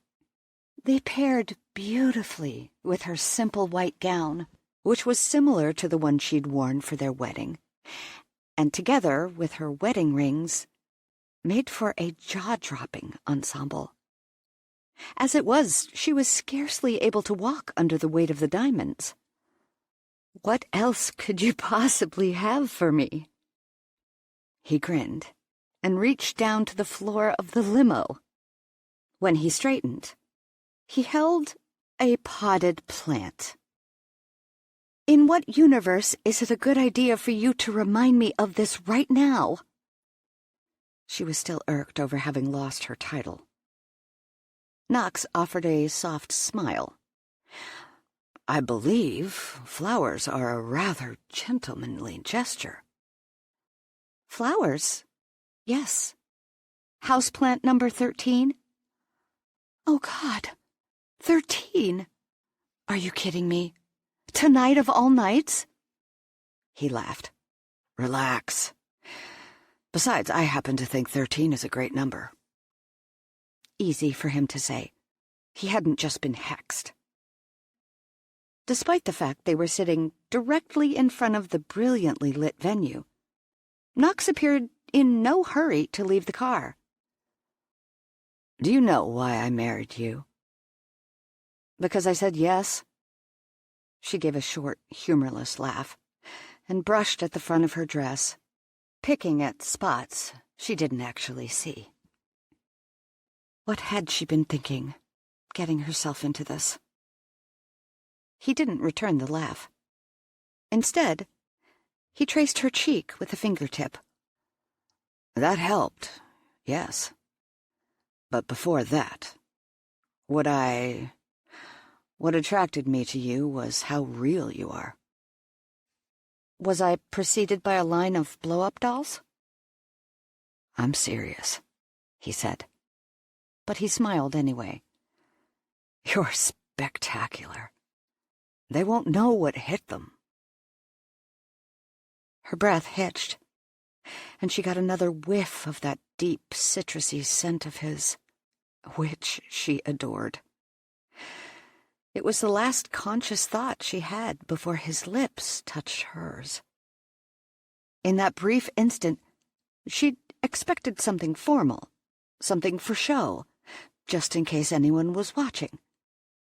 But there was no formality to be found in the softness of his kiss. 1 minute he was sitting next to her with his hand on her thigh, and the next, he'd cupped her face with both hands, and his mouth had met hers with a tenderness that turned her inside out. His tongue tangled with hers, tentatively at first, but the more she moved against him, the more fiercely he claimed her. The kiss might have lasted seconds or hours. She'd been that lost to him.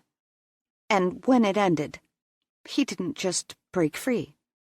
He caught her lip between his own and smiled. The sensual tenderness enough to break her. The Wyndham Club ceased to exist. And she saw only him. For a moment they sat frozen. And when he brushed her mouth the second time, her lips were already parted. If only he would dive in and put his hands everywhere and prove himself to be a brute. She could pull away and fuss about her hair and her dress and what people would say. But that wasn't Knox. His touch was so light she barely felt it. Yet it consumed her. The kiss that followed was impossibly leisurely and deep.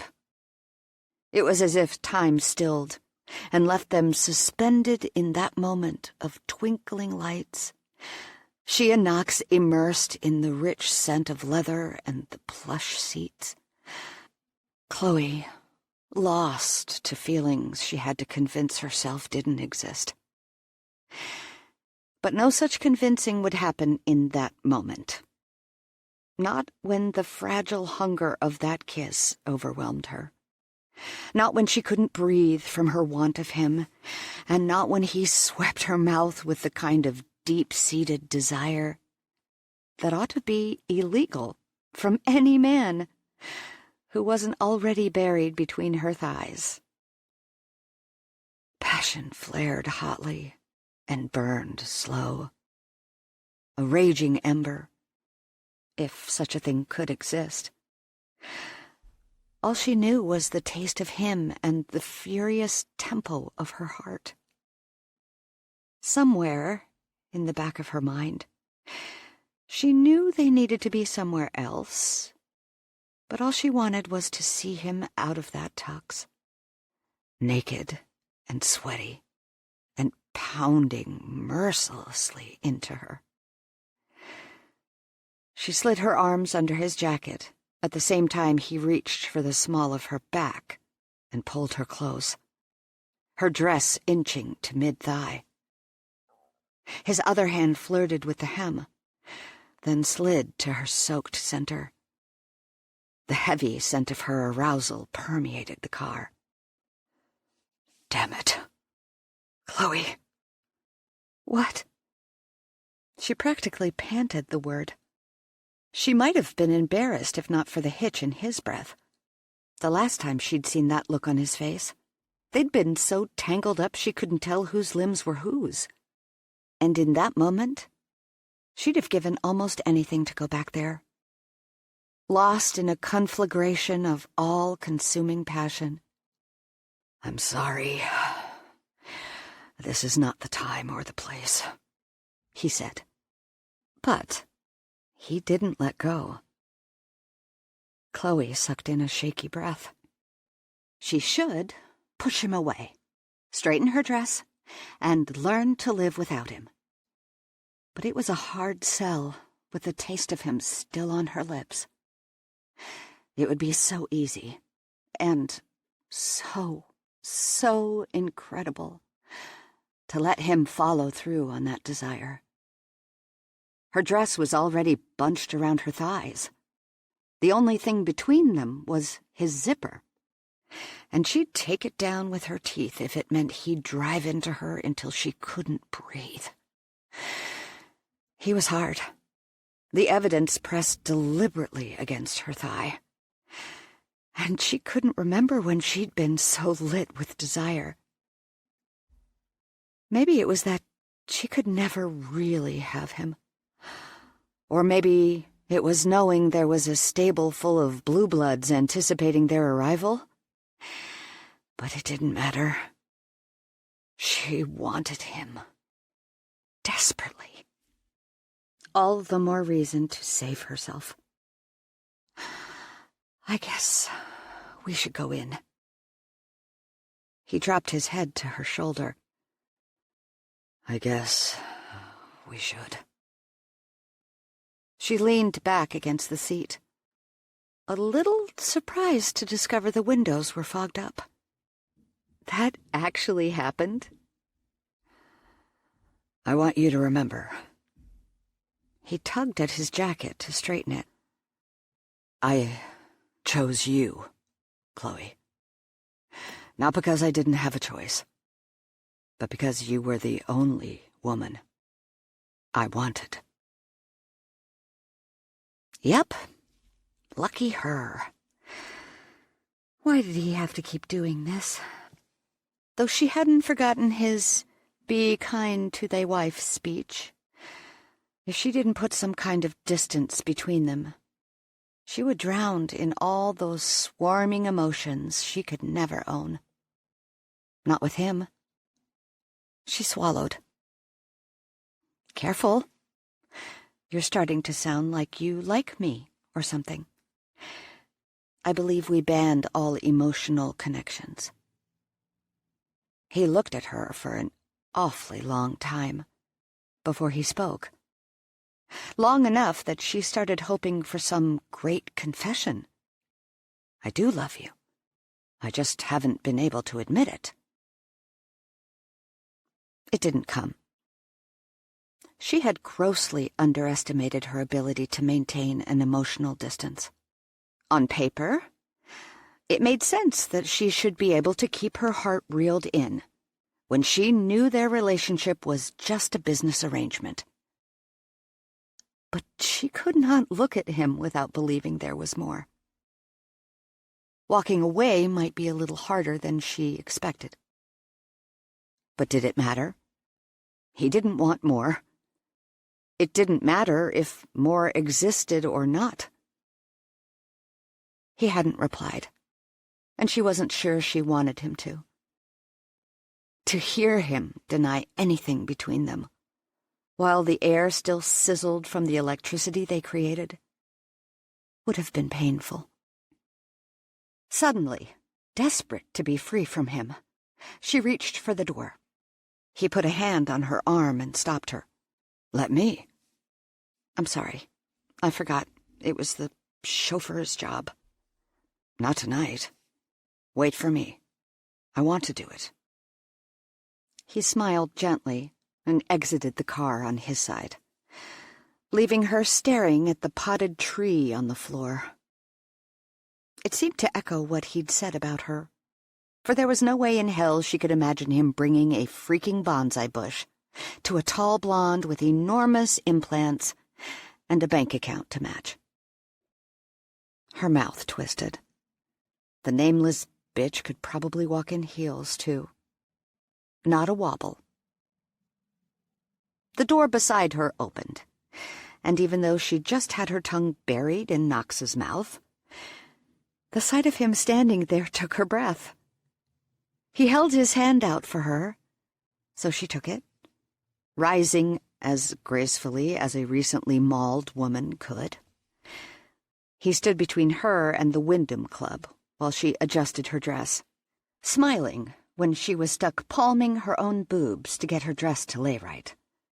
"Your fault," she said. "Guilty." He took her hand, lacing his fingers through hers, and smiled as he turned and led her inside. Her breath caught. The stunning ballroom was overwhelmingly white, with high archways, sweeping floor-to-ceiling windows, and columns that looked as if they belonged in richly Southern antebellum-style architecture.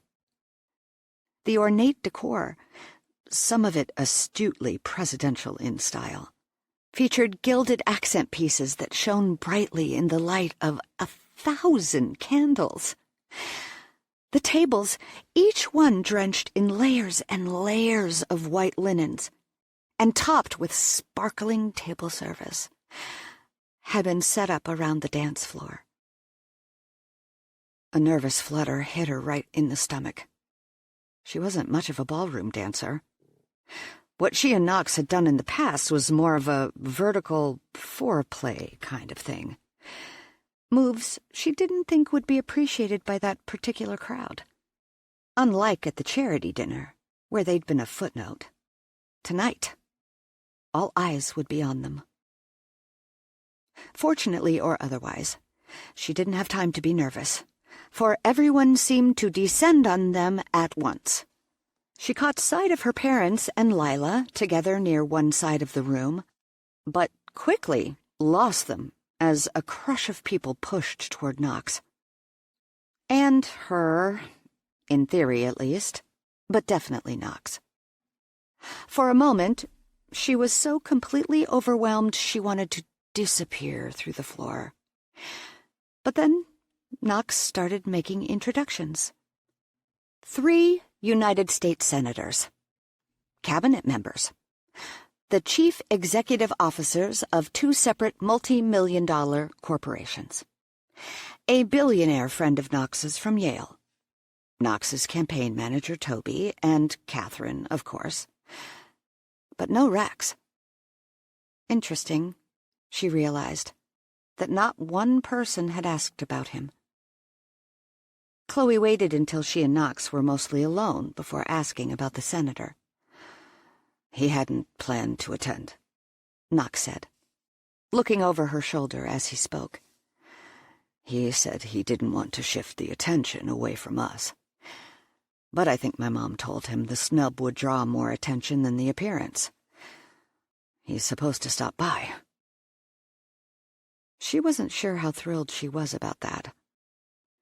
Rex was a powerful man, and based on his reputation alone, Chloe wasn't a fan. He'd managed to turn his son against relationships, a fact that made her want to go after him with a salad fork. And his wife, Chloe noticed, had never even mentioned his name in her presence. 45 minutes into the schmoozing, she had yet to speak to her parents or her best friend. She had, however, seen enough 20-something cleavage to last a lifetime. A few were daughters of the more distinguished guests, while a shocking percentage appeared to be there on the arms of much older men. "I don't know how you deal with this," she muttered under her breath. "Reprieve is on its way. Those are your parents with my mom, right? Let's go say hello before we get swamped again." She gave him a grateful smile as he took her hand and led the way. As best she could tell, her parents were somewhere between furious and really furious over her marriage, but she'd never know to look at them. They, along with Lila, stood in conversation with Catherine, and Chloe found herself exceedingly grateful Catherine would spend time with arguably the least of the many, many important guests. Once they'd passed the last potential obstacle, an older gentleman who clapped Knox on the back as they passed, Chloe went straight for her mom and gave her a long hug, then shared the same with her dad. "I would like for you to meet Knox Hamilton. Knox, these are my parents, Ava and Patrick Lachlan." It was a little odd to introduce her parents to her husband, and doing so certainly didn't bode well for their purported love story, so she did it quietly. Knox shook her father's hand, then leaned over and whispered in her mother's ear. Ava laughed and looked warmly at Knox. Well, that was great. She'd given Chloe hell on the phone, and here she was, falling all over Knox, like pretty much everyone else at the party. Chloe cleared her throat. "And this is my closest friend, Lila. Lila, Knox." Knox smiled warmly. "Lila, it's a pleasure." She responded with a knowing grin. "I heard it's been a great deal of pleasure." "Lila!" Chloe's face flamed hot. "You just said that in front of my parents," who were exchanging the kind of glances that made Chloe want to disappear. Lila rolled her eyes. "You're married. Relax." Knox cleared his throat. "Where's Rex?" The edge to his voice, almost a wobble, offered more than a clue that Rex's presence meant more than Knox let on.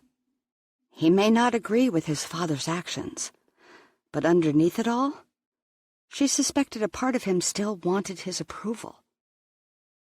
How would Knox feel if he knew Rex was her target? In that moment, Chloe wasn't sure she wanted to find out. Catherine looked past them toward the door, then shifted her attention back to her son. "We're here to celebrate the two of you, not talk about him."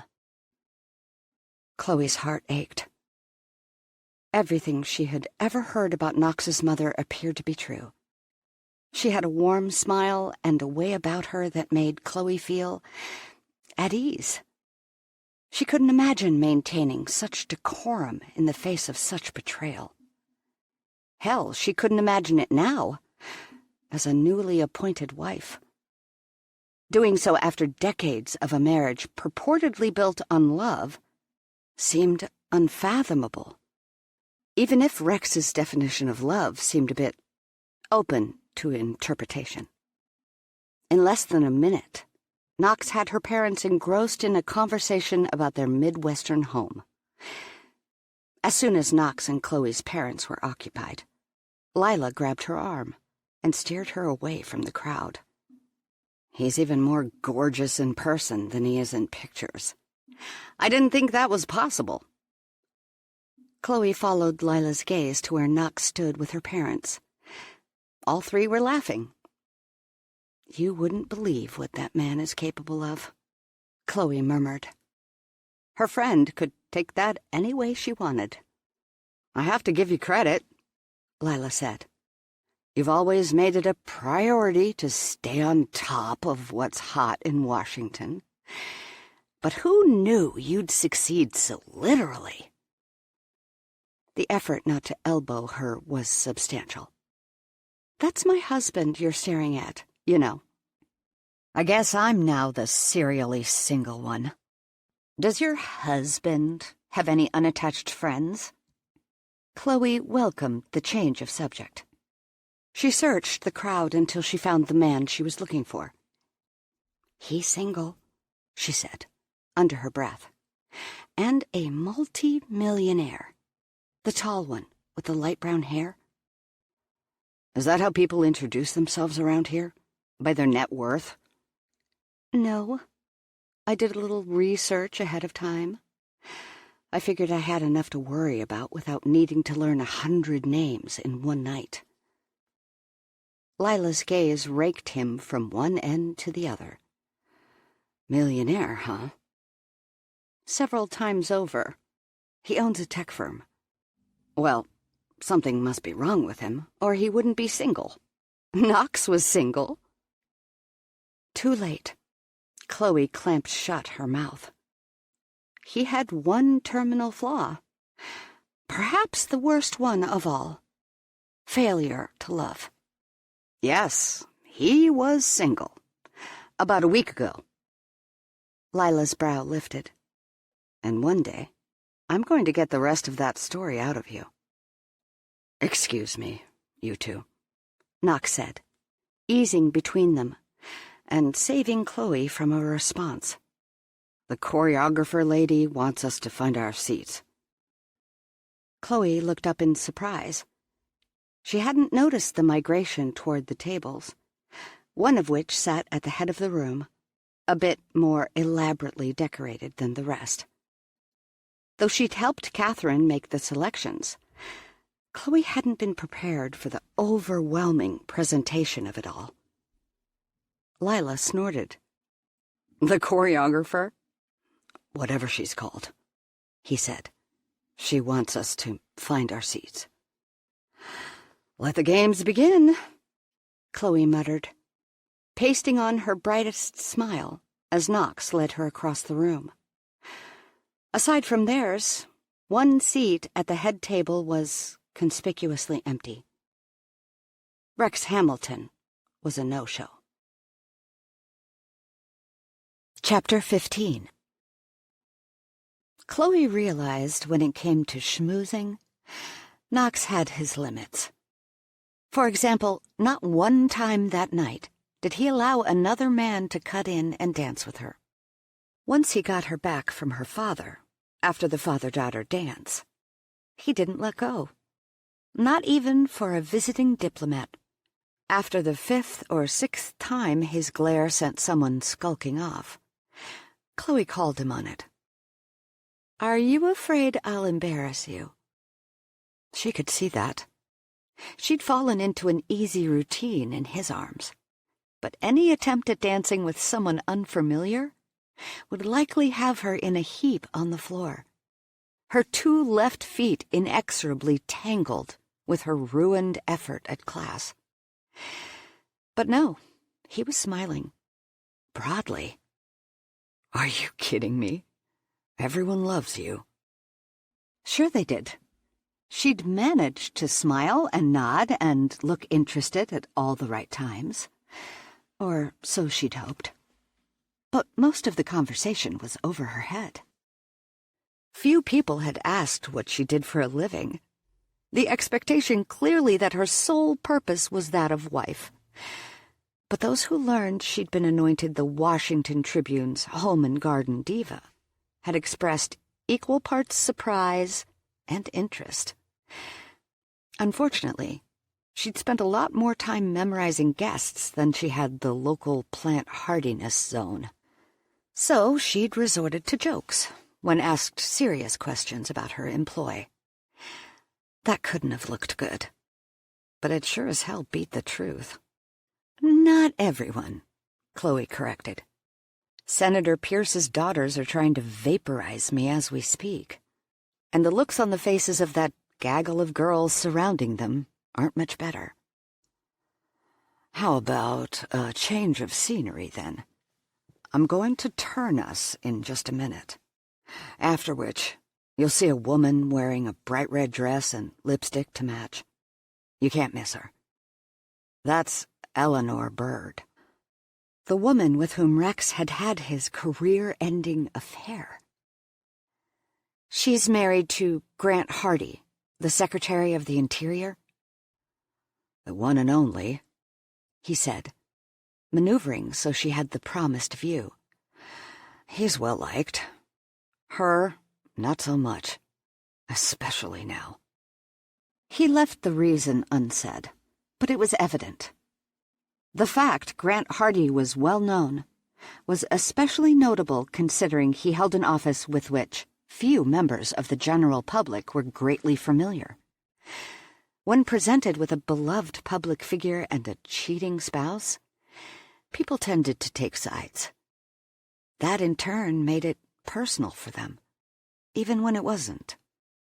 Eleanor's affair with Rex had been a huge embarrassment for everyone involved. Apparently even Rex, who was closing out the night as a no-show. "I can't believe your mother invited her," Chloe said of Eleanor. Knox shrugged. "Grant is a close family friend. She couldn't very well leave him off the list. And, naturally, Eleanor is his +1. What does she do for a living?" "She's an environmental impact analyst." Interesting. So she would get a vote if, say, a controversial project threatened environmental interests? Yes. She's not with the Environmental Protection Agency, though. It's a private firm. Emerson Environmental, I think. Emerson. Chloe had seen the name in Pactron's file. It didn't have to mean anything, but she found it curious Rex had a recreational affiliation with a woman whose company had aligned opposite his staunch political interests. From what she remembered, Pactron had been one of his few well-publicized failures. First Harold, then Eleanor, and the plot thickens. Is Rex coming? Considering it's almost midnight, I'd think not. Kind of a public snub, isn't it? I'm not worried about that. He'll spin it so he looks good. But it doesn't bode well for his whole reformed family man resignation spiel. Is he backing you for office? Knox's step hitched, but he quickly recovered. Had it been her question, or was the timing a coincidence? Of course. He lowered his head, and his voice, and elaborated. His favorite mantra is that I'll never be the man he is. But, in light of recent events, one can only hope he's right. The song ended before she could tell him his father was the worst kind of jackass. How could Knox's father be anything less than proud of the man Knox had become? She'd never met Rex, although they'd been in the same place a number of times. But she already held an intense dislike for a man so obviously callous. She wished Knox was as detached as he tried to appear, but she could see from the tension in his jaw that that wasn't the case. She hated to think he could ever feel less of a man because of his father. If anything, Knox was more of a man, despite Rex's influence. Though the music had ended, Knox still held her. So many important people in the room. People who really could change his life. And he had eyes for only her. She could lose herself in them. She already had more with him than most women experienced in a lifetime. But she still ached for what he refused to give her. Why can't you be real? You know what I want to do when I get you home. His breath tickled her ear. The sensation shot straight to her belly. If it involves a new addition to the conservatory, I don't want to know. Wrong room, he said. Her breath caught. She skipped the logical question for one less loaded. What room did you have in mind? The bedroom, he said. If we make it that far. As much as Knox did want to get his hands and other parts on Chloe, he could relish the wait if it meant watching the expression provoked by his words play across her face. Emotion transformed in kaleidoscope fashion. From shock to a hint of suspicion to something from which he might want to duck and run for cover. But she landed on desire. She wanted him, and she didn't seem shy about letting him know it. Though Knox wasn't sure Chloe believed it, he hadn't doubted for a minute she could handle his crowd. The woman was amazing. She had to know every eye in the place was on her. His wife. She'd turn heads any day. But as a woman whose name and face were completely unfamiliar to nearly everyone there, the scrutiny had to be brutal, and she hadn't missed a step. Granted, he'd kept her to himself as much as he could. That might have been the wrong thing to do, but it couldn't have been any worse than throwing her into the arena without backup. Knox had grown up around these people. Different names and faces over the years, but much the same crowd. Not only was he used to them, but they didn't bat an eyelash over him. But Chloe, he couldn't explain what it was about her.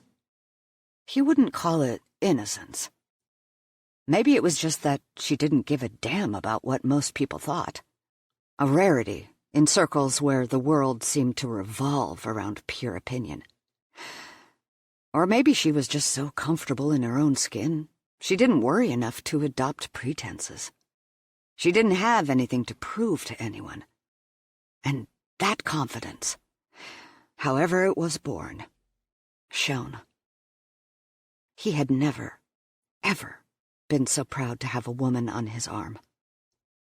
She was so natural, so gracious and funny and smart, that she had some of the most powerful men in Washington staring after her, doe-eyed. But she was his, and he wanted to make damn sure they all knew it. She hadn't seemed to mind. Hell, if her ability to play the part of his adoring wife was any indication as to her talent, the woman was Emmy-bound. She'd simply melded into him on the dance floor, probably not the least bit aware Knox had given the evil eye over her shoulder to any man who got too close. The night had been perfect. Almost. You're upset Rex didn't come, aren't you? She didn't bring it up until they were alone, settled in the back of the limo with a bottle of strawberry champagne and the bonsai tree he'd given her. How did you know? When you talked about him earlier, it was the only time all night you didn't look at me when you spoke. She offered a small smile. I probably shouldn't have asked. It was hardly the time or place. He reached for her hand. The diamonds sparkled brightly in the dim light. He still couldn't believe she'd said yes. Don't take it personally. It's not like there isn't something in it for her. My relationship with Rex is hard to explain. I lost respect for him a long time ago. But there's a part of me that still wants to make him proud. It's like the ultimate prize. Earning approval from a man who's made it clear he's not going to give it. She tightened her fingers on his. It's all so futile. He shrugged. I guess there's always that kid inside who wants to feel he's doing something right. I'm sure your mother thinks you are." He laughed. "Of course she does. But that's what mothers do. Rex, not so much. He backs me publicly for his seat, but as soon as the doors close and the cameras shut down, he's right back to that same old mantra, that I'll never be the man he is." "I'd consider that a win." Chloe's eyes shone, so much so that he wondered if they'd filled with tears. He wiped a thumb across her cheek, and she smiled. "You were perfect tonight." "I'll settle for the reassurance I neither embarrassed you nor ruined your campaign." "No need to settle there. You kicked ass, even with your crooked eye and bad hair." "Knox!" She swatted at him with her free hand, and he took full advantage of her momentum by pulling her against his chest. When she opened her mouth to protest, he was ready, quickly pressing for entry. She granted it. She pursued it. He couldn't breathe for the taste of her. The woman had never given herself to him without her whole heart. But this, he felt to his toes. It was the kind of kiss that came with flinging clothes and slapping skin. Primal and inescapable. And whatever she was doing to his tongue promised devastation. He had the barest grip on the fact they were still in the limo, albeit with the privacy partition in place, but even as he fought for restraint, he was calculating how much time they had before they got home. The urge to thoroughly rock her world was seriously undermined by the effect she had on him. The light touch of her fingertips at his nape, the sleek expanse of her thigh exposed by the trek of his hand, the taste of the strawberry champagne. She was everything, and he was just as much a fool for thinking it as he was for denying it. But he'd worry about that later. This was what the wedding night should have been. Polite conversation and gracious nods to well-wishers, when all he wanted was to get her home, and naked as quickly as possible. But, to bide his time, he had the soft, sweet taste of her lips, and the unruly tangle of their mouths and limbs, all an unbearable precursor to what would happen when he had her alone. He couldn't wait to strip her of that dress, to remove whatever invisibility held her hair off her neck, and plunge his fingers through those carefree strands, holding on for dear life while he drove into her. He'd lose another piece of himself, one he'd never get back.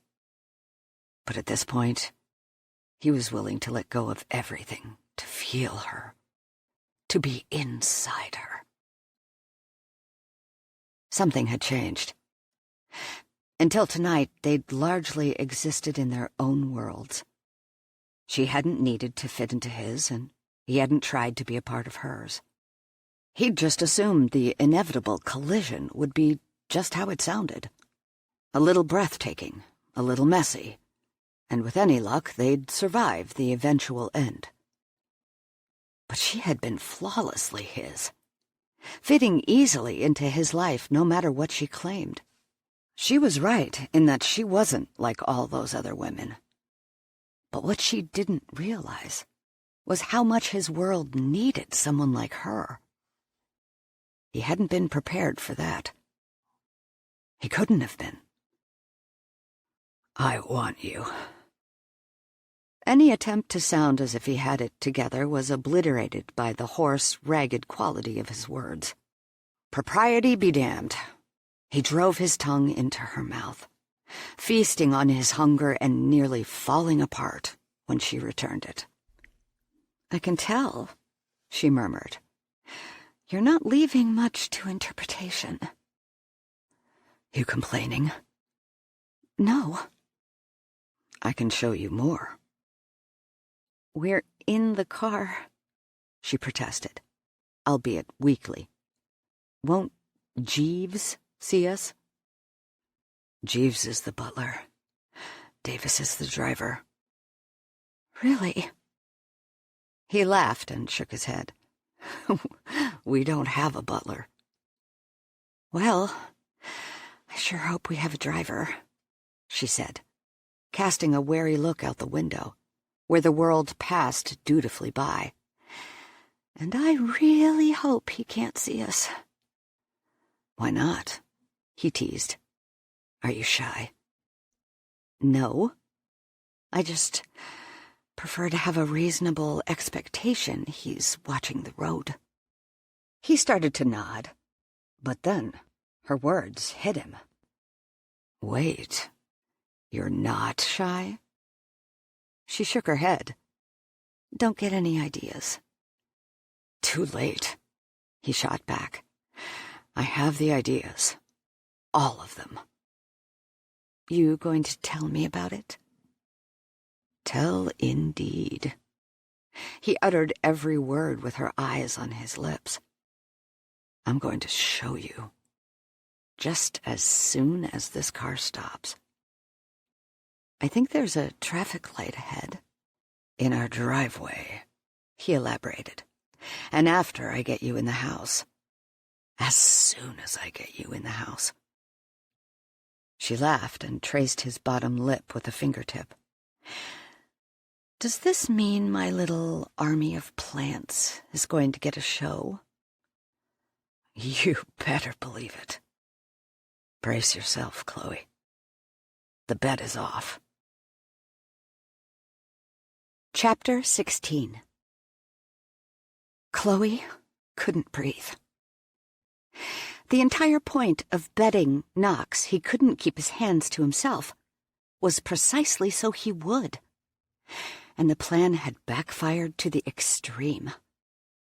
Sex was one thing, whereas sex, after a maddening buildup of sexual tension, promised to be especially damaging to her whole plan of walking away unscathed. To that end, as much as she wanted him, she held on to the minuscule hope that he was just toying with her. But he quickly proved to her that he'd meant every word. As soon as the limo door shut behind him, he was on her, kissing her breathless. He walked her backward over the cobblestone driveway, his mouth and hands on her every step of the way, and fumbled with his keys and the security code without breaking contact. Poor Davis, or whatever the driver's name, was assuredly getting an eyeful.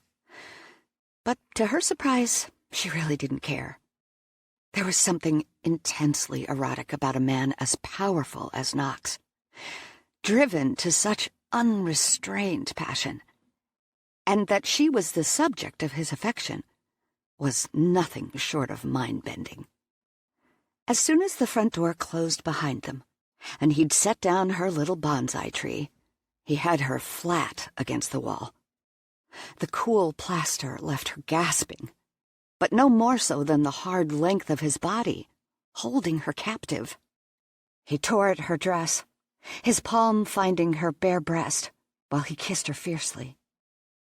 When he granted a slight reprieve, she hadn't the time to catch her breath before he started on her neck. "This bet," he muttered, "has lasted too damn long." Her knees were liquid, and gravity had ceased to exist. She knew the latter to be true because when he withdrew enough to unbutton his pants and yank his shirt out of the way, she managed to stay upright, despite all odds to the contrary. Only a second passed before he had her again. In one swift motion, sweeping her dress up her thighs and lifting her, wrenching her underwear to the side as he plunged deep inside her. He stilled, and but for the pounding of her heart and the quickness of their breaths, the world lay utterly silent. Then he shifted, pegging her hard against the wall. "Look at me," he said, driving into her at an achingly slow pace. "The only thing I want more right now than to fuck you senseless is to watch you come for me. And I don't want you fighting to keep it from happening because of a stupid bet." She nodded, her lip caught between her teeth. She couldn't think of anything more unbearably intimate than maintaining eye contact while he sent her flailing over the edge. His every touch left her inebriated, but never too much to lose that singular focus. Never so much that she wouldn't fall head first in the wrong direction if she shared too much. She knew that about herself, knew she should say no to his deceptively simple request.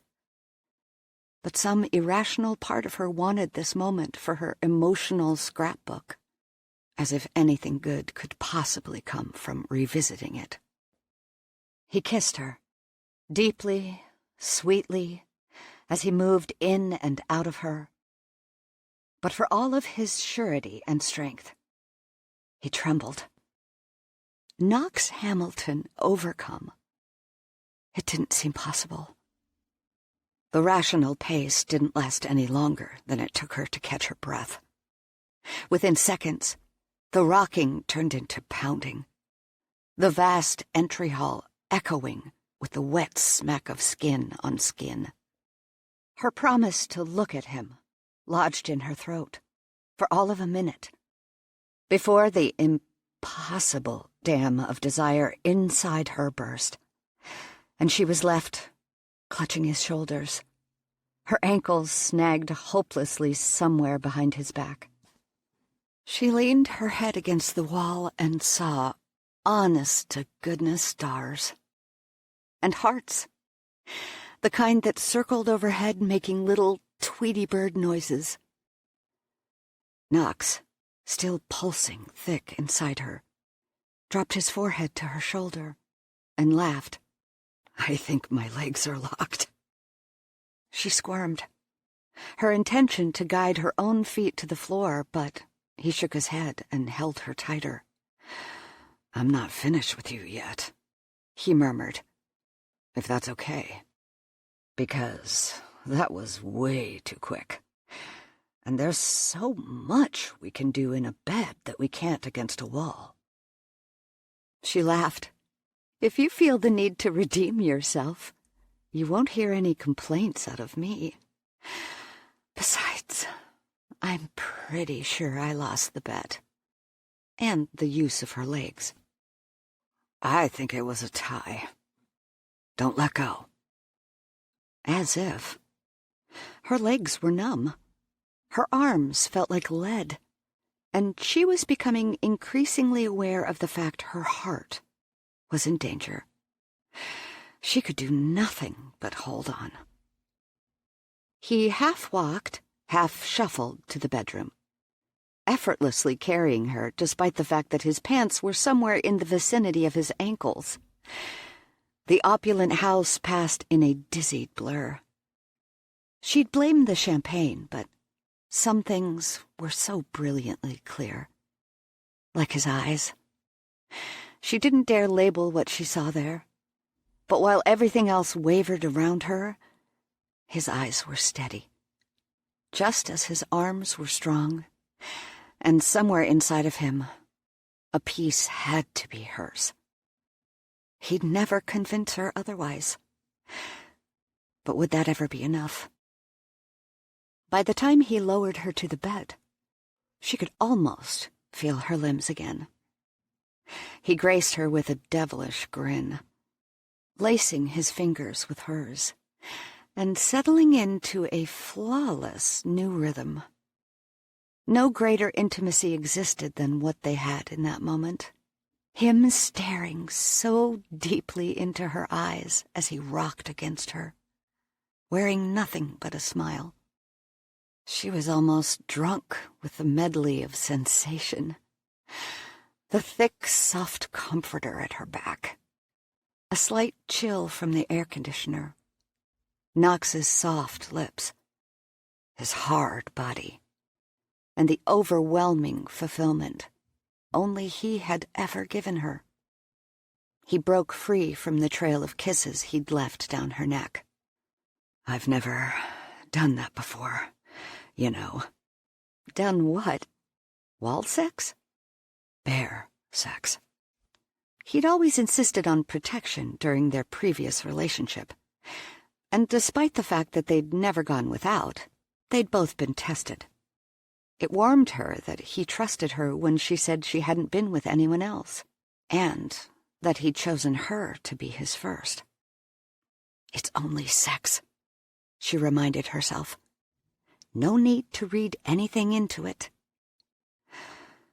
But at least now she understood why he'd quizzed her so thoroughly over the birth control pills she'd left on the bathroom counter. Was it any good? He grinned. It still is. He dropped his mouth to hers, teasing the seam of her lips until she let him in. He kissed her as deeply as he moved inside. And before she'd managed to climb back up the cliff, she was lost to another free fall, dragging him over the edge with her. For a long time, there was nothing but the sound of breathing. Then he kissed her tenderly. You're amazing, he murmured. You've mentioned that a time or two.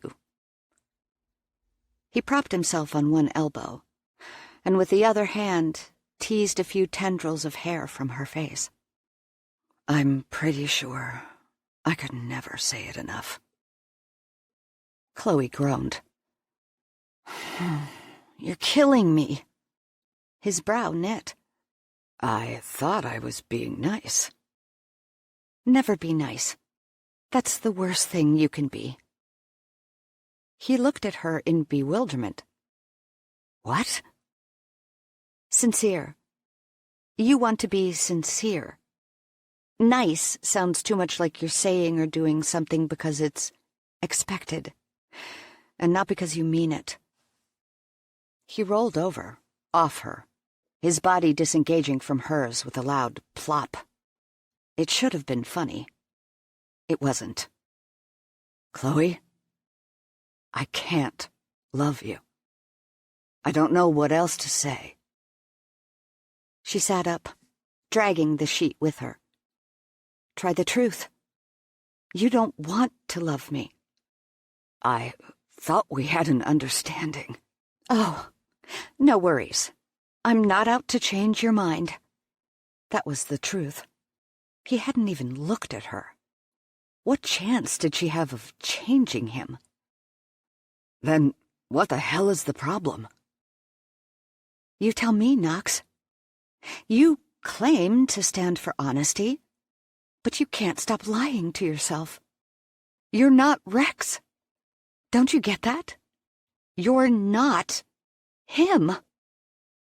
Now, he looked at her, dead on, and so intensely, she nearly edged away from him. Maybe not, he said. But I was the little boy who cried every damn time he made my mother cry. She never knew it. She never cried in front of me. But when her heart broke, so did mine. I've carried that burden for as long as I can remember. I used to wish she'd just take me and leave. I would have lived in a cardboard box if it meant she would be happy. Because then I could have been happy. But no, she wouldn't walk away. The family name meant too much to her, so she stayed. She stayed strong.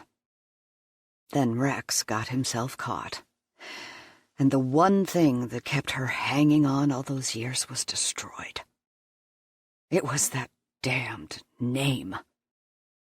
She wanted me to have a foundation, a legacy, damn it.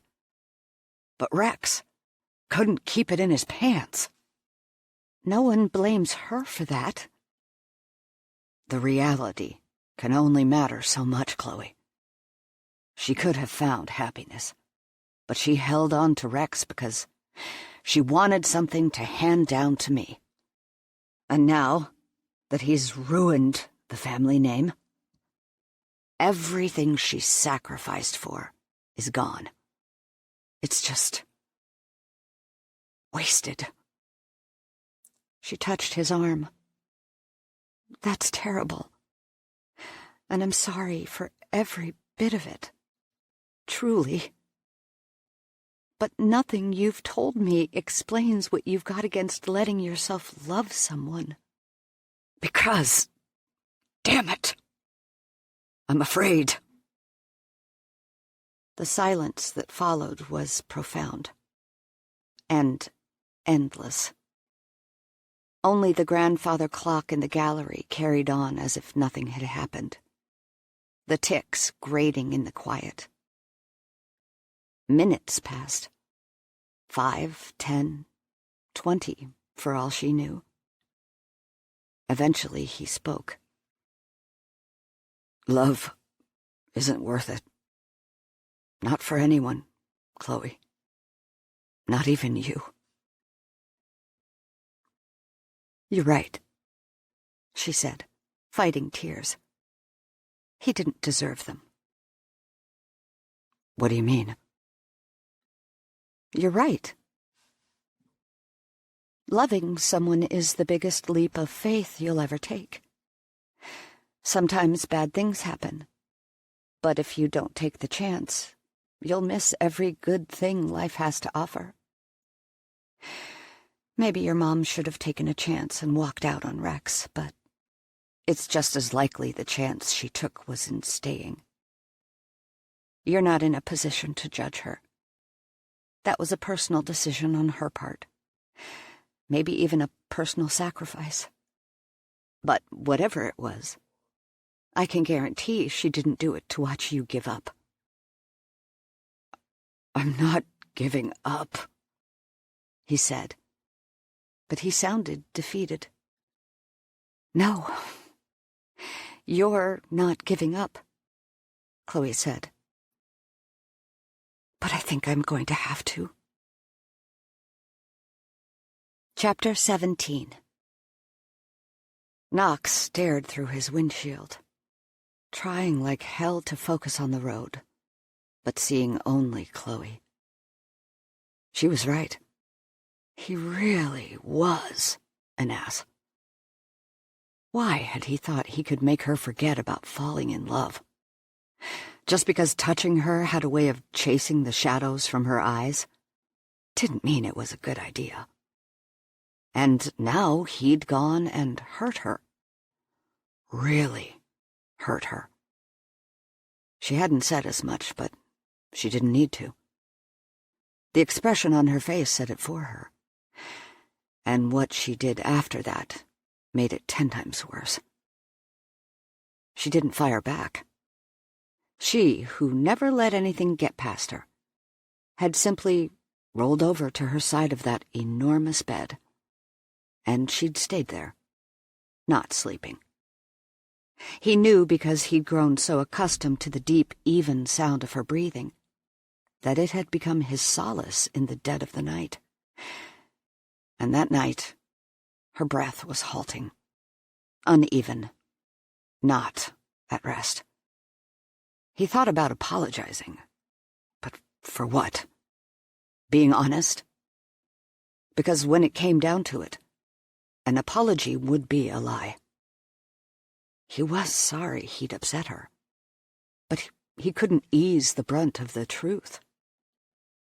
Chloe meant the world to him, but he couldn't love, and a woman like her couldn't live any other way.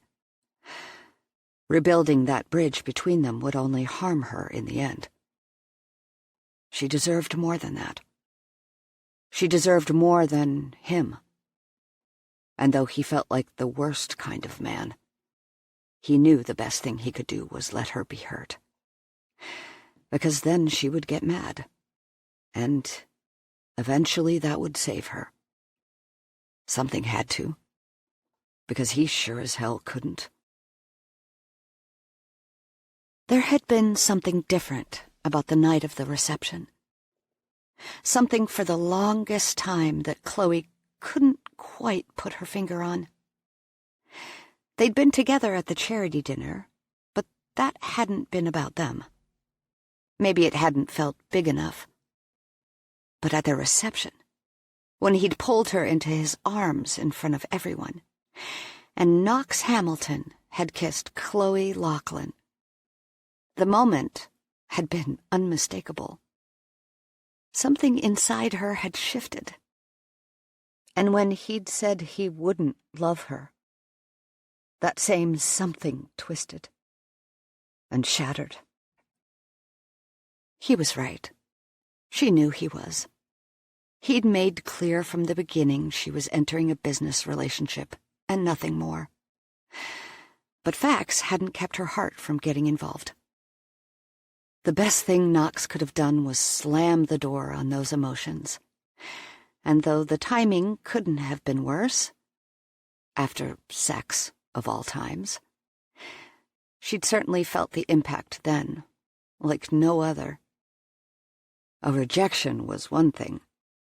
One during the post-coital haze was just the kind of brutality she needed. She was done. She had to be. Fortunately, she had something else on which to focus. Pactron. Eleanor Bird was indeed the one behind Emerson Environmental's thumbs up on the Pactron project. Clearly, they'd found a way to separate business and pleasure. But that didn't explain the handwritten note from H.L., whom she remained convinced was Pactron CEO Harold Leavenworth.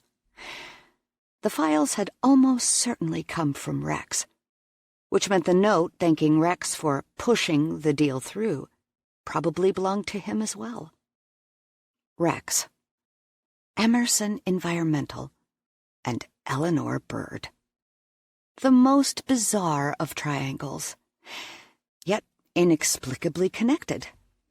How? And just as importantly, why? And was there anyone else? She needed another look at those files. Knox was off at a 2-day conference. Convenient, because she had absolutely nothing to say to him.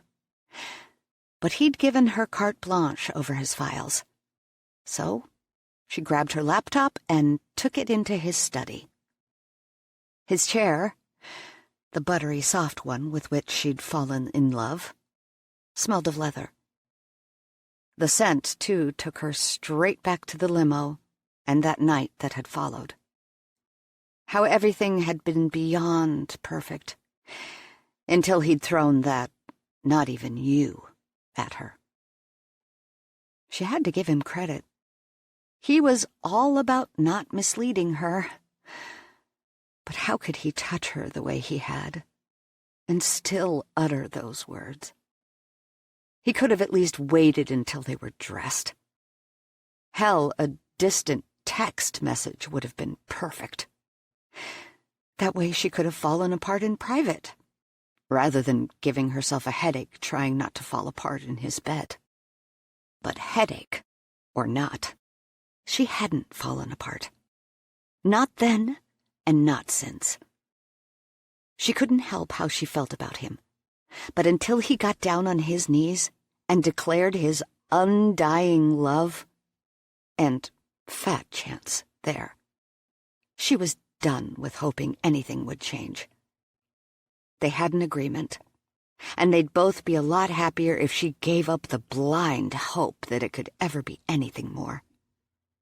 She had her own career on which to focus, and she had a very strong feeling she'd find the key to it in those files.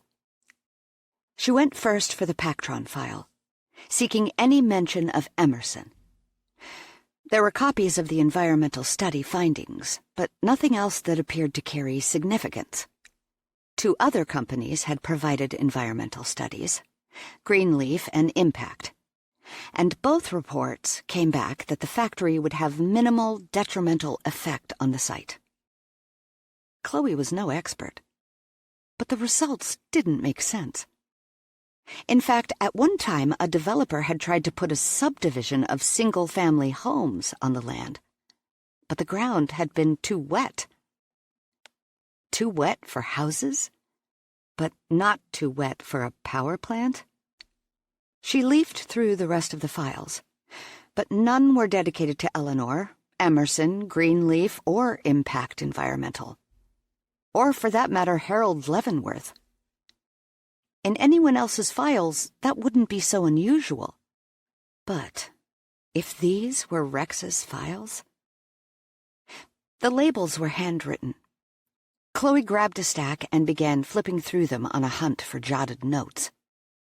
She found Rex's signature and noted a similarity between the script and the printed version. But it wasn't enough.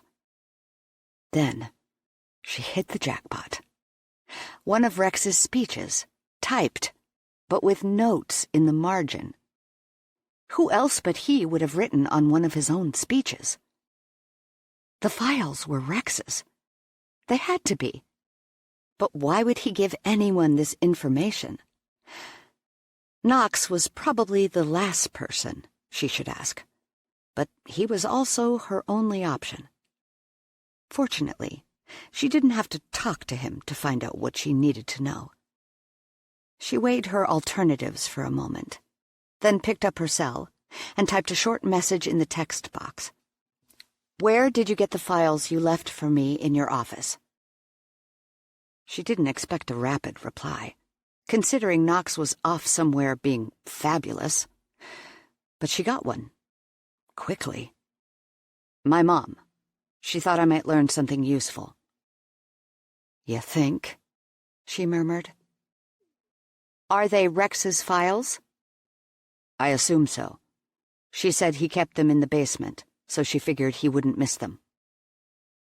Chloe sat back in Knox's chair. She had Rex's personal files, and they weren't even that old. In fact, Pactron could logically be quantified as a current event. Why had he moved something so recent? Her phone dinged. "Is something wrong?" Wrong? Boy, was that ever open to interpretation. "Nope. Just wanted to make sure I had my bearings. Thanks." "I'm tied up here through the weekend. I'm leaving Monday morning. Will I see you then for lunch?" Did it matter? She sighed. She tapped her reply. Not sure. It was the easiest way to deal with Knox. Rex presented another issue altogether. Knowing for certain the files were his, and even better, that they had been relegated to the basement, gave her new purpose. It was generally a no-brainer that anything put in writing might be found. But private files? Not from the office, but from home? Were another story. Rex would have had reasonable expectation these were for his eyes only. Unless, of course, the feds raided his property. But that wasn't a typical concern for most folks. Granted, Rex wasn't most folks. But he had an ego you couldn't fit a house around. If he was doing anything wrong, he probably didn't think he'd be caught. And he sure as hell hadn't counted on her. Chloe spent the next several hours going through every folder, page by page. Only a few facts stood out. Most predominantly, the thank you note, signed H.L. And then there was the affair with Eleanor Bird. It didn't have to mean more than sex, but the fact she was such a big player in Pactron's site approval gave Chloe pause.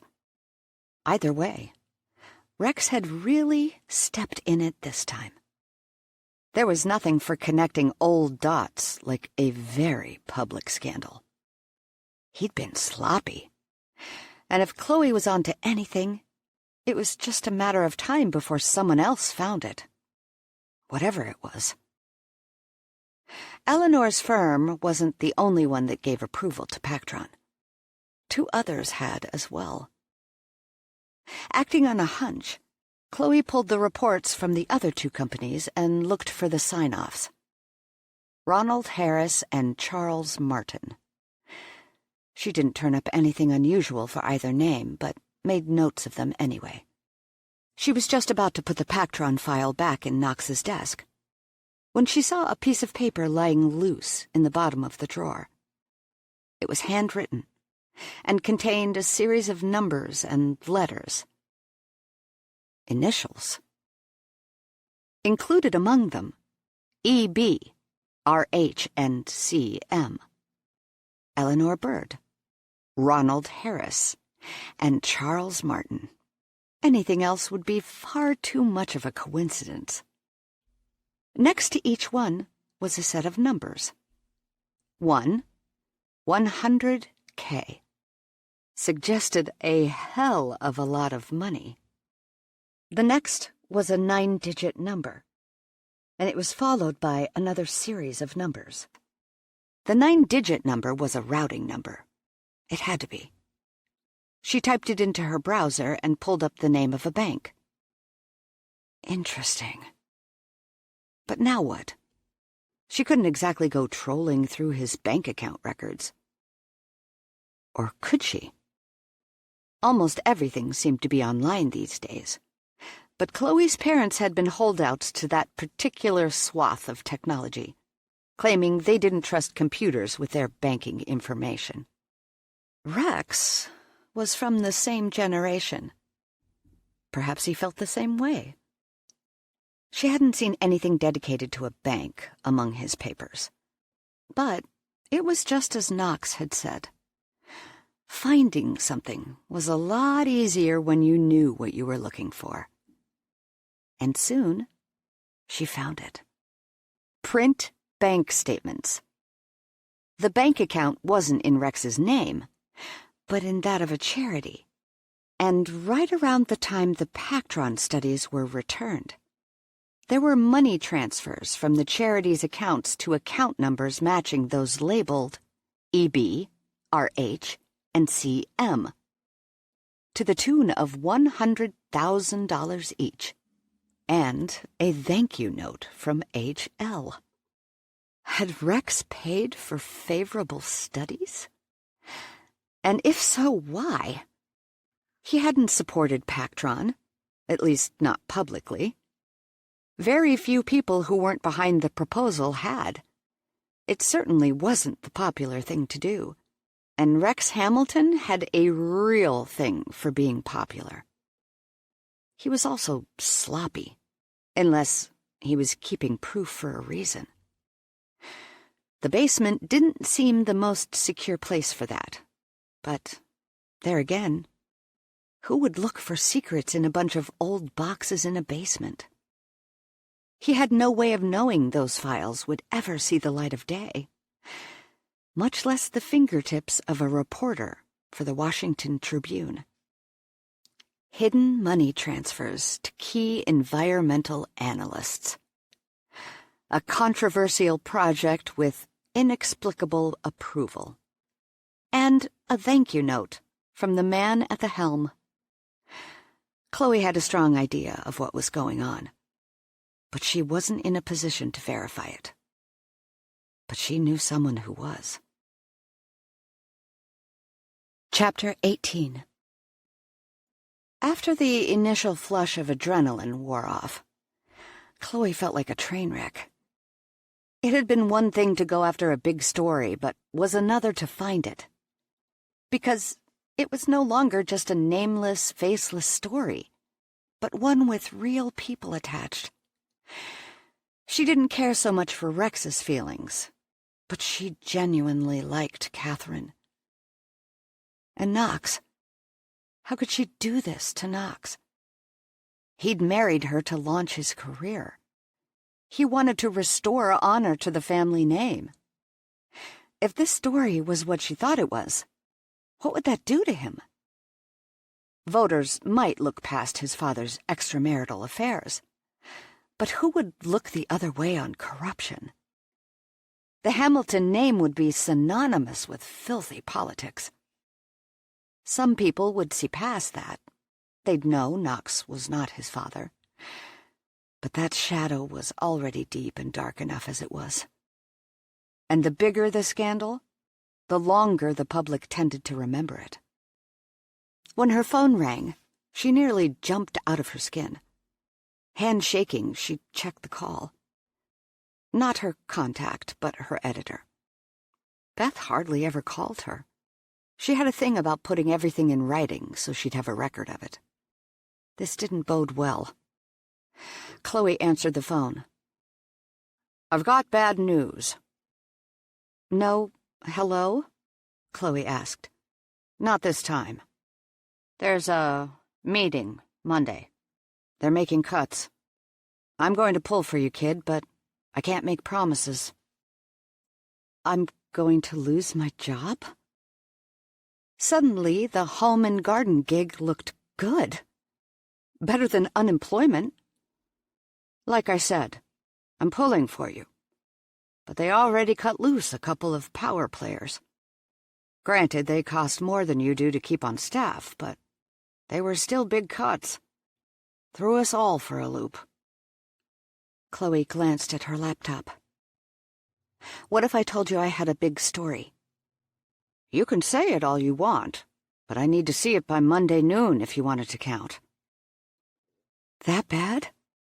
"Plan on it. Then maybe we'll all be pleasantly surprised." "Thanks for the warning." Chloe ended the call. Time was short. Could the stakes get any higher? It was down to her or Knox. And he'd made one thing clear. It was every man for himself. By Sunday night, Chloe had gone from a wreck to a disaster. She hadn't talked to Knox. She hadn't left the house.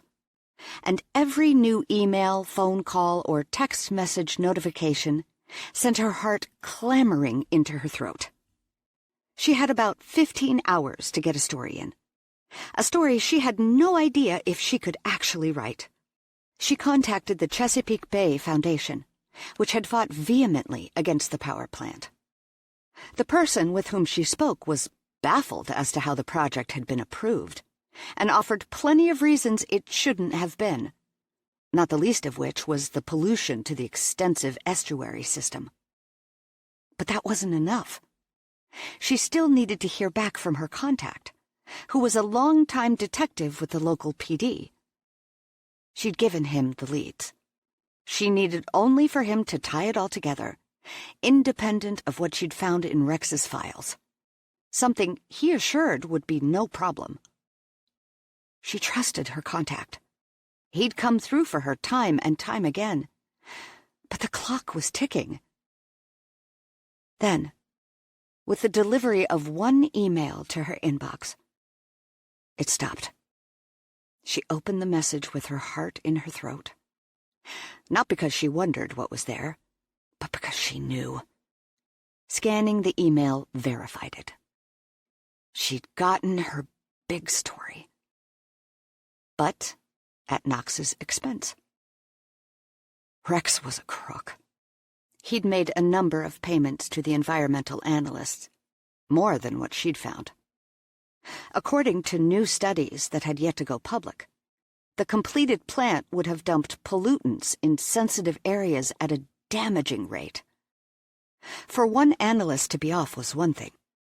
For the 3 initial independent analyses to be in such agreement, yet to all be so wrong, was another entirely. Rex had paid them off for approval.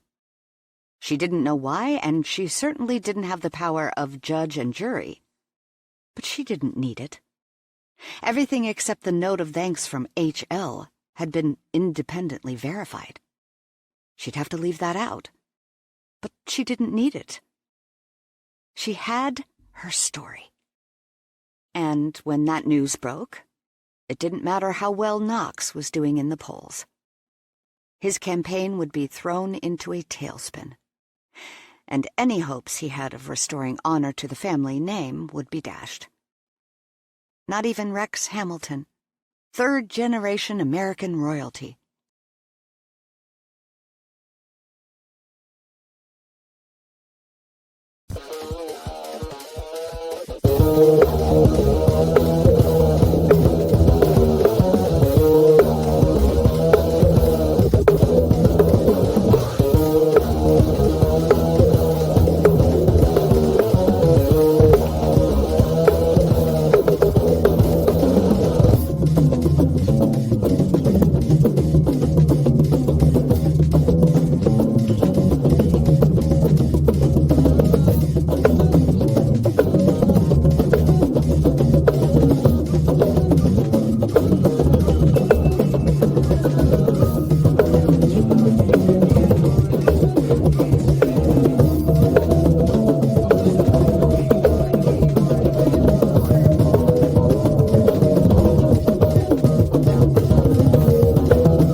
Would be able to put a good spin on this.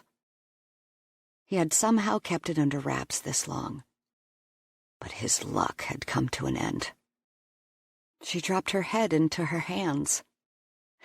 She could not, in good conscience, keep Rex's misdeeds from going public. But if she exposed him, she would destroy Knox, the man she loved. The same man who'd made it clear he'd never love her back. Chloe had promised her editor a story, and her job depended on its delivery. Knox hadn't given Chloe a choice. She didn't want to hurt him, but he'd made it clear this wasn't about feelings. He was the one who'd said she'd find a story.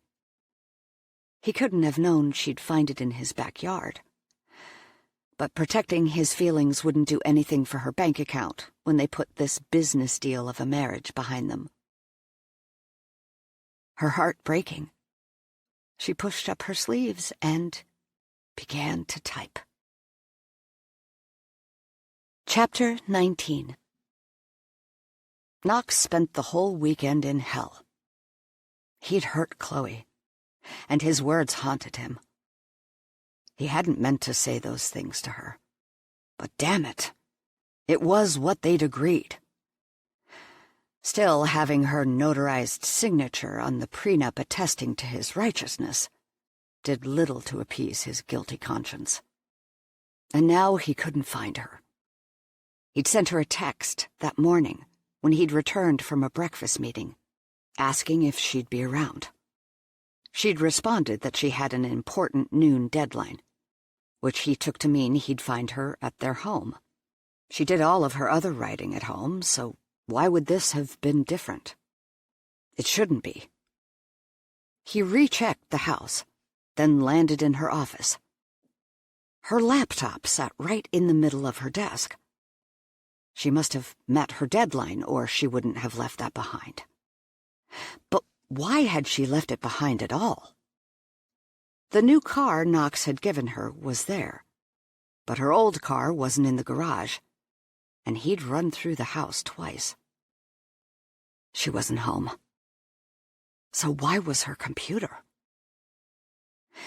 Feeling more than a little like an ass, he opened the laptop. After a moment, the password screen greeted him. Great. What had she said her password was? Her birthday. As if she thought he'd never remember. Shows what you know, he murmured. He typed the date and was in. Got it in one. The screen revealed a file. At the top, where the title should have been, was a simple statement. Knox, I got my story. It's only fair you see it first. Everything here has been independently verified. It's all true. Even before he read another word, a cold, hard weight sat on his chest. Something was wrong. Terribly wrong. Rex. Money transfers. Pactron. Eleanor Bird. Fuck. He read the story a second, then a third time. She'd laid everything out, and the truth culminated with the answer everyone wanted to know. Rex hadn't stepped down because he cared about his family.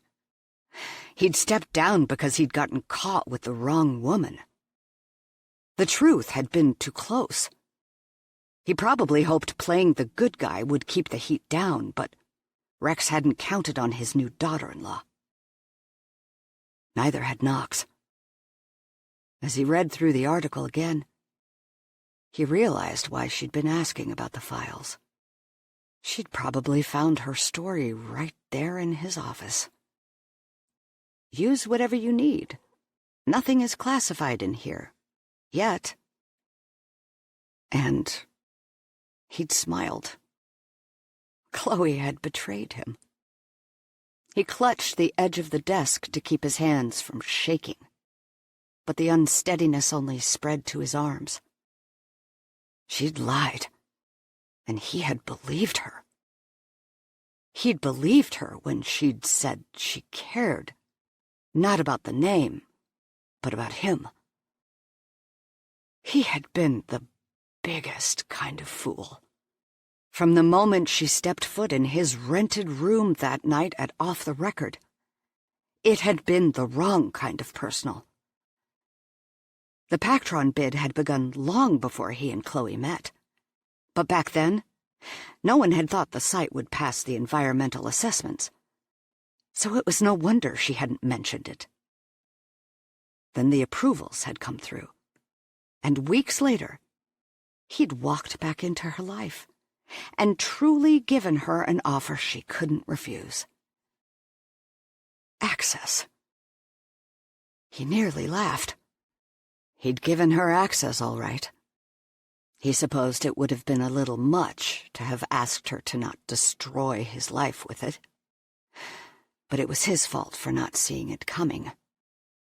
After a lifetime of learning not to trust, he'd believed one time. In one woman. Fuck. He pushed back from her desk so forcefully the chair tipped and fell. He managed to get to his feet before it hit the ground, taking him with it. As he stood there, trying to catch his breath, he realized the grinding in his chest was something more than anger. He'd been angry before, but this god-awful pain went beyond anything he'd ever known. He was hurt. He'd trusted her. He'd trusted a fucking reporter. And she'd used that trust to destroy him. But he'd have to deal with that later. He pressed his fingers to his temples. But there was no slowing down the headache that had already begun to settle in. Ultimately, he had no one to blame but himself. Believing in her had been his mistake, one he'd never make again. In the meantime, he needed to make strides toward damage control. His father was a crook, and when this story broke, all hell would rain. Toby would have a coronary trying to somehow spin it, so Knox looked like the good guy, and Knox's opponent would have a field day. He glanced at the clock. Chloe's deadline had been noon, but he didn't know what that meant in terms of when the story would break.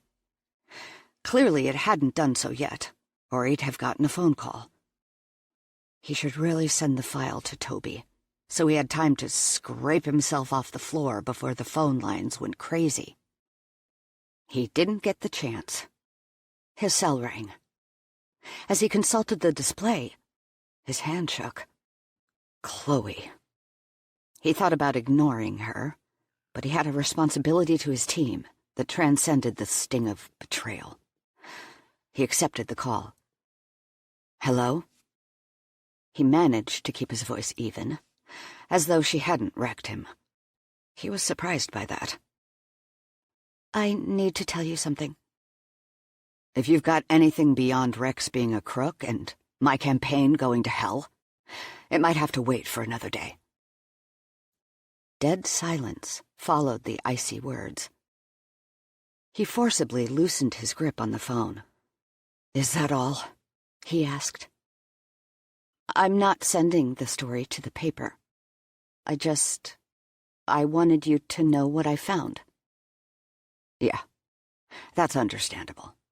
Most people just pick up the phone, but you write an article that will earn a national byline, so you can not send it to the paper. All traces of her hesitation vanished.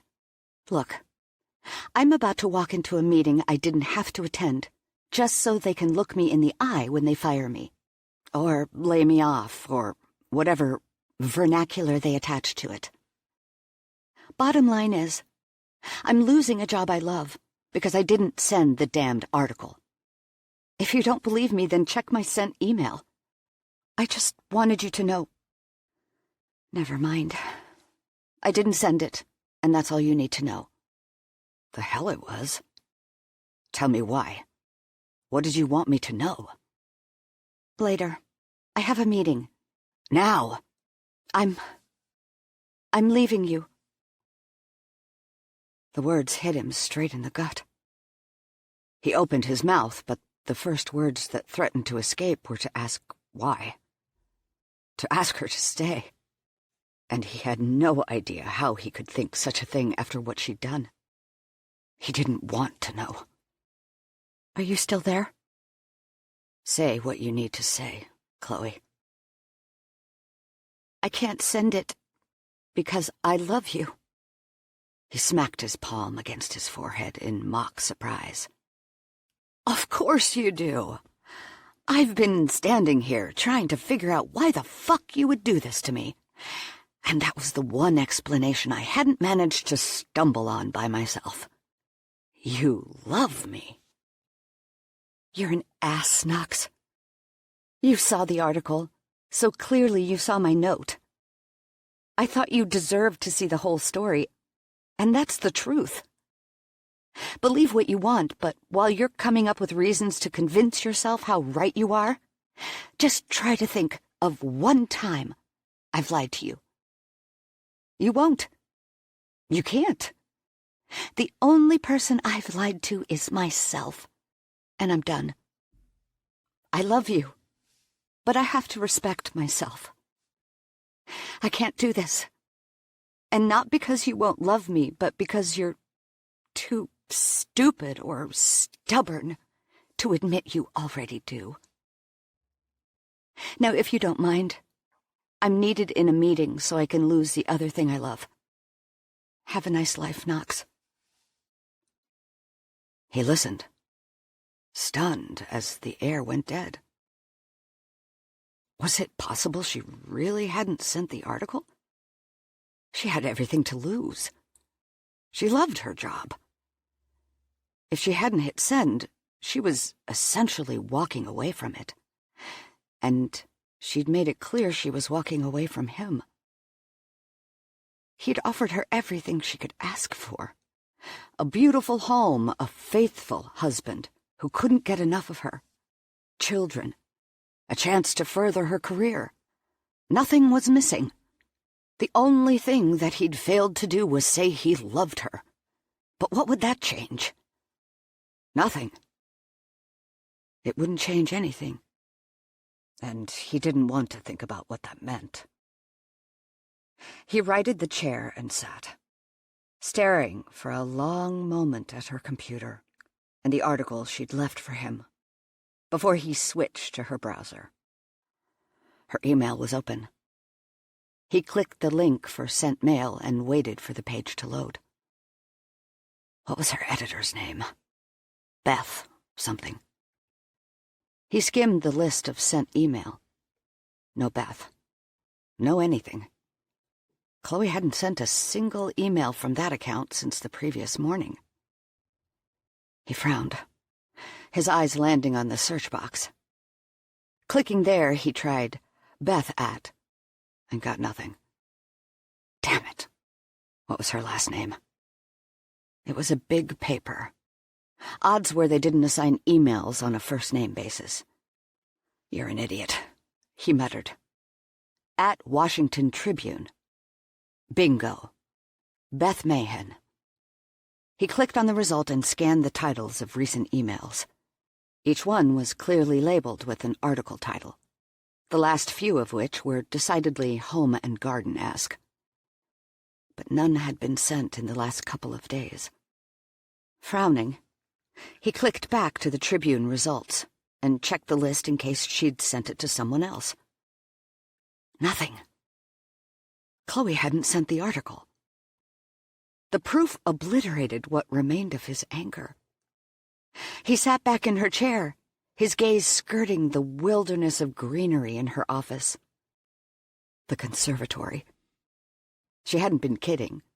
Potted plants filled tables in front of every window. He hadn't realized how big of a pile they made. But he liked it. They added life to the house. Chloe had too. She wasn't one of those women who needed to be dressed to kill every waking minute of the day. In fact, he loved her bare feet peeking out from under her sweats, and the way she twisted her hair up off her neck. He liked how he could swipe a kiss and not end up wearing red lipstick. For that matter, he'd be hard-pressed to admit it out loud, but he actually liked the cherry taste of whatever it was she used to make her lips look deliciously moist all day. She was flawlessly beautiful, but unlike so many other women he knew, she didn't paint it on. She was real, and that was the one thing he'd been missing all along. His knee-jerk reaction to love had been honest, but he'd been lying to himself. He was absolutely the last person to believe in love.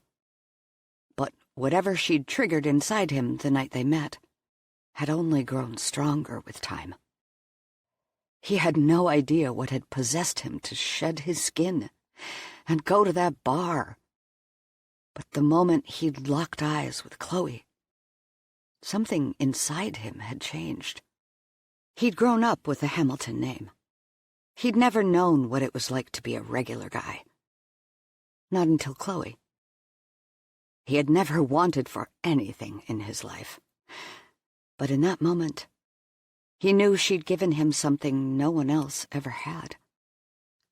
When she'd looked at him, she had seen a guy wearing faded jeans and an old t-shirt, and still her eyes had torn through him, as though he was on the dessert menu. He'd been terrified to lose that. So when he'd introduced himself, he'd given his middle name. Misleading, perhaps, but not untrue. And waited with bated breath for her to make the connection. But she hadn't. She hadn't seen a Hamilton. She'd seen a man. He'd been lost then. Maybe that was why he hadn't broken things off with her sooner. He'd known ever since he was a kid, listening to his mother cry down the hall, that he wanted nothing of marriage. Even before he'd fully understood his father's infidelities, he'd learned loving someone meant hurting them. He'd never met anyone with whom he had even thought he wanted a real relationship. Until Chloe. And the last thing he'd wanted was to hurt her. Not like that. So he'd ended it. And if he was honest with himself, he'd have to admit he hadn't been the same since. He'd convinced himself. He'd asked Chloe to marry him to further his career. But the truth was, he wanted back the piece of himself that had left with her. He'd been so close to the truth when he'd refused to marry anyone but her. But he'd also missed it by a mile. He hadn't shed his skin that night they met. He'd found himself. He'd found himself in her. And then he'd made love to her, and before the sweat dried, he'd said she didn't matter enough. Fuck. No wonder she was gone. He clicked back to the article and read it once more. Most of her citations he recognized, and he didn't doubt the rest to be true. Chloe wouldn't fabricate this. She valued her job, reputation, and integrity too much to risk any one of them. Every damned word of what she had written was true. It had to be. She had Rex in her sights, but she hadn't pulled the trigger. Knox boiled with emotion. His father had paid off inspectors, doubtlessly having a hand in getting a factory approved that he'd been publicly against.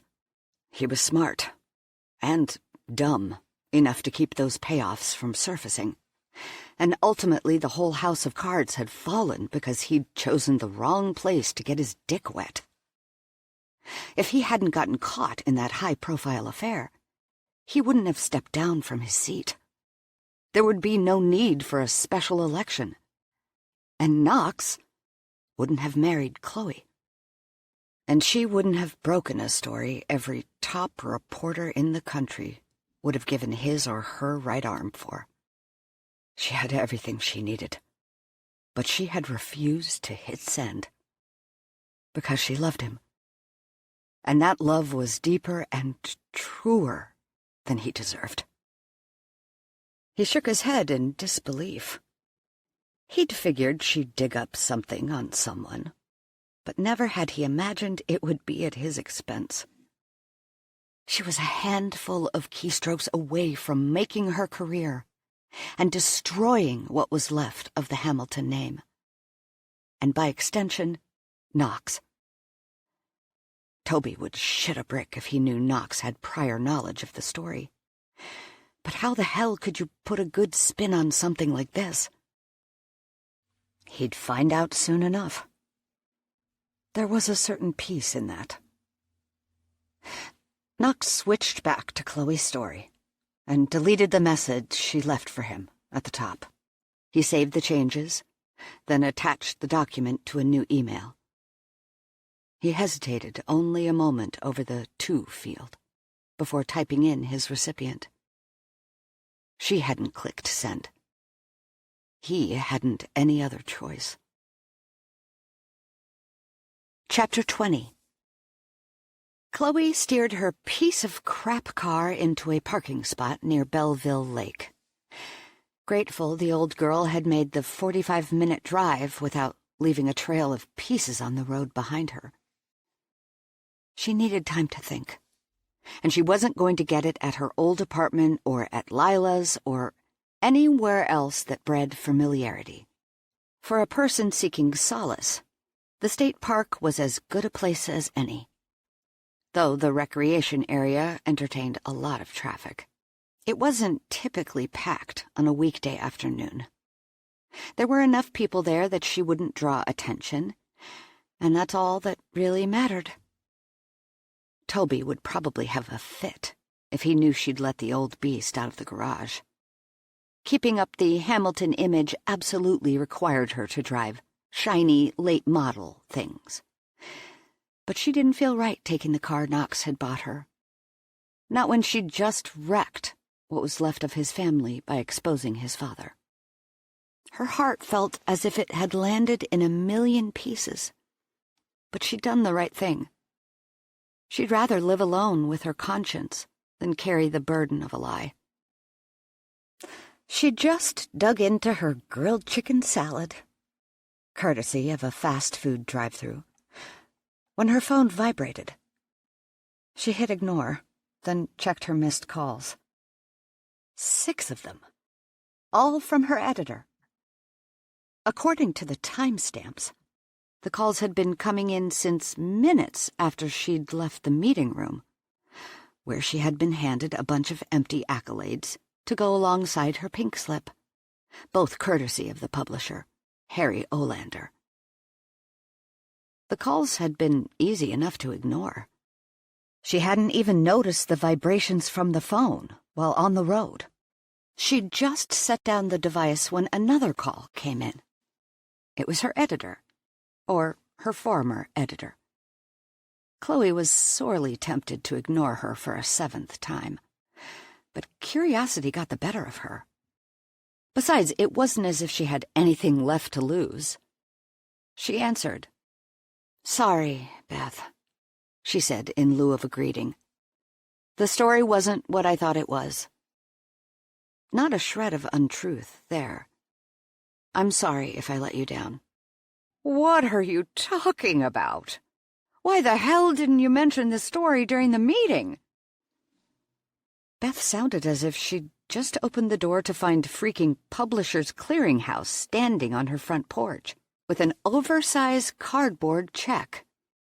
"What story?" "The one that just made your career. If it pans out, that is, but all things considered—" Chloe sat up straight, spilling her salad in the process. "What things? What story?" "The story on Rex Hamilton. I've got to say, I never saw this coming. You've got balls the likes of which I've never seen, and I've seen plenty." The woman sounded giddy. Giddy. Panic made a shrill sound when it traveled at the speed of light. "Beth, I'm not kidding. What the hell are you talking about?" "Don't act like you don't know. Olander got a call after you left. The memo came through the door, and he shot out of his chair as though he was being chased. Left us all sitting there, wondering when the last time was he'd let anything interrupt a meeting. While I was waiting for him to return, I found your story in my email." Chloe's story? Beth had Chloe's story? "Beth, you have to tell me how you got that file." "In my inbox, like I get the rest of them? What's going on?" "Who sent it to you?" Chloe's pulse thundered in her ears. "You did?" Beth sounded puzzled. Not that Chloe could blame her. "Can you double-check that?" "Yes, hang on." The sound of clacking keys drifted through the phone line. "You've got me worried. Is this info legit?" "Yes, it's legit. Beth, listen to me. You cannot run that story." "Not a chance. Olander's already seen it." Chloe's heart sank. Beth was right. There was no way in hell Olander would drop a story that guaranteed national exposure. "How did he see it?" she whispered. "Direct email. The timestamp is 12:46 this afternoon, and it was sent to me with a copy to Olander. I'm assuming that's why he hightailed it out of the meeting, then came flying back the same way. He was moving so fast, hollering the whole while, 'Stop the presses!' that he lost his toupee in the corridor. I've been here over 10 years, and I've never seen anyone do that. I didn't know people actually said that." "This isn't happening. Is it running tomorrow?" "If he can verify it, it will. Olander is practically humping the printing press to get it out there. But he's smart enough to fact-check first.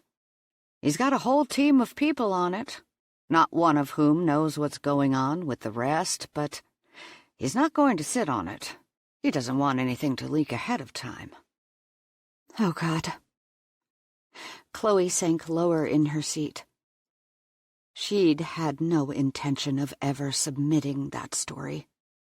She'd written it for Knox, so he could be the first to see the truth.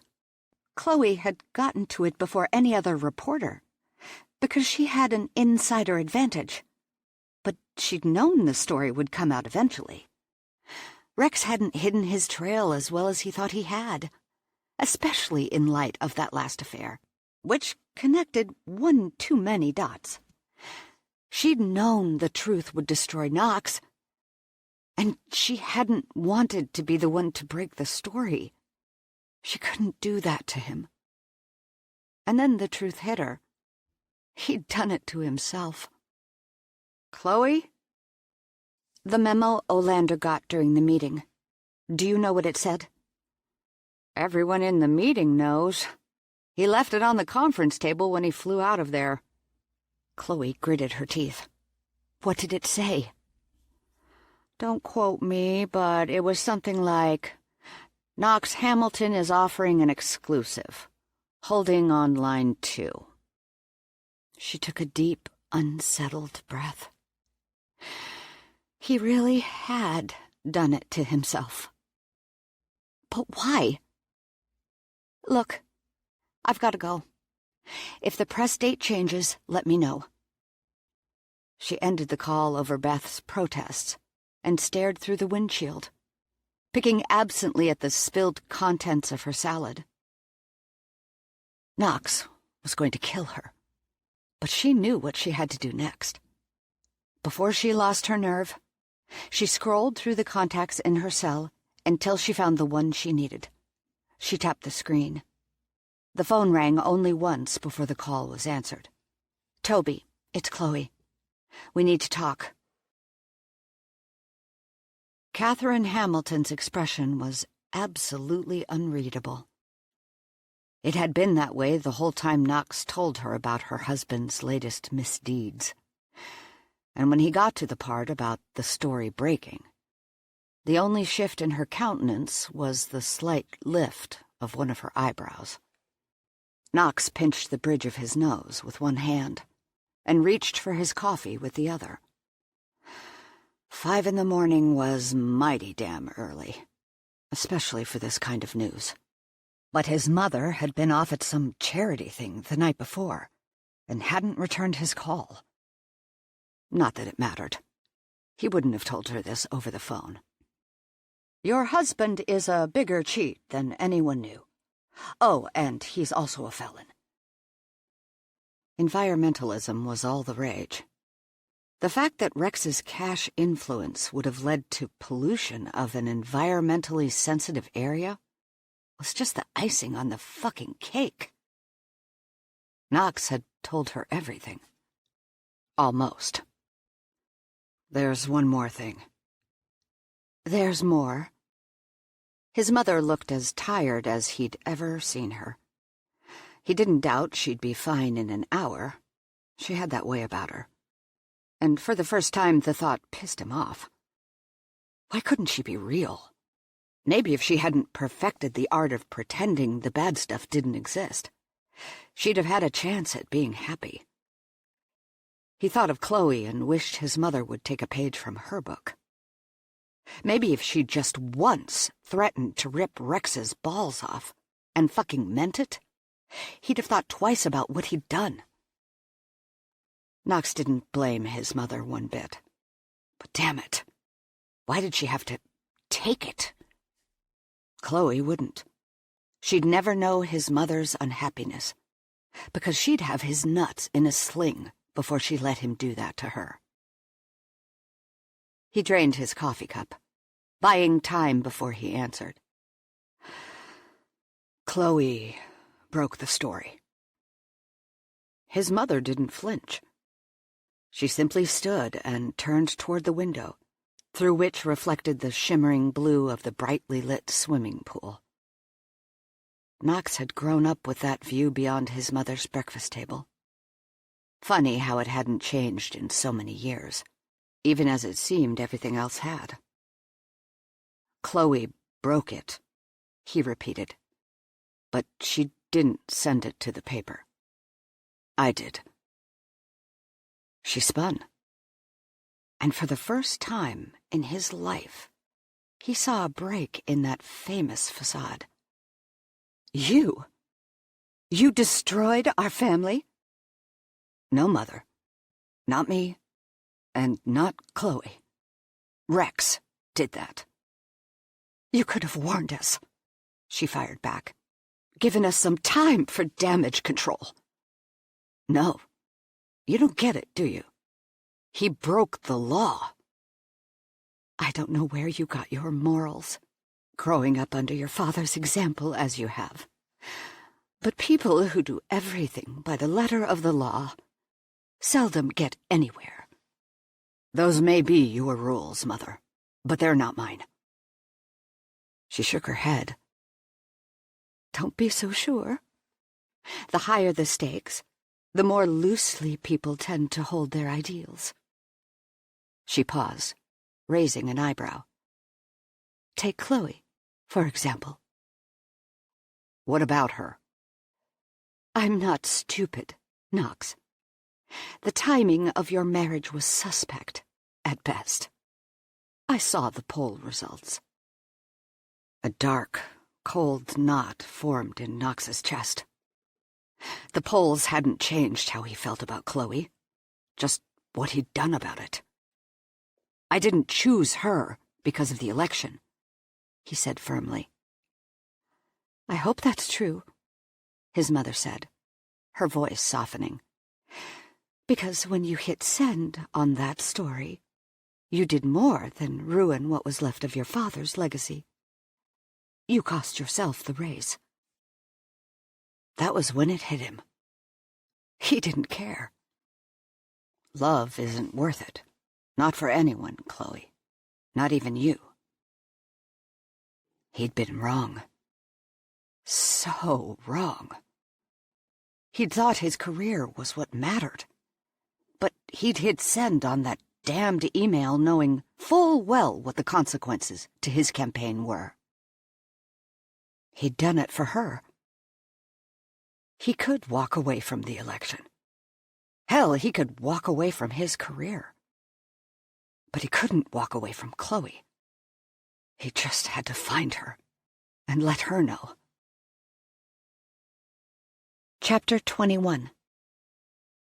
Chloe had seriously underestimated what the hell she was doing. Her initial plan had seemed simple enough. Arrange a small press conference, tell the world how Knox Hamilton was honest to a fault, and escape before she had a chance to put her foot in her mouth. She'd hoped by speaking early on, the day the news broke, the buzz would be so intently focused on her story that the press would fail to notice her speaking engagement. But she hadn't counted on how quickly word would spread. She should have known. Instead of a small handful of reporters she more or less knew, she found herself in front of a crowd predominantly filled with strangers. And for all she worried over how she would start her little speech, she hadn't considered she wouldn't be given a chance to start anything in the barrage of questions flying her way. She couldn't think, and she sure as hell couldn't tell one question from the next. They hadn't even given her a chance to say anything, and she had no idea how she was going to string two words together to form a thought in the face of all that yelling. How did Knox deal with this all the time? He had an obligation to be polite. She didn't. Screw 'em. She put her fingers in her mouth and released a shrill wolf whistle directly into the microphone. Everyone froze. Silence. At last. And she was too annoyed to be nervous. It was now or never. As you have doubtlessly heard, she announced, Senator Rex Hamilton was exposed this morning for a number of crimes that took place while he was in office. I am not here to discuss those details, all of which you'll find in today's edition of the Washington Tribune. She paused, trying to keep the emotion from her voice. I am here to tell you how the story broke. At least a dozen cameras stared blankly at her. No one said a word. Chloe cleared her throat. Once the illegal activity stemming from Senator Hamilton's office was confirmed, I did write the story. But when I got to the end, I couldn't give it to the paper. I couldn't do that to my husband. I couldn't, but he could. Knox broke the story to the press, not me. She took a deep breath. The fact that Knox found the story and sent it in himself will tell you everything you need to know about his character. He believes in the truth so much, he was willing to sacrifice his career. I once told him he was too honest to be a politician, but I think he's proven exactly the opposite. An honest politician is exactly what we all need. That's exactly the man you want representing you in office. Her words were met with silence.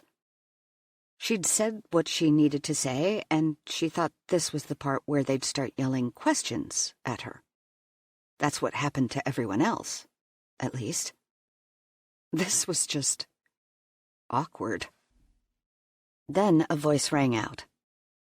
Do you have any proof Mr. Hamilton did this? She doesn't need it. The answer came from behind her. She turned, shocked at the sound of Knox's voice. Miss Lachlan is correct. I sent the story to her editor. He didn't spare her a glance as he addressed the crowd, which had quickly forgotten her. A small uproar sounded as the assembled reporters all tried to talk over one another. Him, they shouted questions at. Knox silenced them with a raised palm that worked every bit as well as her deafening whistle. My father isn't above the law.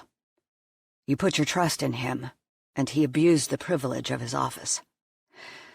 Maybe he'll talk his way out of it, or maybe he'll find himself in a jail cell. But the bottom line is, the public had a right to know. A bunch of questions were shouted, but one came through more clearly than the rest. You intentionally exposed your father? Knox nodded, once again holding out his hands to draw silence. Yes, but he's also my senator.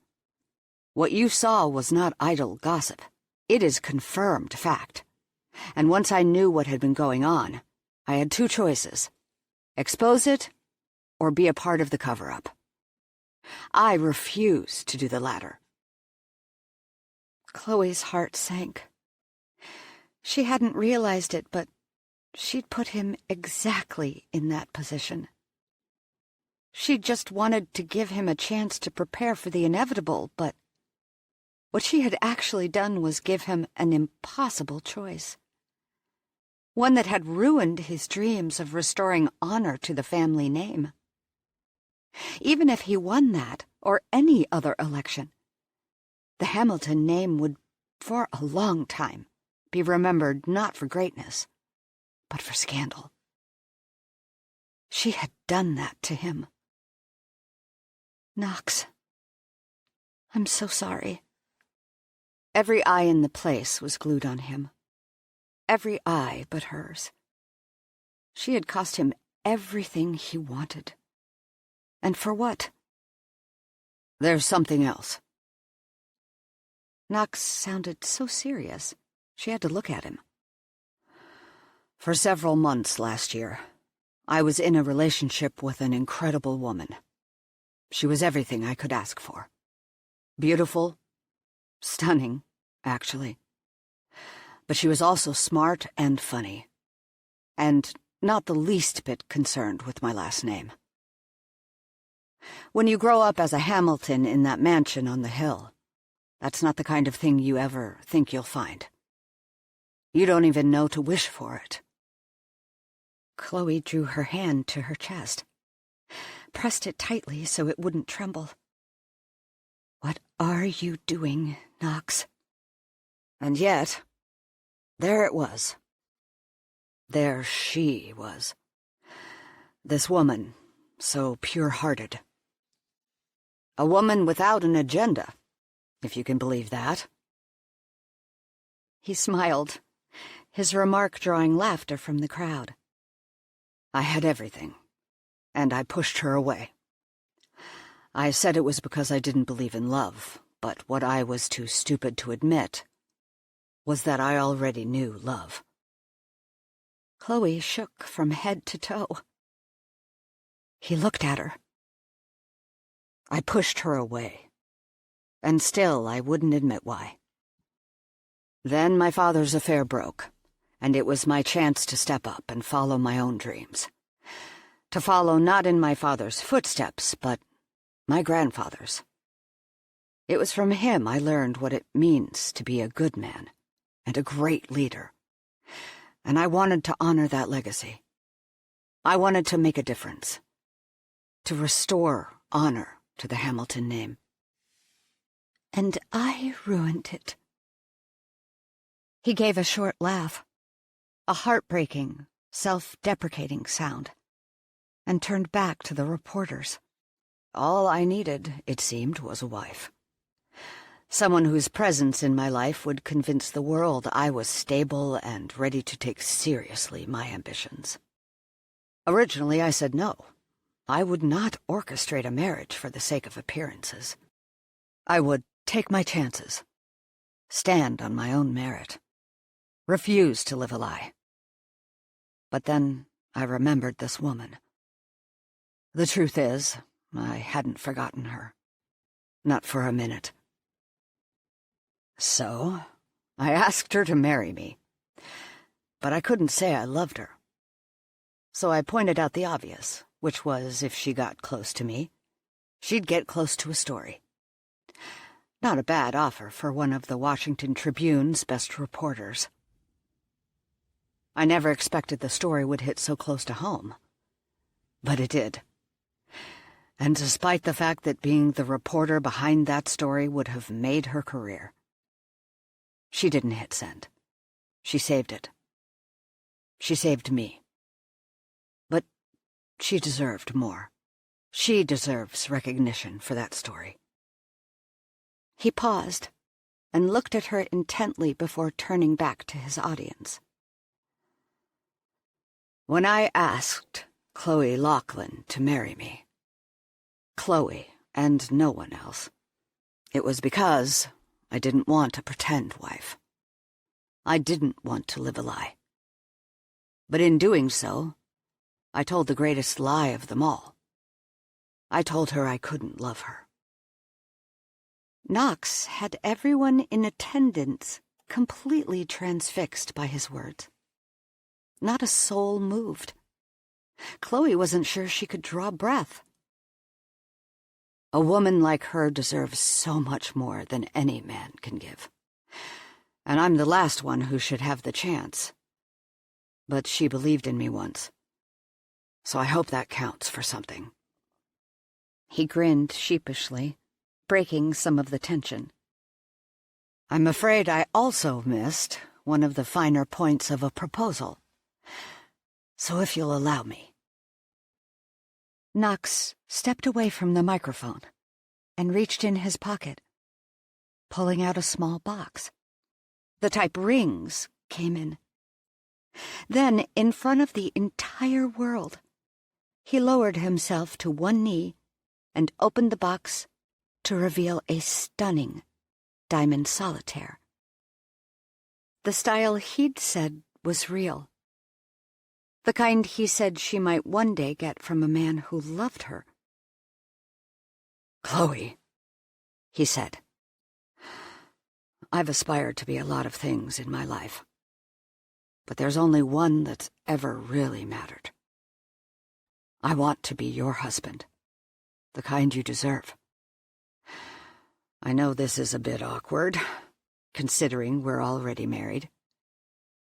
But I love you. I love you so damned much it hurts. But nothing has ever felt so right.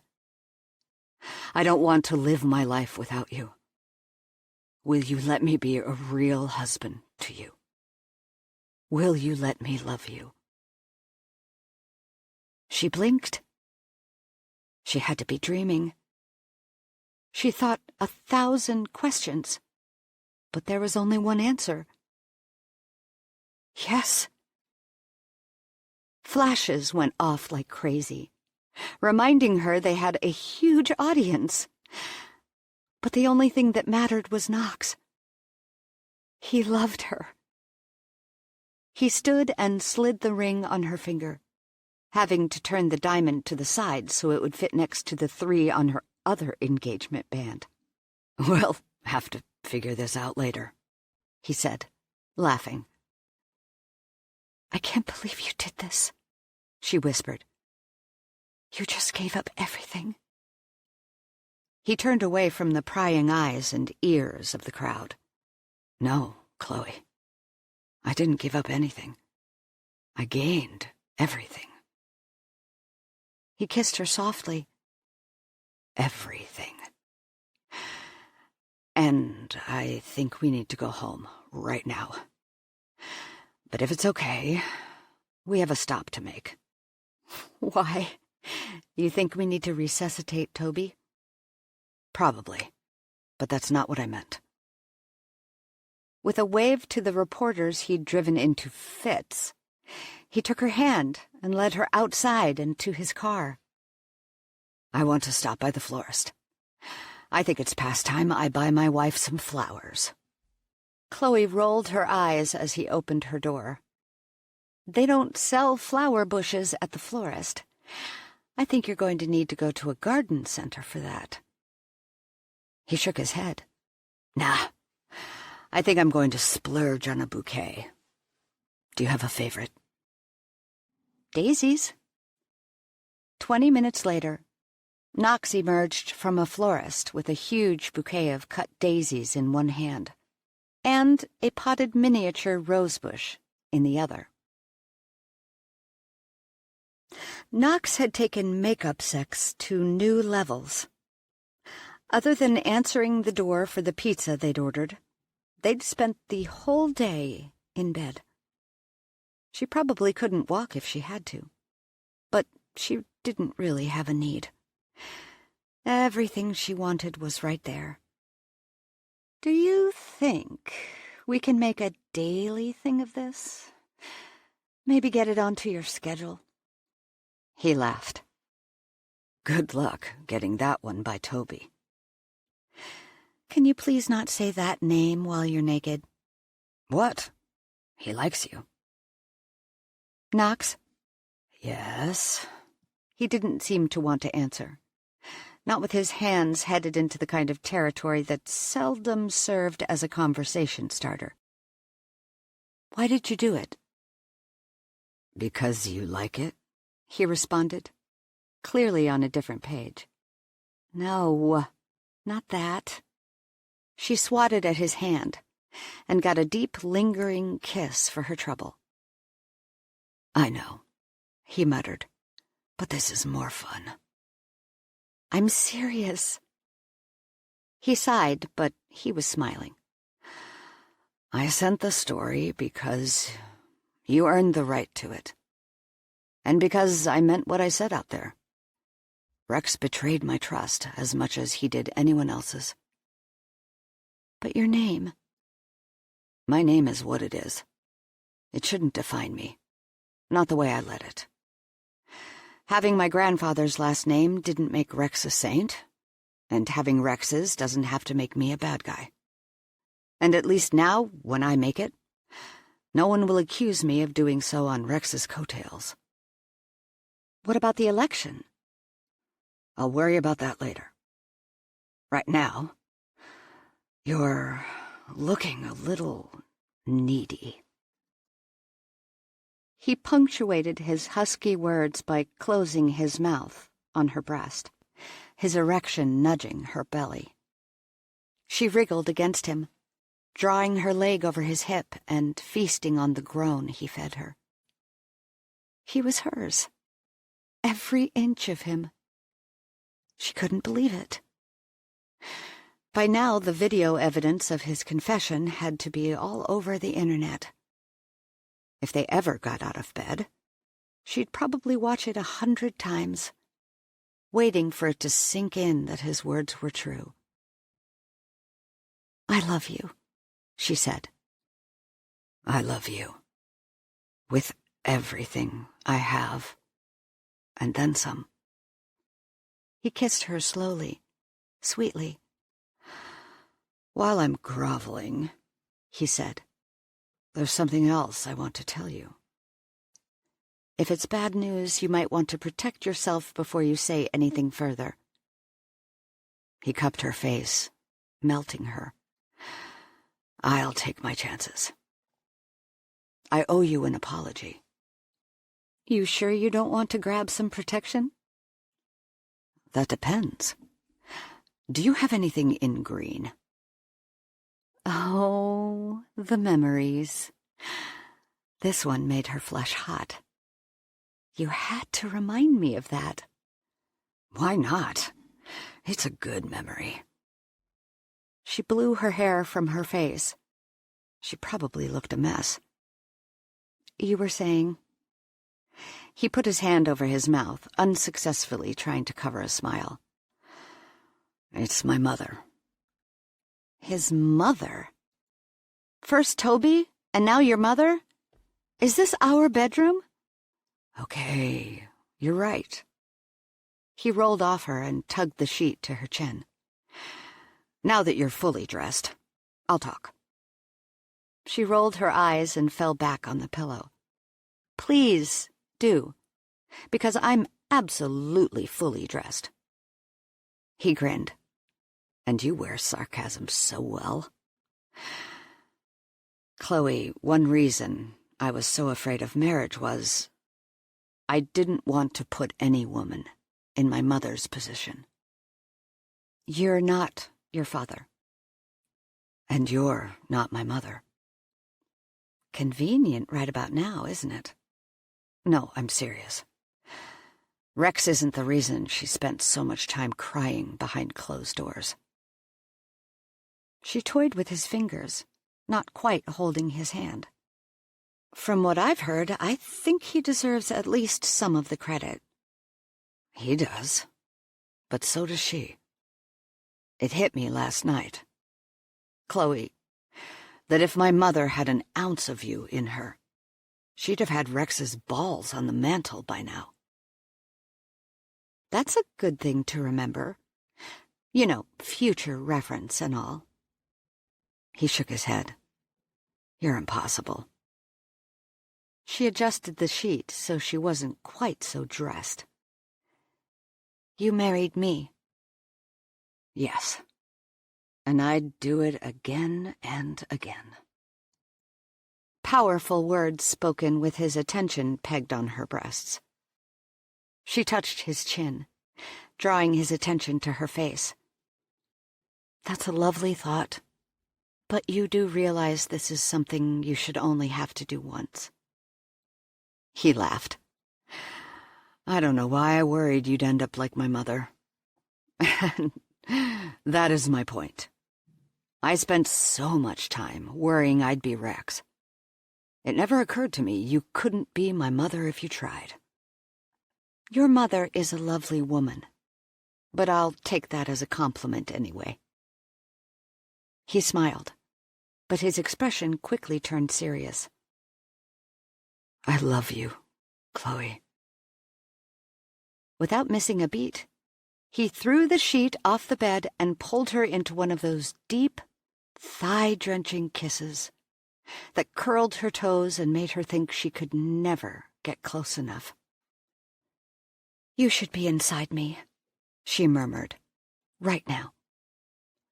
"I'm going for it," he growled, nudging apart her thighs and pushing between them. by the way. Seriously? The conversation can wait. This one can't.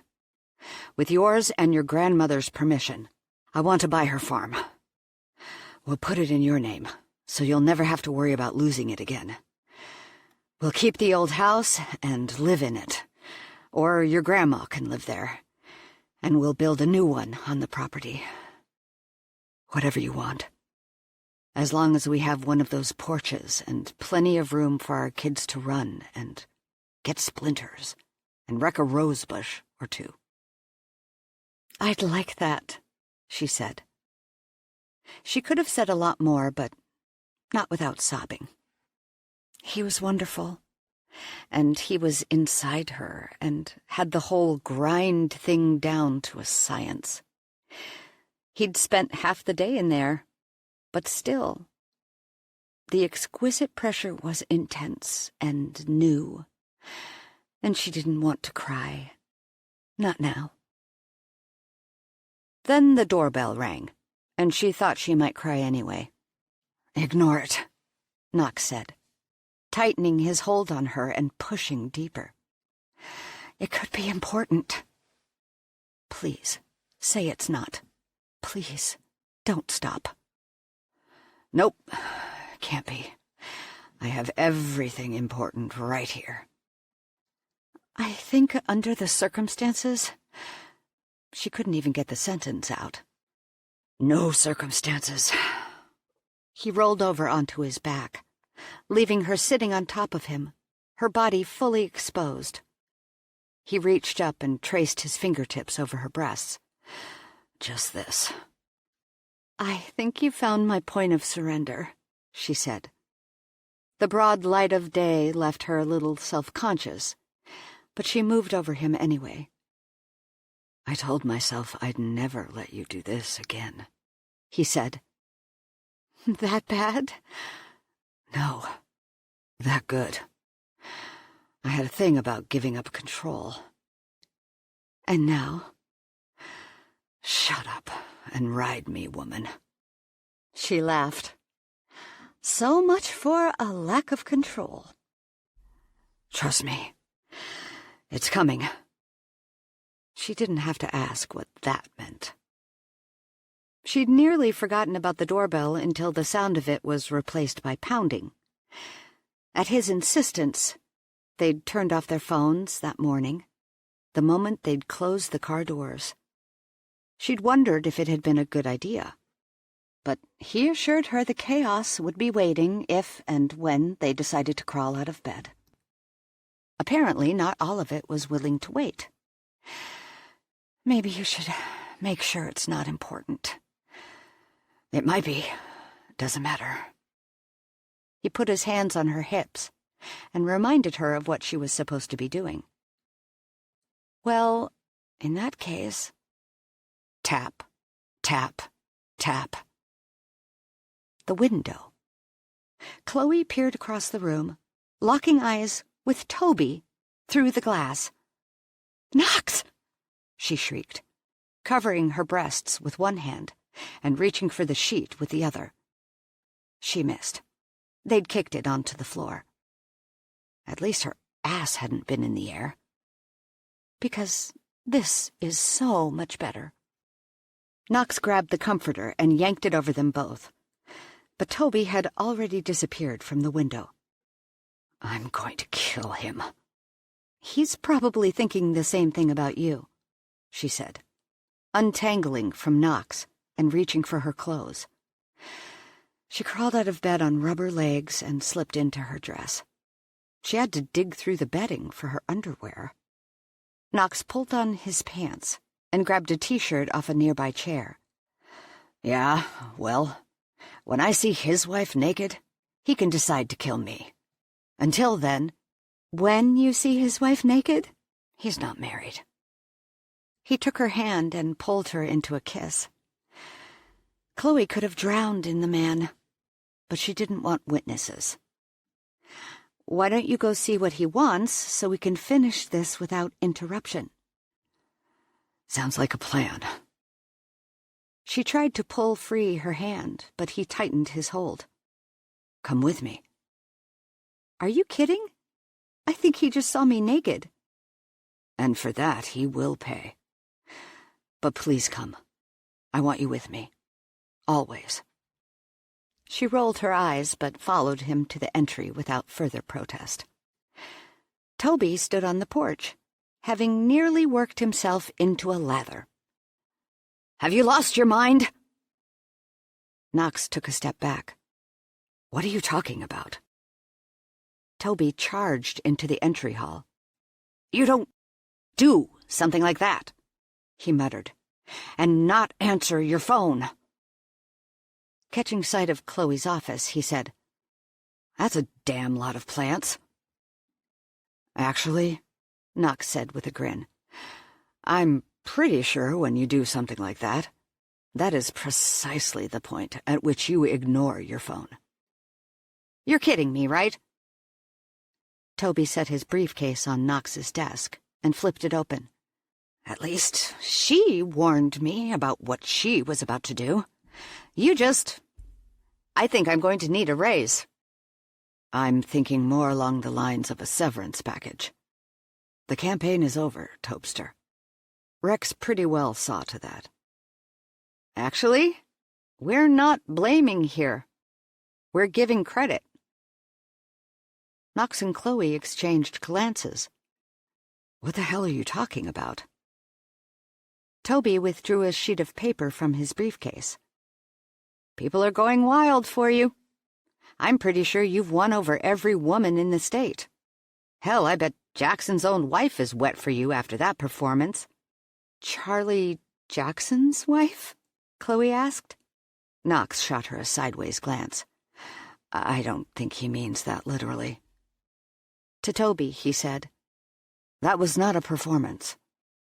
Call it what you want. You're polling over 80%. Knox's jaw dropped. Favorable? Of course favorable. Would I have stood in your flower bed and risked voyeurism charges over bad news? Chloe glared. How long did you stand there? Voyeurs peep for sexual gratification, Knox said. It would be significantly less awkward if you would just say you peeped. I can assure you that was not the highlight of my day. And you two are completely missing the point. To the contrary. I had a most excellent point going until I saw your face in my bedroom window. Toby shook his head. Is this who I'm going to be dealing with from now on? Wait a minute. Knox held up a hand. Who said anything about moving forward? What the hell are you talking about? Toby asked. The election is yours to lose. 80% is unheard of. I don't think. She put her hand on his arm. Don't be an ass, Knox. Didn't you say you wanted to restore honor to your family name? I think the damage is pretty well irreparable at this point. If that's true, why are you leading the polls? She looked to Toby. It's not irreparable, is it? Toby almost smiled. There's plenty of time to reduce Rex to a footnote. Chloe's breath caught.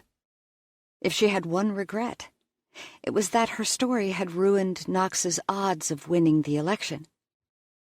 Could he really still have a chance? Knox turned to Chloe. What do you think? Are you still up for the job of a senator's wife? Toby snorted. Are you kidding me? She's a piranha. Not only can she handle it, she'll clear the pool. She snorted. Is that a compliment? It's as close to one as you're going to get from him, Knox said. I think it's a yes, she said. However, you might need to try a little harder to get your point across. She cocked her head toward Toby. You know, without him in the window. Do I need to hear this? No, and you shouldn't watch, either, said Knox. If you'll excuse us. I need to go drill my point into my wife. You're going to make me nauseous. What about the race? It's a yes, Chloe said. Toby snapped shut his briefcase. I'm going to need a bonus for this, he muttered, heading for the door. I think I'm about to hit 100% approval rating, Knox called after him. You don't get that until after you're elected, and never at 100%. Toby offered a wave, one lacking in eye contact, and let himself out of the house. We'll see about that, Knox called to the closed door. Then to Chloe. What do you think? I think you better keep your approval rating between us. He pulled her into his arms. You want to know what I think about approval ratings? She poked a finger to his chest. A great deal. Hence your marriage. He laughed. That was then. Now there's only one person's approval that matters, and that is my wife's. She thought him joking at first, but all traces of humor had slipped from his face. She traced a fingertip over his lips, drank in the sincerity in his eyes, felt the hard planes of his body, and the strength of arms he promised would never again let go. Only me, huh? Always. Then I approve. Always. In that case, Mrs. Hamilton, I think it's safe to say I've already won. This concludes The Marriage Agenda by Sarah Ballance, narrated by Georgia Gray. Copyright 2014 by Sarah Ballance. This unabridged audiobook is published by arrangement with Entangled Publishing, LLC, and was produced in the year 2022 by Tantor Media, Incorporated, a division of Recorded Books, which holds the copyright thereto. Please visit Tantor.com for more information on our growing library of unabridged audiobooks.